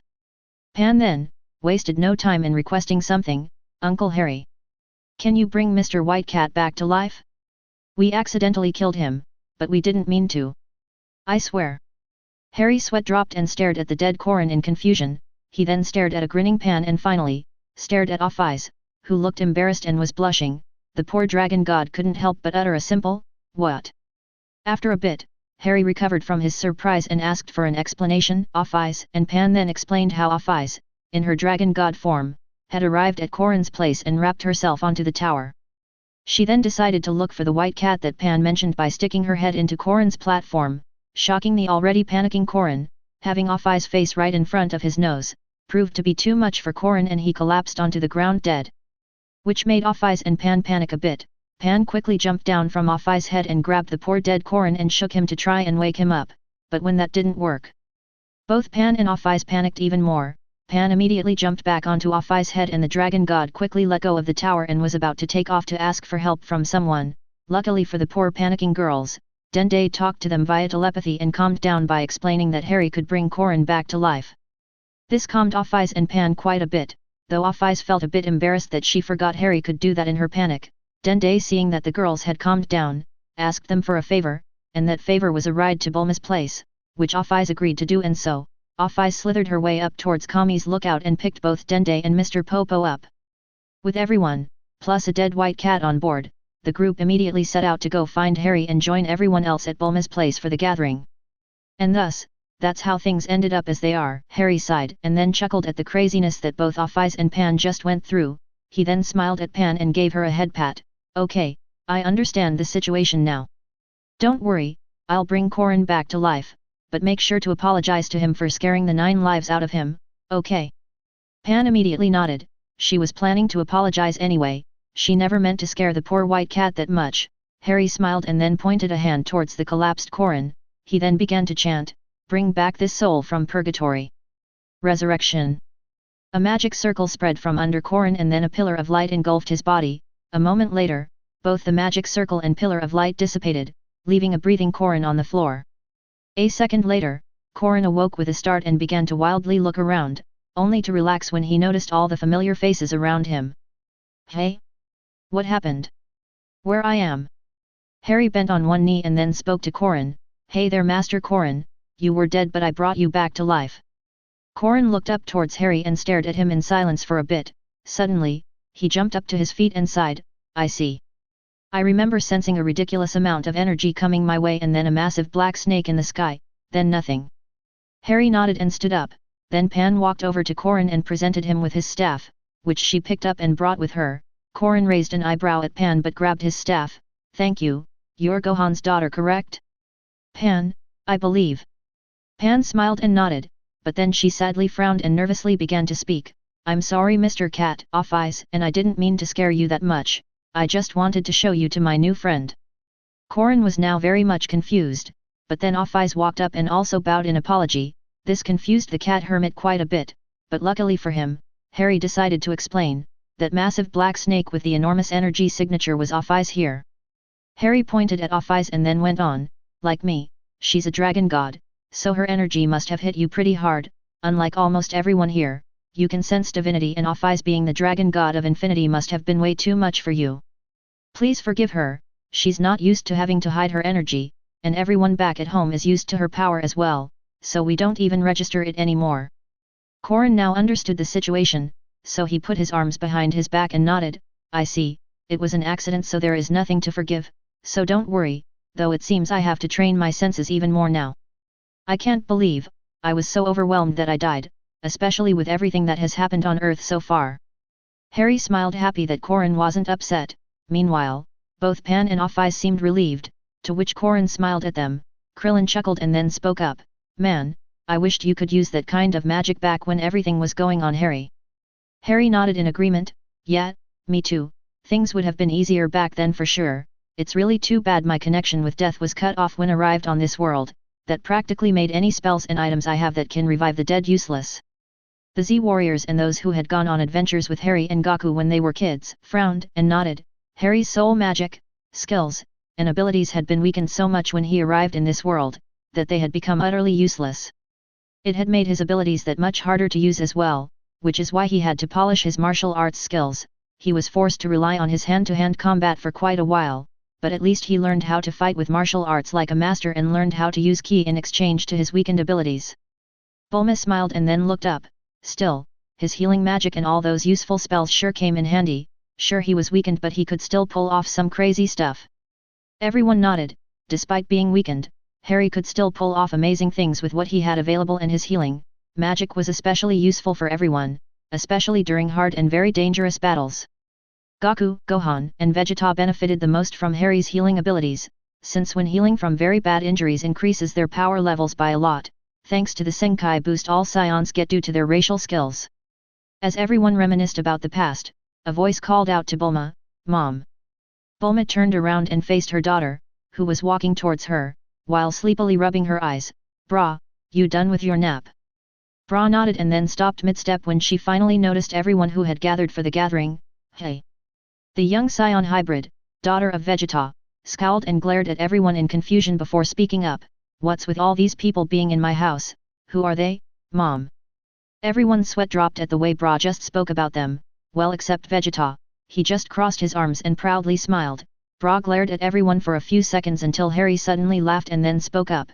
Would you look at that, a mini Bulma with Vegeta's attitude, what a scary combination. Vegeta clicked his tongue in annoyance towards Harry, while Bulma smiled and giggled at her friend. Bra however stared at Harry in even more confusion and intrigue. She was rather taken aback that someone was making fun of her father and mother. She had never seen that before, so she was also curious about who Harry was until she suddenly realized something and pointed at the smiling dragon god with a gasp. Your Uncle Harry. Mom has a lot of pictures of you in our albums and Big Brother talks about you a lot too. Harry raised an eyebrow and looked over to Bulma. She just grinned and shrugged in response. She had kept all the pictures she had taken over the years, of all her friends, but since Harry spent a lot of time between Goku's house and hers, she had quite a lot of pictures of him.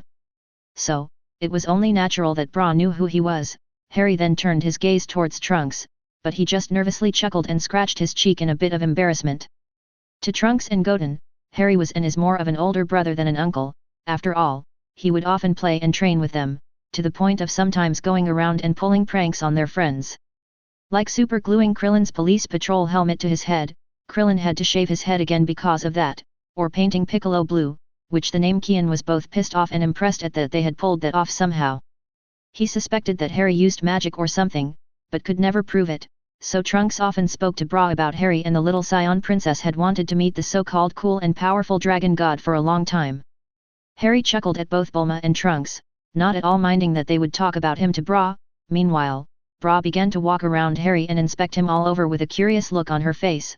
She also noticed her father, Vegeta, among everyone gathered around, so she cheerfully waved at him hello. Before going back to inspecting Harry, which Vegeta did not know how to feel about, Harry just followed her with his gaze as she walked around him until Bra stopped in front of him, placed her hands on her hips, and then said, I want a ride. Harry raised an eyebrow, while everyone panicked a bit. So far, no one had ever asked Harry for a ride. He had given the kids a ride in his Dragon Lord form before, but now he was a dragon god, he giving anyone a ride seemed kinda rude to ask for now. But before anyone could say anything, Harry chuckled, bent on one knee, and placed a hand on his chest. Of course, little princess, it is a scion's duty to grant any request the princess of all scions makes. Bra blushed, but widely smiled at Harry. Everyone fondly smiled at the way Harry handled Bra. He had always been kind to kids and it seemed like that hadn't changed, nor would it ever. Secretly, Vegeta turned around and began to shed manly tears of pride at having his daughter being recognized for her royal blood.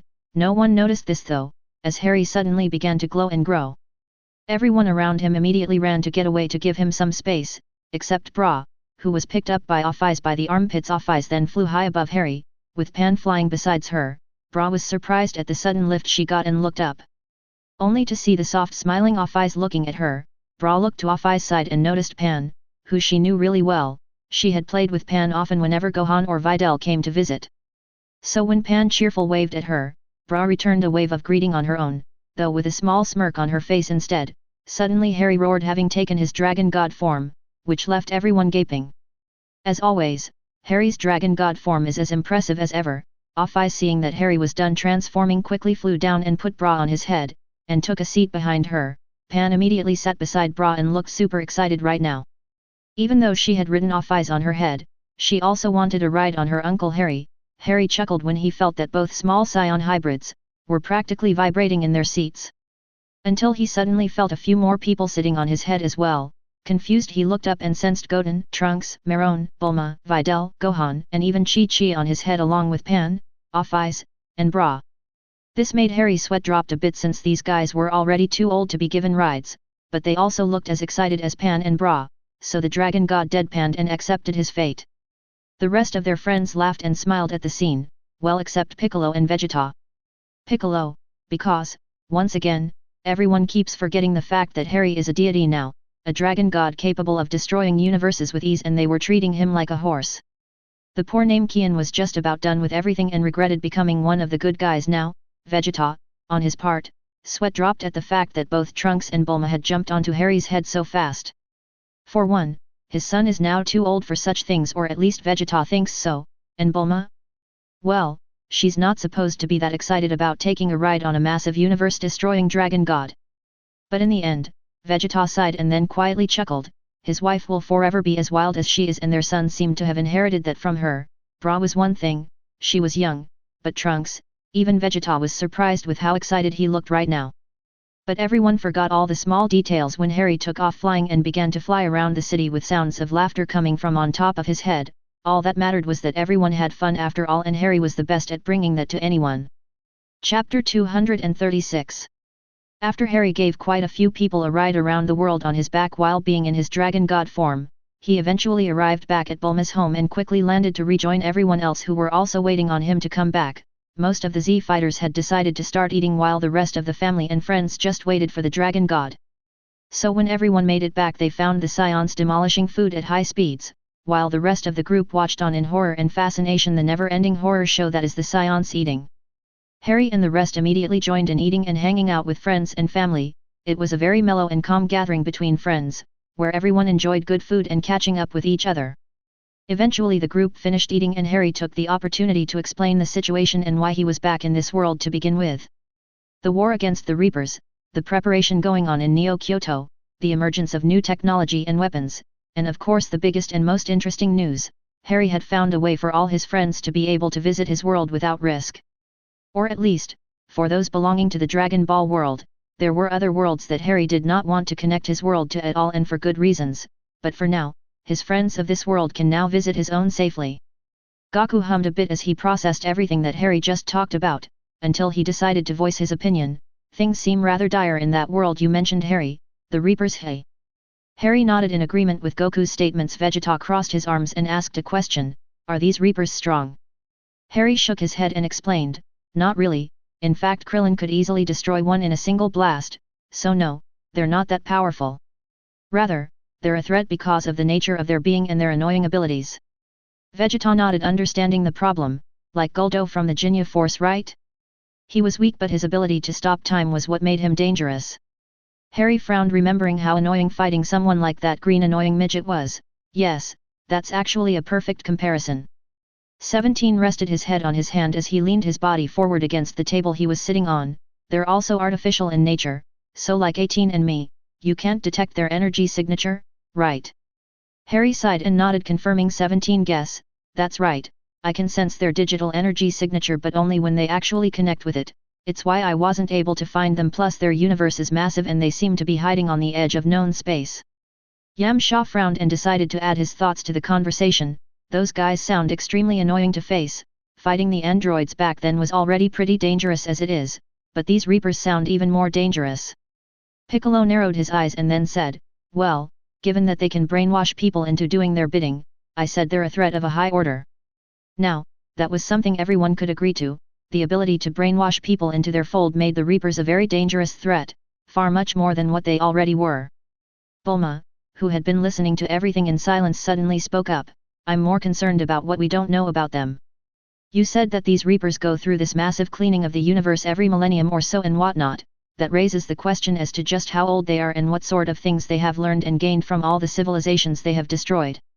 Tien nodded in agreement with Bulma and then said, an experienced foe makes for a powerful enemy. We can't lower our guard when going up against something like a Reaper. Harry agreed with a nod, yes, we're taking this threat very seriously. The most annoying aspect of these Reapers is the fact that even if we destroyed their physical form they can survive in their digital one. Killing one is not that simple, which is why a friend of mine named Izzy is helping me come up with a way to both kill their physical bodies and delete their digital self as well, though it is a slow process in the making.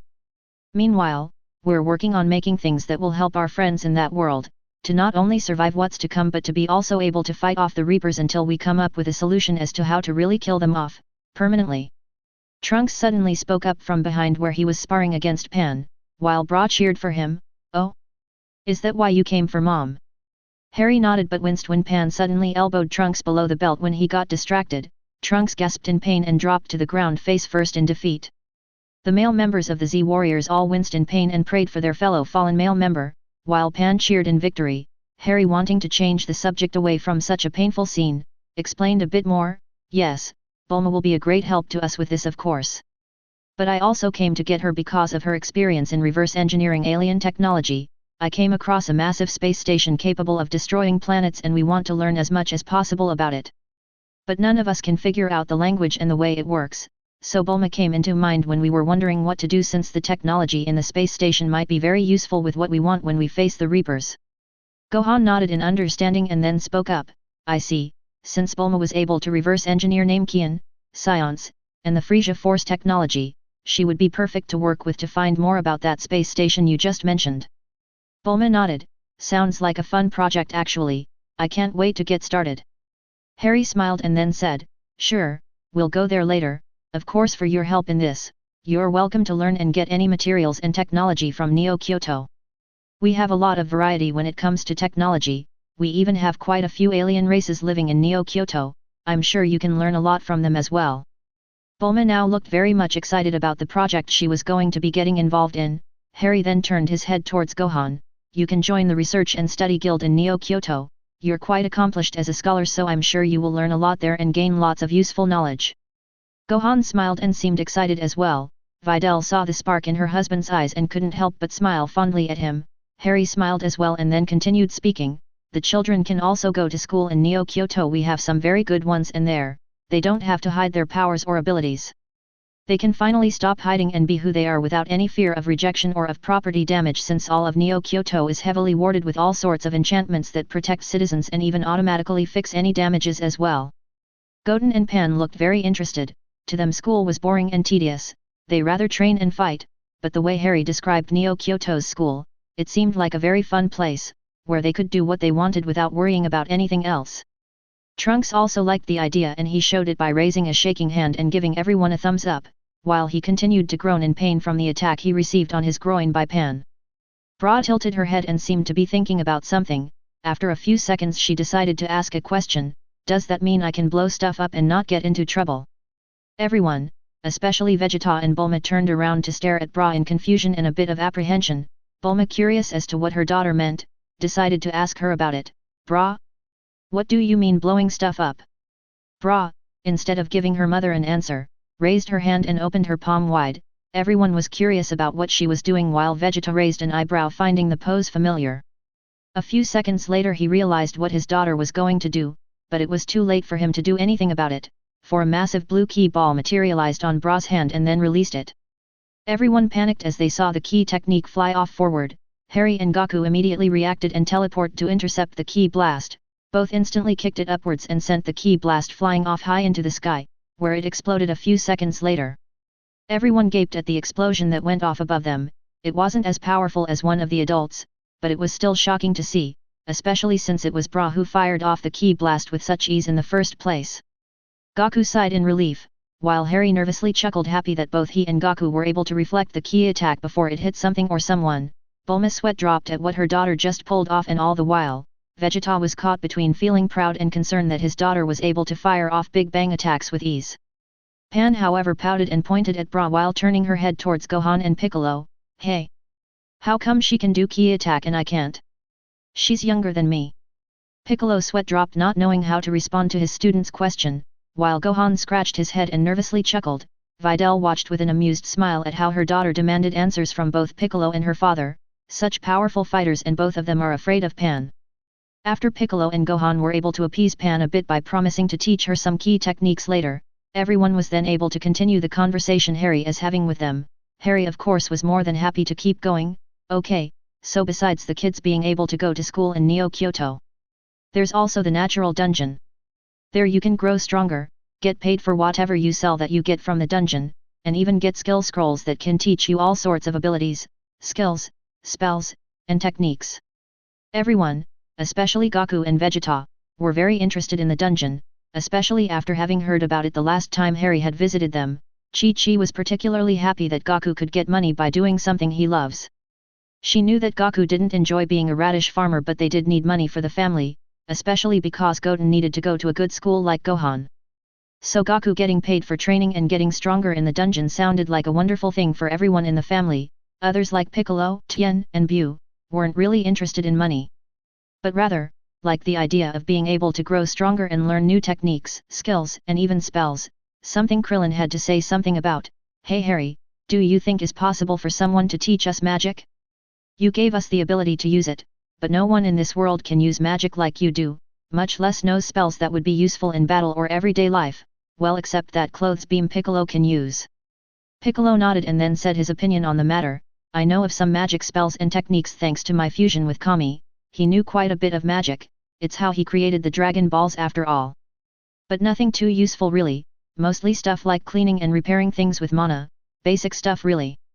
Harry nodded, understanding the predicament everyone he gave magic to has. Well, I can teach you magic as well. There's also my girlfriends Hermione and Elifei, they're experts in magic of all branches and I'm sure they would love to teach you guys anything you would be interested in learning. There's also my daughter Eri, she's the dragon god of magic. She can also teach you all sorts of spells and magic schools, though she leans more towards the very destruction types of spells. This news made everyone who was granted magic by Harry very happy. Everyone had been struggling to be able to do anything with it because there were not a lot of magic practitioners in this world. The few that existed didn't want anything to do with teaching anyone their craft, so this left the humans of the Z Warriors with the only option of experimenting to see what they could do. Many like Krillin and Tien used what they had seen Harry do to try and imitate it. So far they were able to do things like creating fire and lightning, which isn't much, but it was a start. The main problem was learning how to manipulate mana. Mana is very different from ki. Mana is fluid and calm, while ki is hot and explosive. Both types of energies were so different from each other, that those who had a lifetime of using ki were having difficulty learning how to wield magic. Chi-Chi and Bulma had an easier time with it. Both had lived with Harry and the Dragon God had explained how mana works to them a few times whenever they asked Harry about it. This led to them being able to pull off some spells with ease, things like cleaning the house, washing dishes, and even translating spells. Chi-Chi was even able to learn how to levitate and fly with mana, which helped her a lot whenever she had to go to the city to shop for food from Mount Baozu. Bulma was even able to create a pocket dimension with mana, which helped her carry her tools and research with her at all times and keep it safe. But other than that, it has been difficult to learn more about magic and how to manipulate mana, so Harry being willing to teach them was a good thing, especially because they could also ask for help from some of Harry's family members. Harry was very happy that everyone was excited about being able to go to Neo Kyoto, so after his announcement and telling them what was going on, he began to hand over the objects he had created to allow his friends to go to his home world. A bracelet enchanted to hell and back that can function as a pocket portal to its wielder. Harry carefully keyed the bracelets to each one of his friends. He keyed in their blood, key, and even soul signature just to make sure only they could use the bracelets. After that he explained to everyone how to use them and where they would arrive when they reached his world, which is his house in Kuahu. Everyone understood how to use the bracelets quickly enough and were thankful that Harry kept the use of its function basic and easy to understand. After that, Harry and his friends spent some time just hanging out and having fun together, all the while Off-Eyes played with the children and talked to the young warriors about Kuahu and New Kyoto. It was a fun and happy little gathering of friends where everyone got to learn of everything that Harry had been involved in since his last visit. It was a good day. Some weeks later, after Harry finished hanging out with his friends from the Dragon Ball universe, everyone then made plans to visit Harry's home world, his household, and Neo Kyoto. Everything this new world offered to them was a very exciting thing for them and they couldn't wait to experience everything Harry told them about. A few days after Harry visited their world, the Z Warriors, their family, and their friends made their way to Harry's home, where they hoped to meet the Potter family. Boy, was it pure chaos when everyone arrived. They all appeared in the basement of the Potter household, where they got to see other portals leading to other worlds and people of all kinds walking in and out of said portals. Harry had told them that the point of arrival for the bracelets was the portal room in his house. There, portals leading to all kinds of worlds sat and are used to go to Neo Kyoto from Harry's home. But seeing all of this live was something else entirely. However, the fact that everyone coming and going through the portals was smiling, told everyone how happy and how much fun they were having. This only increased the excitement in everyone. Eventually, already knowing where to go, they all decided to leave the portal room and head up to Harry's house. Luckily, the portal room has a direct staircase out of the basement, which the visitors from the Dragon Ball universe used to reach Harry's house. They all soon arrived at his living room and there they found a blonde, red-eyed young woman sitting on a couch and watching TV. Ereshkigal immediately noticed the big group of people that had arrived from the basement, and turned her head to greet everyone with a smile. "Oh? You guys must be the friends Harry has in that world with the wishing orbs thingies, right?" Everyone smiled and nodded to Ereshkigal, who got up and walked over to them. "Great. I'm Ereshkigal, goddess of death and queen of the underworld, but most importantly, one of Harry's girlfriend." Everyone smiled even more now knowing that Ereshkigal was one of Harry's girlfriends and that with her, they would be taken care of. After the Z Warriors, their friends and family introduced themselves to Ereshkigal, she immediately began to take everyone on a tour around the house, to both see it and meet the many people living in the Potter household. First, Ereshkigal took them to the kitchen, where they met Susan Bones and Himiko Toga, who were baking some cakes. It didn't have to be said, but these two became pretty popular with the Scions, who having smelt the cakes Susan and Himiko were baking, decided that they were hungry. Susan, who is a motherly and caring young woman, and Himiko, who loves to cook, took on the difficult responsibility of feeding the Scions, and to everyone's surprise, they were succeeding in doing so. Both Susan and Himiko cooked so fast and with magic, allowing them to keep up with the voracious appetite of the Scions that it left everyone in shock. Well, except Chi-Chi, Bulma, and Videl, they were taking notes and asking about what spells and techniques they were using to cook so fast and effectively. Usually, it takes about an hour or so of constant feeding for the Scions to be satisfied, but Susan, having been told by Harry about their appetites and she herself having dealt with his appetite and that of everyone in the house, was able to finish feeding them in about 20 minutes. This is the skill and experience of cooks who feed dragon gods daily, and that's something of a legendary accomplishment on its own.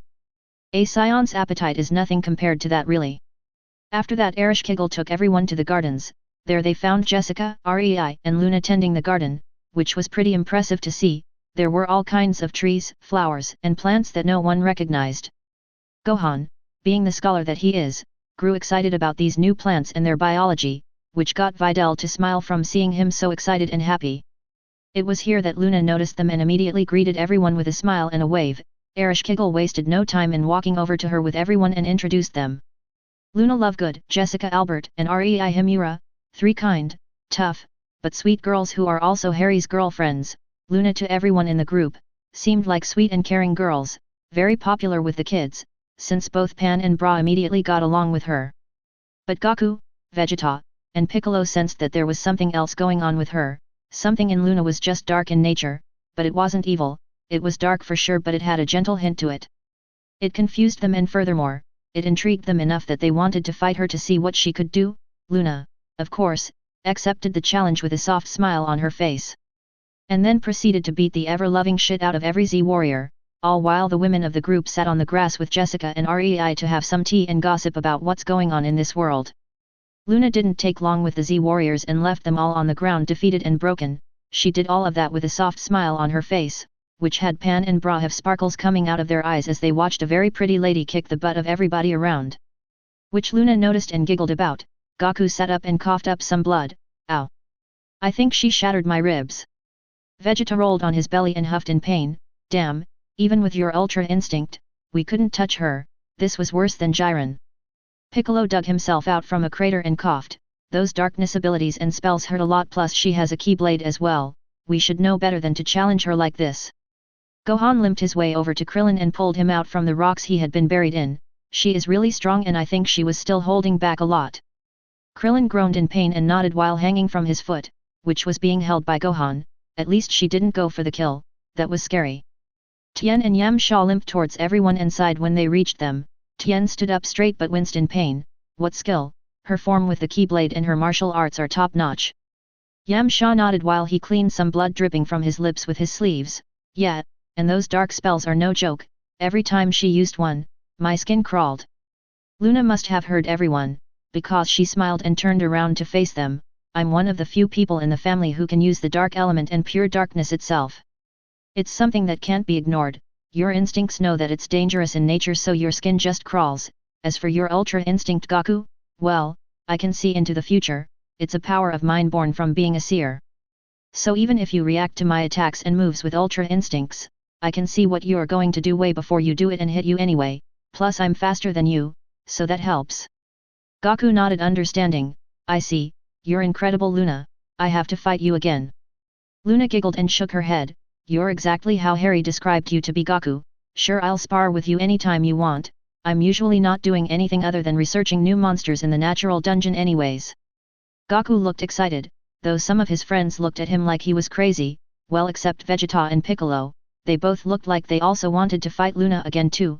After all, one can learn a lot about themselves and grow stronger by fighting someone stronger than themselves. After that little battle and getting healed, the Z-Warriors, family and friends rejoined Ereshkigal, and after saying their goodbyes to Luna, Jessica, and Rei, she took them to the backyard, where Harry was found sleeping in his dragon form, with quite a few people sleeping on his belly as well. Everyone from the Dragon Ball world laughed at the image of the all-powerful dragon god taking a nap like a cat with his belly up while having others sleeping on his belly as well. It was a funny scene. The laughter however awoke everyone who was sleeping and they all looked over towards who was laughing. Harry opened an eye and smiled when he saw his friends. Oh? You guys arrived already. With that said, the dragon god lifted a claw and then gently grabbed the people who had been sleeping on his belly and then turned his body onto his belly.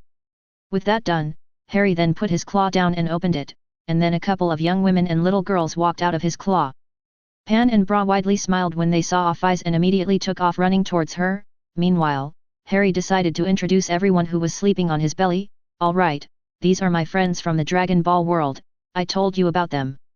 One of the girls smiled and walked over to them. Hi. I'm Milim Nava.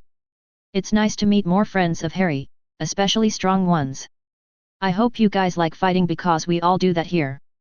The Z-Warriors all grinned liking Milim already, while Chi-Chi and Bulma rolled their eyes and sighed. 18 just smiled as she watched Krillin grin in excitement. It was good to see him so excited again. 18 then noticed Marone fidgeting. It seemed like she wanted to go with Bra and Pan. Go ahead and play with them, Marone. Marone turned her head towards her mother and smiled. She then nodded and took off running towards Pan, Bra and Off-Eyes, who smiled at her when she joined them. It made 18 happy to see her daughter having more friends and smiling like she is now. Suddenly, the quartet was joined by two more little girls. One of them waved at everyone and introduced herself. Hello, I'm Mary. My dad is Harry Potter and my mommy Off-Eyes told me about you guys. It's nice to meet you. Eri, being just a bit older than Bra and Pan, made her instantly accepted by the young hybrid scions. They were happy to get more friends around their age after all. Marone stared at Eri, which confused the little dragon god, until Marone grabbed her, hugged her, and then squealed, "You're so cute." Eri just smiled and giggled, happy to let herself get hugged. 18 however sweat dropped. Sigh, there's that obsession with small cute things of hers. Oh well, at least she's happy. The other little girl, who looked like a tomboy but had this royal air around her, waved at everyone. Hi, I'm Lily Thordane. Papa Harry is my godfather, I hope we can be good friends. Pan and Bra greeted Lily with a wave and smiled, while Marone also grabbed her and hugged her. Ooh! You're cute too. Like a princess. Harry giggled and then said, that's because Lily is a princess from another world. Lily blushed a bit but nodded in confirmation, which got her an even tighter hug from Marone, who was already planning on dressing Lily in a lot of pretty dresses, something that got the little dragon knight to sweat drop but accept her fate. Another girl approached the adults while giggling at Lily's predicament. She then introduced herself when she arrived in front of their guests. It's nice to meet you all, I'm Kunu, I hope we all have a ton of fun together. Everyone stared at Kunu. Not only did she have this princess vibe, but it was stronger than Lily. However, she also had fox ears and 9 fox tails. It's nothing new to everyone from the Dragon Ball world since they also had beast men in their world. But Kunu just had something unique about her, like a light, a bright, and sparking one that could protect anything or anybody in its shine. It sort of reminded them of Luna. This world, sure is full of cool and interesting surprises, and they were only starting to see it. Chapter 237. A few weeks later. Things calmed down a bit after Harry's friends arrived in his world. They all met the Potter family and got to know them well. Bulma, Chi-Chi, Videl and 18 got along with all of Harry's girlfriends. Chi-Chi enjoyed spending time drinking tea and talking with Yasaka, Rei, Jean, and Jessica. They often talked about fashion, technology, and even politics, things that most of the guys weren't really interested in. Yasaka being the leader of the yokai faction and Jessica coming from a noble house made Chi-Chi feel comfortable with them, especially because Chi-Chi herself is a princess, with Rei, well, both were mothers and about the same age, so they had a lot in common. Jean's calm and sweet demeanor made her well liked with not only Chi-Chi, but the others as well, but since she enjoyed chilling and having a good conversation, she hung out with Chi-Chi a lot. Bulma got along well with the smart girls in Harry's harem, the femme nerds as Bulma named them. These were Hermione and Ellie Faye. These three would spend a lot of time talking about technology, science, and magical theory, which was something Bulma was fascinated by and had been trying to understand on her own. To her, magic and spell creation seemed like programming a computer program. Videl got along very well with the lively members of Harry's harem, Fu, Milim, Kunu, and Ereshkigal. With them Videl found young ladies in love and fierce warriors just like herself. Even she got back into martial arts and sparred with her new friends very often. 18 got along well with Valerie, Gabriel, Sirafal, Susan, and surprisingly Luna. With Valerie, she found a fun and interesting friend to hang out with. A gunslinger vampire just seemed like the coolest thing to her. Gabriel and Sirafal were just funny and cool to 18 and she enjoyed watching them quarrel. Susan was just very sweet, like a big sister, something 18 secretly wished for. She loved her brother, but damn it, she always wanted a big sister too. Luna was a surprise. At first, the Dark Keyblade Master was very interested in the fact that 18 is an android and spent quite a while following her around, not that 18 minded though. She found it amusing. Eventually, 18 approached Luna and decided to have a conversation with her. She found out that Luna is a very sweet and kind girl who is just naturally curious about everything and everybody, sort of like a cat, and 18 liked that. So the two become good friends and hung out a lot. Off-Eyes was the outlier in all of this, but that was because she kept being dragged around by Bra and Pan, who were just very excited at the fact that they were in a new world full of amazing things and wanted Off-Eyes to play with them all the time. Marone, of course, followed them around as well, though she often grabbed Eri, Lily, and Sherry whenever she met up with them, to act as dressing dolls. Eri and Lily didn't mind, but Sherry was always embarrassed to be trying new clothes, though she was happy to have found a new friend. Bulma also met the boys and got along well with them. She quite liked the shenanigans that Sirius and Remus would always cause, how flirty and fun Tony was, how Urahara seemed to be always trolling everyone, and how diligent and nervous Izzy was. She felt quite at home with these guys, since they had the intellectual level to keep up with her, thus she had been working with the boys with everything they were working with for a while now and on the space station that Harry received from Death as well. Overall, she was having the time of her life right now. The males of the group enjoyed Neo Kyoto to their fullest, especially Goku, Vegeta, Broly, and Piccolo. They spent quite a bit of their time challenging everyone they could to a fight. Given that the citizens of Neo Kyoto are on a level higher than them, these fights gave them the challenge they had always wanted. There was no worry for damages or death, they could fight all they wanted and with whoever they chose to. It was the best for them, and even though they only won a few times, the challenge and the hard battles were helping them grow stronger. Even Broly had trouble fighting anyone in Neo Kyoto, and if he ever lost control, he would get jumped by everyone around and beaten down until he passed out. This helped him learn how to control his power little by little, which was something he was very happy about, though there were some issues at times. For example, Harry forgot to warn everyone about Kenpeki. Too late did he remember, and by the time he did, the crazy bastard had already attacked Broly of all people. Unfortunately for Kenpeki, he was nowhere ready to be able to face someone of Broly's power level. The end result? Harry had to look all over the city for all of Kenpeki's body parts, and that wasn't easy, since Broly had smashed him all over the place. Thankfully his demigod children decided to help Harry. It all turned into some sort of gory horror puzzle and search game, where everyone had to look for the dismembered body parts and organs, then put Kenpeki back together so Harry could bring him back to life. It was fun, though Kenpeki didn't learn his lesson and challenged Broly again right after being brought back to life. Harry quickly beat the living shit out of him and throw him into a portal back to his world.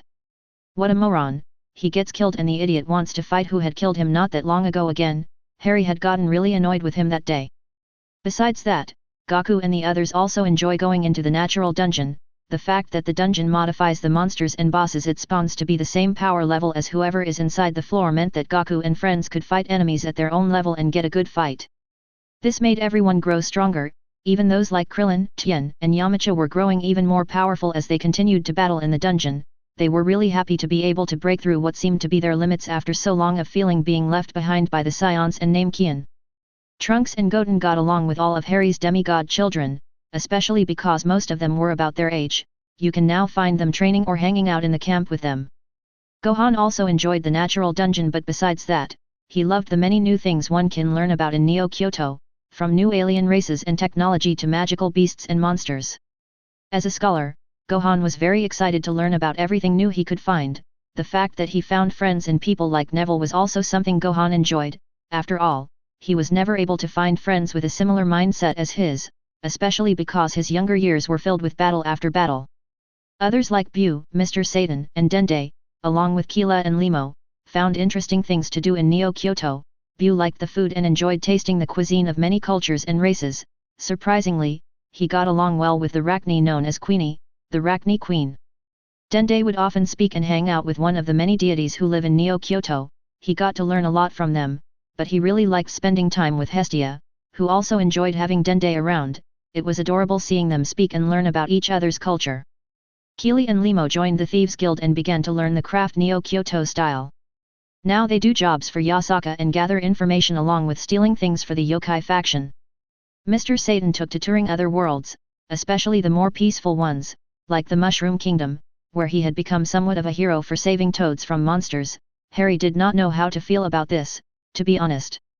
But because Mr. Satan was going around other worlds, someone found out about the fact that Goku and his friends are in Neo Kyoto and that someone decided to go visit Harry today. Today, Harry was going through a list of metals and materials that the boys and Bulma have requested to continue their research, along with some other things they need. May and Carrie were with him today, and at the moment they were resting their heads on his lap as Harry sat on the couch of his living room. Harry suddenly frowned as he read the list. Something Carrie noticed. Harry? What's wrong? Harry looked down towards Carrie and smiled at her. Nothing serious. We just need more magical metals, far more than we can get from the dungeon in time. Carrie nodded and sat up. It's true that metals, especially the magical ones, are really rare in the natural dungeon. Can we find more somewhere else? May sat up as well and then decided to give her opinion on the situation. How about going to other worlds for metals and materials? Harry smiled at both DG Destined, happy that they were helping, and then explained, we're already getting metals from other worlds, though, in some of those worlds there are no magical metals. Regular metals are good enough too. The thing is, magical metals are rare anywhere you look. In some other cases, our allies are already using them. Rimuru is using his supply of Magi Steel to equip everyone in Tempest with good weapons. In their world that's a necessity. In Thordane, Hero, and Lily's world, magical metals are very rare and most are used by old King Throde for his experiments with the alchemy pot. He does send us any extra he has with Lily, so we're good on that front. In Bulma's world, there's Kachin, a very strong metal, but rare as well, though Bulma's company mines it in large quantities. We can't take too much from them, they need it for their products after all. Bulma is looking for another mine for us. The Mushroom Kingdom and Hyrule have some interesting materials, but we are still studying some of them and we don't want to risk using them for what we need just yet, since we don't know the effects these materials could have with our mana. We have plenty of DG chrome of all kinds, and the fact that we can program the metal to do all kinds of things is a plus, but to process it, we need a lot of time and work. Honestly, we have to find some other way to get vast amounts of metals and materials for all our projects. Both girls nodded, understanding the problem. Carrie suddenly raised another idea. How about this world? Doesn't it have any sort of magical metal we can use? How about materials? Harry nodded, letting Carrie know that some materials and metals can be used in this world. However, Harry then explained why they don't seek them. Most sources of materials, magical or not, belong to other factions. If we were to ask for some, then the bastards would jump at the chance to demand all kinds of things for those materials. We don't want to deal with that, so we're staying away from asking other factions for aid of any kind. Both DG Destined frowned and nodded, understanding the situation with Harry's world and the supernatural factions that live in it. Carrie, May, and the rest of the DG Destined had heard of how much Harry dislikes the other factions in his world. About how greedy and horrible they can be, as well as what they had done to the humans in Harry's world, so they understood why Harry didn't want to deal with them, but that still left them with the original problem to deal with. May then spoke up with another idea. Then, how about you go look for another world to get materials from? I'm sure there's one where this sort of things are abundant. Harry crossed his arms and hummed for a few seconds until he smiled at May and nodded. That should work. I had already been looking for a world full of the things we need and can use. Thanks, May, you're the bee. Harry didn't get to finish his sentence, for the door to his living room was slammed open, and in came rushing none other than Rimuru at high speed. The Demon Lord Slime immediately called out to Harry when he saw him. Harry! You bastard! Harry's eyes widened when Rimuru suddenly shot forward towards him with a loud bang as his body broke the sound barrier. Out of reflex alone, he suddenly backhanded Rimuru, smacking the poor blue slime so hard, that his body splattered all over the place. Carrie and May winced and covered their faces as slime flew everywhere, though they were also very worried for Rimuru. His body exploded on impact, and that would scare anyone who would happen to see it, let alone become worried for Rimuru. Harry's sweat dropped as he looked around and saw pieces of Rimuru all over the living room. Shit, what a mess, I hit him too hard. Rimuru's face suddenly appeared on a piece of slime by Harry's feet and glared at him. Asshole! Is that the only thing you can say after splattering me all over the place? Harry looked towards his feet and stared into Rimuru's eyes in silence until the dragon god shrugged at him and then said, Sorry.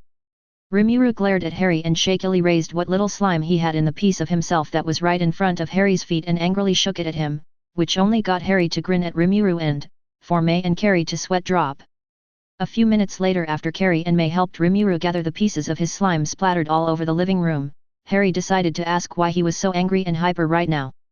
Rimuru, now standing in his slime form on top of the coffee table in front of Harry, pointed a little slime limb towards the amused dragon god and began to explain his problem. You brought Gaku and the rest of the Z warriors and didn't tell me? I thought we were best friends, you bastard. Harry chuckled and shook his head. He sometimes forgets how much of an otaku Rimuru can be, but it sure is funny to see him act this way. He looks like he was utterly insulted. You know how busy we are, right? So it's only natural I would forget to tell you.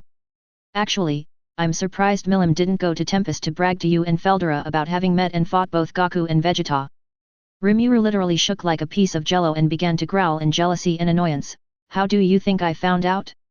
Not only did I see Mr. Satan buying food in a stall in Tempest, but Milim came for a visit and smugly told me how she fought Gaku and Vegeta and even learned some of his techniques. Do you how jealous I am that Milim pulled off a Kamehameha? First Feldora and now Milim too? Why? I want to learn all of those cool techniques too, damn it. Rimuru, being the melodramatic slime that he is, put his two little arm-like limbs on the coffee table and cried waterfall tears as he continued to rant about how unfair Harry was for not telling him about the fact that Z warriors, their family and friends were in Neo-Kyoto. In all honesty, Harry just forgot to let Rimuru know. He knew that he was a fan of Gaku and the others, but he had been so busy since he got back, that he hadn't had the chance to hang out with his friends and family as much as he wanted. There was just too much to do at the moment and many things to take care of, so in the end he did feel a bit guilty about not giving Rimuru the chance to meet Gaku, Vegeta, and the others. May felt bad for the poor slime and quickly walked over, picked him up, and then held Rimuru in her arms, as the Demon Lord just continued to cry waterfall tears. There, Mr. Rimuru. Harry's eye twitched in annoyance when Rimuru began to sob now. He was pretty sure he was enjoying May hugging him and was now playing it hard. What a bastard. Rimuru, I'm sorry about not letting you know about my friends coming over, but I have been very busy lately. Rimuru stopped his dramatics and immediately looked over to Harry. "Ah, that's right, you're still looking into that space station and collecting materials for everyone's projects, right?" Harry nodded. "That's right, Bulma has been doing wonders on the space station research, but we are having some difficulties collecting metals and other materials." Rimuru nodded, understanding the situation, while May began to squish him into different shapes while giggling. Carrie soon joined her and began to poke the slime while smiling. It seemed like they both were having fun with Rimuru's slime body. Rimuru then hummed, and after a few seconds he said, "If you want, I can up the amount of Magi steel and monocrystals we deliver to Neo Kyoto." Harry smiled at his friend but shook his head. "Thanks man, but I can't accept that. I know those materials are a big source of income in your world. I don't want to hurt Tempest's economy in any way." Rimuru chuckled and shook his head. "You're so stubborn, Harry. You won't even let me tell you anything about the space station either. I know what it is and where it comes from, you know." Harry sighed and then smiled at his friend. "I know you do, that you have knowledge of what the space station is, but like I told you before, we can't rely on information from any prime world. That kind of information might be lacking or might be even different from what you know. We don't know what timeline or dimension the space station was taken from after all, especially because Death has access to the multiverse. It's better to research the thing and find out everything we can on our own. If we find something and we need another perspective, I'll ask you for what you know." "Cool." Rimuru nodded, understanding Harry's opinion about prime world knowledge. After all, what he knows comes from media and entertainment, and as Harry said, that knowledge might not be accurate or might be lacking details that they might need, so in the end, Rimuru understood what he was trying to tell him. Harry then went on, "Anyways, was complaining all you came here for?" Rimuru clicked his tongue in annoyance at Harry dismissing his complaints like this. "Tch." Harry glared at Rimuru and then pointed a finger at him. "Son of a bitch. You did not just click your tongue at me. Not even my children dare to do that." Rimuru turned his body away from Harry, and snuggled his face onto May's chest, which surprised her a bit. "Hat." Harry widened his eyes and suddenly pulled something out of his inventory. Carrie and May widened their eyes as Harry began to let out a dark and evil energy from his body. "Hat. Looks like you've forgotten who you're talking to, Rimuru." Rimuru tensed up and quickly turned around, only to panic when he saw that Harry was now holding a big vase filled with demonic sea salt. Wait. Let's talk about this, Harry. How about I apologize, and then we eat?" Rimuru was cut off when Harry suddenly reached over to him and was forced to jump away to avoid being caught. May looked at everything happening with a surprised look on her face, while Carrie widened her eyes and followed Rimuru as he jumped over them. Meanwhile, Rimuru smirked, thinking he had dodged Harry, but unlucky for him, Harry had more than one way to catch a slimy little creature like Rimuru. A blue portal opened up below him, right where he was about to land, and then, a splash of demonic sea salt slapped him right on the face. Rimuru sputtered at the sudden slap from the demonic sea salt and then began to cry out in pain. "Ah! It burns!" Rimuru then smacked onto the floor and began to melt in the floor. "I'm melting! I'm melting! Fuck, I'm melting again!" Blur. Rimuru slowly became a puddle, and right before he completely melted, he lifted a little limb and gave everyone a thumbs up before finally becoming fully liquid. Harry watched that and sweat dropped. Did he have to reference that movie? I swear. May was giggling non-stop now. She knew she shouldn't be because Rimuru looked like he was in some real pain, but the whole scene looked very funny to her, plus Rimuru's antics were just hilarious. Carrie awkwardly laughed while looking at May. "You have a very macabre sense of humor, May. We just watched someone melt." After a bit, and while Rimuru continued to be a drama queen, Carrie scooped him up in a bottle and began to carry him around, or rather she took him, back to Tempest. He was in no condition to meet Goku or Vegeta while he was in liquid form. May went with them, but once in a while she would giggle, having found the whole thing very amusing. Harry, on the other hand, had things to do, or rather, places to investigate. May might have suggested that he go to other worlds in search of materials to use. Sure, he could create any materials they might need with his divine powers, but at this moment, everyone was still trying different things and experimenting. There was no reason to waste energy or time in creating materials that might not even be used, so Harry opted to just wait until everyone found the materials they would need. He could later create a mine that could spawn those materials or something. But, despite that, he still needed to find more materials to use, so he has been checking the multiverse for a few weeks now in search of a world with materials they might need. He already found a few worlds that might have what they needed, but he's waiting to find a few more just in case. After all, they might just find something new too, and that something new might be useful as well. However, As Harry was checking the multiverse, his office's door opened again and Luna stepped inside. The Dark Keyblade Master quickly made her way to Harry and sat on his lap as he was looking into the multiverse with his eyes closed. Harry smiled having sensed her and immediately hugged her as she happily sat on her lap. "What's up, Luna?" Luna smiled and leaned back on Harry's chest. She then looked up and kissed him under the chin. "Oh, nothing too serious really, it's just that someone seems to have found a back door to that place. The heartless I left inside of that place to keep an eye on it has been getting restless and it seems like someone has been trying to pry open this back door." Harry opened his eyes and then looked down at Luna's grey-silver eyes. "Hey? That place has a back door?" Luna nodded. "Apparently, then again it's not like we explored the place, it was rather empty and full of light and darkness. In retrospect though, we should have a look around. There's a lot of power in that place and if anyone found out about it, they would definitely be trying to get in there. I think that's what we're dealing with here." Harry nodded agreeing with Luna about this.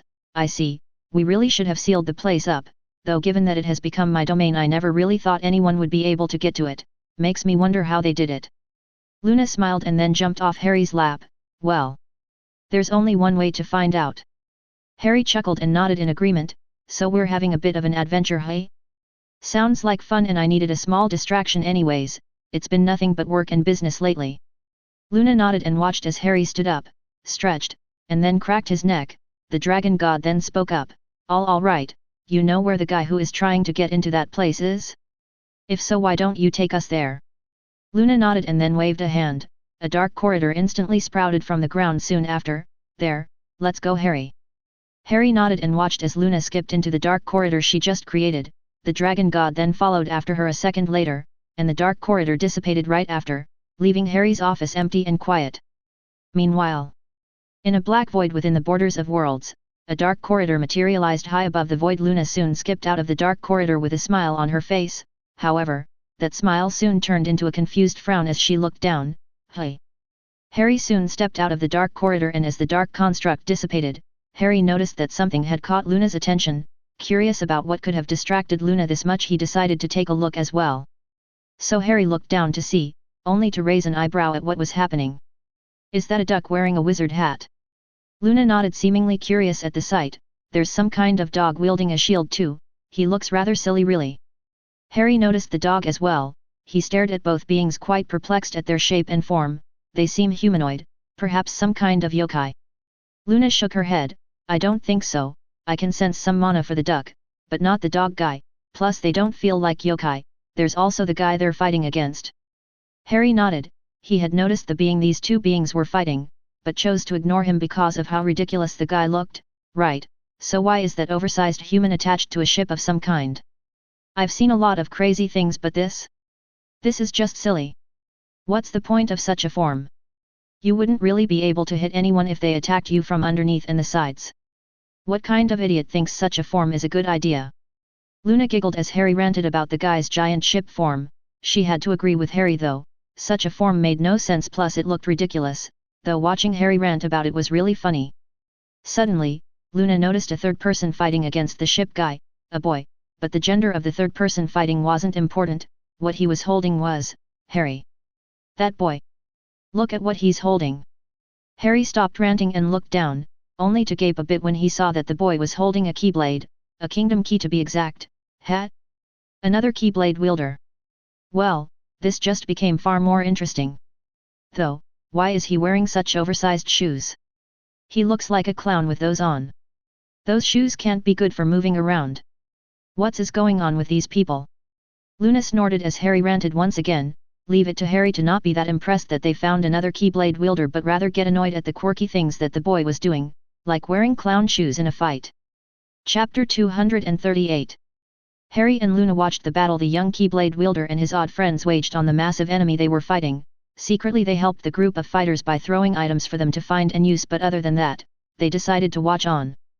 This battle seemed very important to the boy, like he was trying to prove something, so Harry and Luna thought it wouldn't be nice to get involved unless things get too dangerous. Still, they kept a close eye on the battle. Luna seemingly noticed something and pointed it out. "That boy, he's moving so awkwardly, his sword style seems weird too." Harry had noticed that as well and commented, "He's self-taught, he doesn't seem to know how to move in sync with the keyblade yet, plus, despite being able to use high-level spells, they're not refined and waste too much mana. Luna looked down and shook her head. Where is his master? Why hasn't he gotten taught right?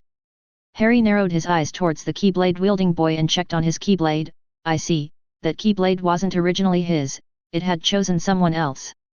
So he hasn't bonded correctly to his Keyblade yet. It's getting there, but much of the Keyblade's power and abilities are locked to him until the Keyblade bonds to his heart. That might also explain why he's self-taught as well. He was never meant to be a Keyblade wielder, not for that Kingdom Key anyways. Luna sighed and looked sad, thinking how hard the boy had to have been fighting to have gotten as strong as he did on his own.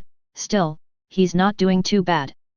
Harry nodded in agreement. He has a strong heart, that's for sure, plus good friends as well. That duck and dog guy are pretty good too. Suddenly, the boy and his friends seemed to have caused massive damage to their enemy as a surge of energy fired off the massive boss, and then a giant man's torso was revealed.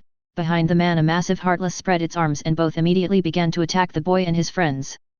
The boy and friends quickly began to fly around, dodging dark lasers and swipes from the double-bladed staff the man attacked them with. Spells and sword skills were fired at the massive enemy in return. The battle seemed fierce and hard for the boy and his two friends, while the enemy fought with a merciless fierceness that made Harry and Luna worry for the group's well-being a few times. But eventually, the group came out victorious. With one strong swing from his Kingdom Key, the boy finally defeated his enemy by striking his chest, and the enemy roared in pain as explosions began to go off all over his body.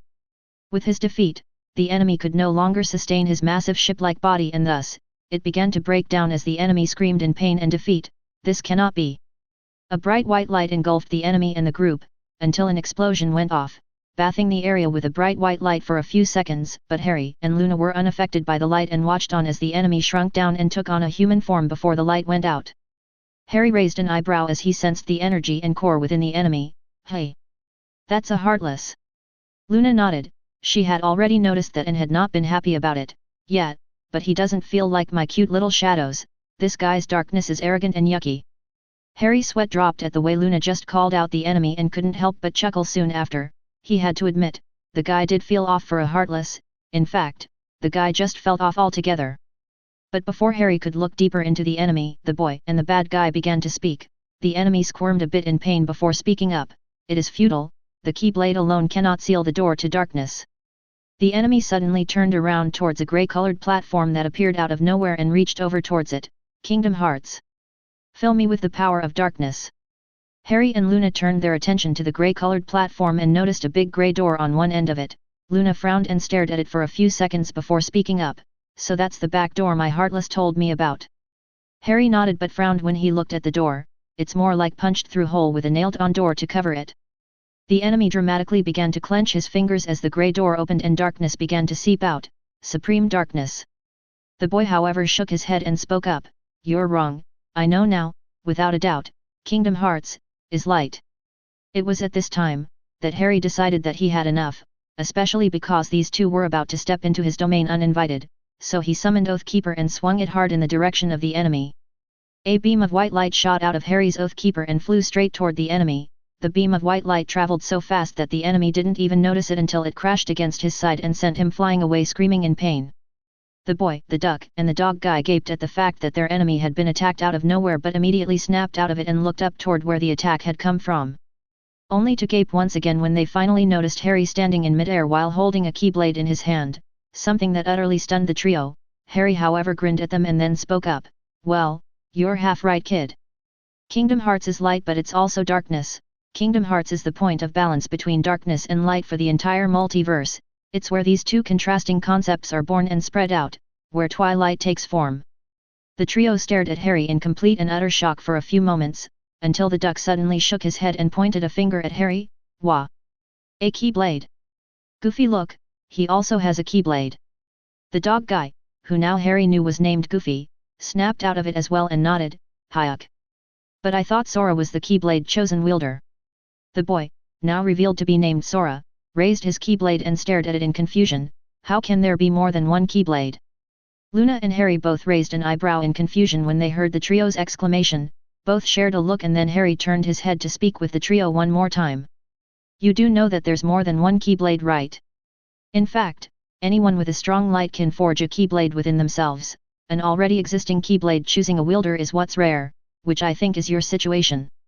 Sora's eyes widened in surprise, while Donald and Goofy made some very funny facial expressions, which made Luna giggle, but before anyone could say another word, the enemy teleported right in front of Luna and Harry. The enemy then tried to attack Harry with a dark-infused punch, but Luna summoned her dark keyblade and slapped his attack away with ease, which stunned the enemy and once again shocked the trio. Luna smiled and then spun-kicked the enemy away with ease. The enemy gagged from the blow and was sent flying off into the void. Luna shook her head and then huffed, feeling completely unimpressed by the bad guys and his attack. He seems like the stubborn type. Harry nodded. He sure does. Why don't you got entertain him while I ask a few questions to these three? Feel free to have fun, Luna. Luna softly smiled and nodded. When Goofy, Donald, and Sora saw that smile, they shivered, finding something disturbing about Luna's smile. Luna didn't seem to notice the looks she was getting, or if she did, she didn't seem to care. She just disappeared in a flash of darkness, leaving Harry alone with the group of scared guys. Harry saw their faces and chuckled. Yeah, I know. Luna can be very terrifying if you get on her bad side, but she's actually the wisest, kindest, and sweetest girl you'll ever meet. Harry began to float down towards the trio, who snapped out of it and tensed up when they saw Harry getting closer. Harry soon stopped right in front of them and smiled, hoping to calm the trio down. Calm down, I'm not going to hurt you or anything. Unlike the other guy, you three seem like good guys, plus I'm hoping you guys can tell me about that door and why you're inside the void between worlds. Meanwhile, Ansem flipped himself upright and stopped his body with his magic before he could get lost in the void, only to receive a keyblade strike to the head as soon as he was able to stop himself. Ansem wasn't expecting an attack, not at such speed and with such power, so he was caught completely off guard and grunted in pain, though that was also cut off when he was once again struck by a keyblade, this time in the ribs. Ansem roared in pain as he felt the teeth of the keyblade dig into his ribs as he was pushed to the side by the attack. Recovering quickly and gaining his balance, the Heartless looked up and glared at his attacker. Luna just softly smiled and spun her keyblade before resting it on her shoulder. What's wrong? Not too tough when you're not bullying a kid, hey? I hate bullies, you know. A lot. Ansem's eyes widen in shock as darkness begins to pour out of the girl before him. Darkness? But how? And you also wield a keyblade. There's only one person who was able to do that. Luna frowned at the mention of another keyblade wielder being able to harness darkness like her and Harry. So there are other keyblade wielders around. Interesting. Ansem frowned at his slip in giving out such information and went back to glare at Luna. Who are you? And how can you wield so much darkness? Luna let go of her keyblade and allowed it to float beside her, which surprised Ansem. That was a high-level skill for a keyblade wielder. Not just anyone can remotely control a keyblade, it takes mastery of the keyblade and super mental control to pull that off. Luna ignored the surprised look on Ansem's face and introduced herself. I'm Luna Lovegood, one of the 3 Keyblade Masters of Neo Kyoto. I am known as the Keyblade Master of Darkness, the Gentle Dark. Ansem was utterly confused now and shocked. A Keyblade Master? It cannot be true, there were only 2 others and they were taken care of. Luna stared at Ansem in silence for a few seconds. The way he said all of that showed her that there was something else going on here, but given that this wasn't an urgent matter to her right, she decided to push it aside and deal with this guy. Something about the guy in front of her bothered her a lot. She didn't know what yet, nor did she really care. She hates bullies and she was going to deal with this guy. After all, he was giving Heartless a bad name as well. Without any prompts or anything like that, Luna suddenly disappeared in a flash of darkness, which made Ansem stand on full alert now. This was a different kind of battle. He wasn't dealing with a naive young Keyblade wielder anymore, but a Keyblade Master, and they're not known to be merciful with enemies. But to Ansem's dismay, Luna appeared behind him too fast for him and struck him with a long combo of Keyblade strikes to his back. Ansem could only roar in pain as he felt the Keyblade dig into his back and strike at his life force, which had already taken quite the damage with the battle with the boy. Unlike with Sora, Luna's strikes hit at his vitals and did massive damage. She also had way more power behind her strikes compared to Sora's strikes. It was a whole world of difference in power and skill. Ansem couldn't even counter or protect himself either. Luna was too fast for him. Soon enough relief came when Luna ended her long combo of strikes, which ended in an powerful downward strike that sent Ansem flying away from Luna. But the Dark Keyblade Master wasn't done yet. It's a shame, you're already quite damaged from the battle against the boy, but even if you were in tip-top shape, I doubt you would have lasted long against me. Luna then grinned towards Ansem, who struggled to right himself up by floating with magic, and then said, "You called for darkness, right? What did you call it? Supreme darkness? How edgy and boring really, but if it's darkness you want, then let me show you what true darkness can do. After declaring as such, darkness, pitch black darkness surged out of Luna and began to gather on the tip of her keyblade. Luna then pointed her keyblade at Ansem and said, "This is one of the most powerful dark elemental spells I know, I hope you enjoy that taste of supreme darkness you wanted." Luna then raised her keyblade as it absorbed the dark sphere formed on its tip as she began to chant her spell, "Gates to eternal void, show your passage. Be damned by my darkness. Eternal fatality." A massive black magic circle took form above Ansem, who looked up in utter shock at what was happening. The sphere of darkness on the tip of Luna's keyblade then burst as a massive sword made of pitch black darkness began to drop down from the magic circle right on top of Ansem. Luna then swung her keyblade and brought down the massive sword of darkness from the heavens, which came crashing down on top of Ansem with a powerful blast. Before his end, Ansem could only watch as the pitch black sword made out of darkness came down towards him at a frightening speed. He had never seen such magic nor such pure darkness, it had left him completely shocked, but even in that state, Ansem could still utter one word before the sword of darkness struck him, "Magnificent."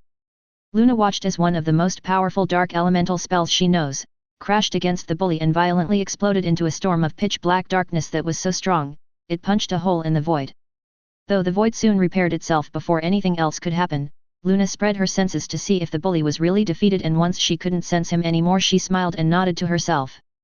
With the punishment of the bully dealt with, Luna turned around and then took off flying towards where Harry, the boy, the duck, and the dog guy were talking. Sora, Goofy, and Donald squeaked and panicked when an explosion of darkness went off while they were speaking with Harry about what was going on. Harry just turned his head towards the explosion and smiled, "Looks like Luna is done with that Ansem guy." Sora turned his head back towards Harry really fast and said, "What? But Ansem is really strong. It took everything I had to beat him, and I had to do so quite a few times as well." Harry just shrugged and grinned at Sora. "Well, don't forget kid, Luna and I are Keyblade Masters and have been for a very long time now, especially me, so we're quite powerful. You can say we're on a whole different level, but let's put that aside for now. Let me correct you on something, Sora. The kingdom key you wield chose you as its wielder, it's yours since it's now connected to your heart. The reason your friend Riku could take it from you was that he himself is a Keyblade wielder and you trust him, the Keyblade knows this and allows Riku to wield it. You couldn't call it back because you were confused and hurt, so your heart wavered and that made the Keyblade not be able to hear your call." Harry then turned his eyes to Goofy and Donald, "You both leaving Sora soon after, hurt him and aggravated the situation. You guys were lucky that Sora was able to strengthen his heart and call out to his Keyblade again, don't ever do that again, okay?" Donald squeaked and looked a bit scared at the way Harry was now staring at him and Goofy. He knew he messed up, but to hear how they made things worse for Sora really made him feel guilty. Goofy felt bad about that from the very beginning and looked down. "Hyuk. You're right, I'm sorry." Harry smiled at Goofy, he quite liked the guy and he had a direct line to his funny bone as well. Goofy for some reason seemed to be able to bring a smile out of Harry. "It's not me you should apologize to, buddy." Goofy looked up at Harry and immediately gave him a nod. He then turned around to face Sora and gave him a bow. "I'm sorry, Sora. I promise I won't ever leave you behind." Sora was a bit taken aback. He had quite the revelation given to him after all, to think that he really was the legit wielder of the Kingdom Key now, ha! Take that, Riku, but to also have someone like Goofy wholeheartedly apologize to him like that, made him feel a bit guilty. But Sora soon smiled and patted Goofy on the shoulder. "Don't worry, Goofy, it's water under the bridge." Goofy smiled and nodded to Sora. Soon after that, Luna arrived and floated next to Harry. Well, that didn't take long, for a guy obsessed with darkness he sure wasn't able to handle it. Harry chuckled and shook his head at his girlfriend in amusement. Leave it to Luna to give someone like that handsome guy a taste of his own medicine. However, suddenly Sora spoke up. I have a question, miss." Luna turned her head towards Sora and smiled at him. You have such big bright blue eyes, I like them. But sure, ask your question." Sora blushed at the compliment about his eyes. Only Carrie and his mother ever said such a thing about his eyes, so hearing someone like Luna do so, made him feel a bit embarrassed. Ahem. Well, you see, I thought only someone with a strong light could wield a Keyblade." Harry and Luna both raised an eyebrow and then shared a look. To Sora it kinda looks like when his father and mother had a silent conversation. Luna was the first to break eye contact and turned her head back towards Sora. "That's not true, it only takes a strong heart to forge a Keyblade within oneself. The Keyblade then takes on the properties more compatible to its wielder so it can better bond with him or her." Harry nodded. "That's right, that's how some might get an ice Keyblade, or a fire one for example. Darkness and light-aligned keyblades are just very rare, so you don't see them often. Sora nodded, understanding what the two Keyblade Masters were saying. In his mind he realized that the Kingdom Key left Riku because he was more aligned with darkness and went to him because his heart was more aligned with light, making bonding with him easier. I see. Donald then suddenly spoke, squawk. But darkness is evil. Harry tilted his head at Donald and then spoke, what an ignorant way of thinking. Darkness is like any other element, it is capable of destruction as well as creation, it's the wielder who chooses what to do with the element. I can wield light, and if I wanted I could massacre an entire world population with it. Would you then think that light is evil? Donald frowned and looked down. While both Sora and Goofy seemed to be thinking about what Harry just said, Luna then spoke up, the same holds true with the other elements. Fire can burn and destroy, but you don't think is evil, right? Darkness is just an element and the wielder is responsible for what they wield it for. I wield darkness, but I don't go around doing evil things. Well, maybe I have stolen a few snacks from my family using dark corridors, but that's it. Harry gasped and looked at Luna. You were the one who ate my chocolate deluxe cake. Ah! Harry dropped to his knees and began to hit the non-existent floor in the void while crying waterfall tears. He had been saving that cake for when he had lunch. It was a very hard to find and super delicious cake since it was a rare drop from a monster in the natural dungeon. The fact that he never got to taste it hit him harder than anything he had experienced before, since he has not been able to get that rare cake drop again, even when he has quite a few passive skills that up luck and drop rates. Sora and Donald's sweat dropped at the sight of a Keyblade Master lamenting this hard for something so simple as a cake, while Goofy walked up to Harry and patted his back. Luna just giggled at her boyfriend's antics. She was already used to Harry being so overdramatic when it comes to his snacks, though, even when one of his children or another one of her harem sisters raided his sweets and snacks hiding place, he never gets angry. It was kind of funny, though Luna soon decided to keep things rolling. So, what's going on here? How did you guys find that back door to Kingdom Hearts, and what are you guys doing here in the void between worlds? Sora and Donald turned their attention to Luna, but before they could answer her, Harry stood up and sniffed a bit, before explaining what he had learned from the group of warriors a few moments ago. Yeah, get this. Apparently, some bad guys went around different worlds and kidnapped these so-called princesses of heart, young women with the purest hearts filled with light, and used those hearts in a massive amount of darkness to punch a hole through the fabric of space and time into Kingdom Hearts. Luna raised an eyebrow at what she just heard and stared at Harry in silence for a few seconds. What? That sounds both stupid and extremely dangerous. Harry nodded.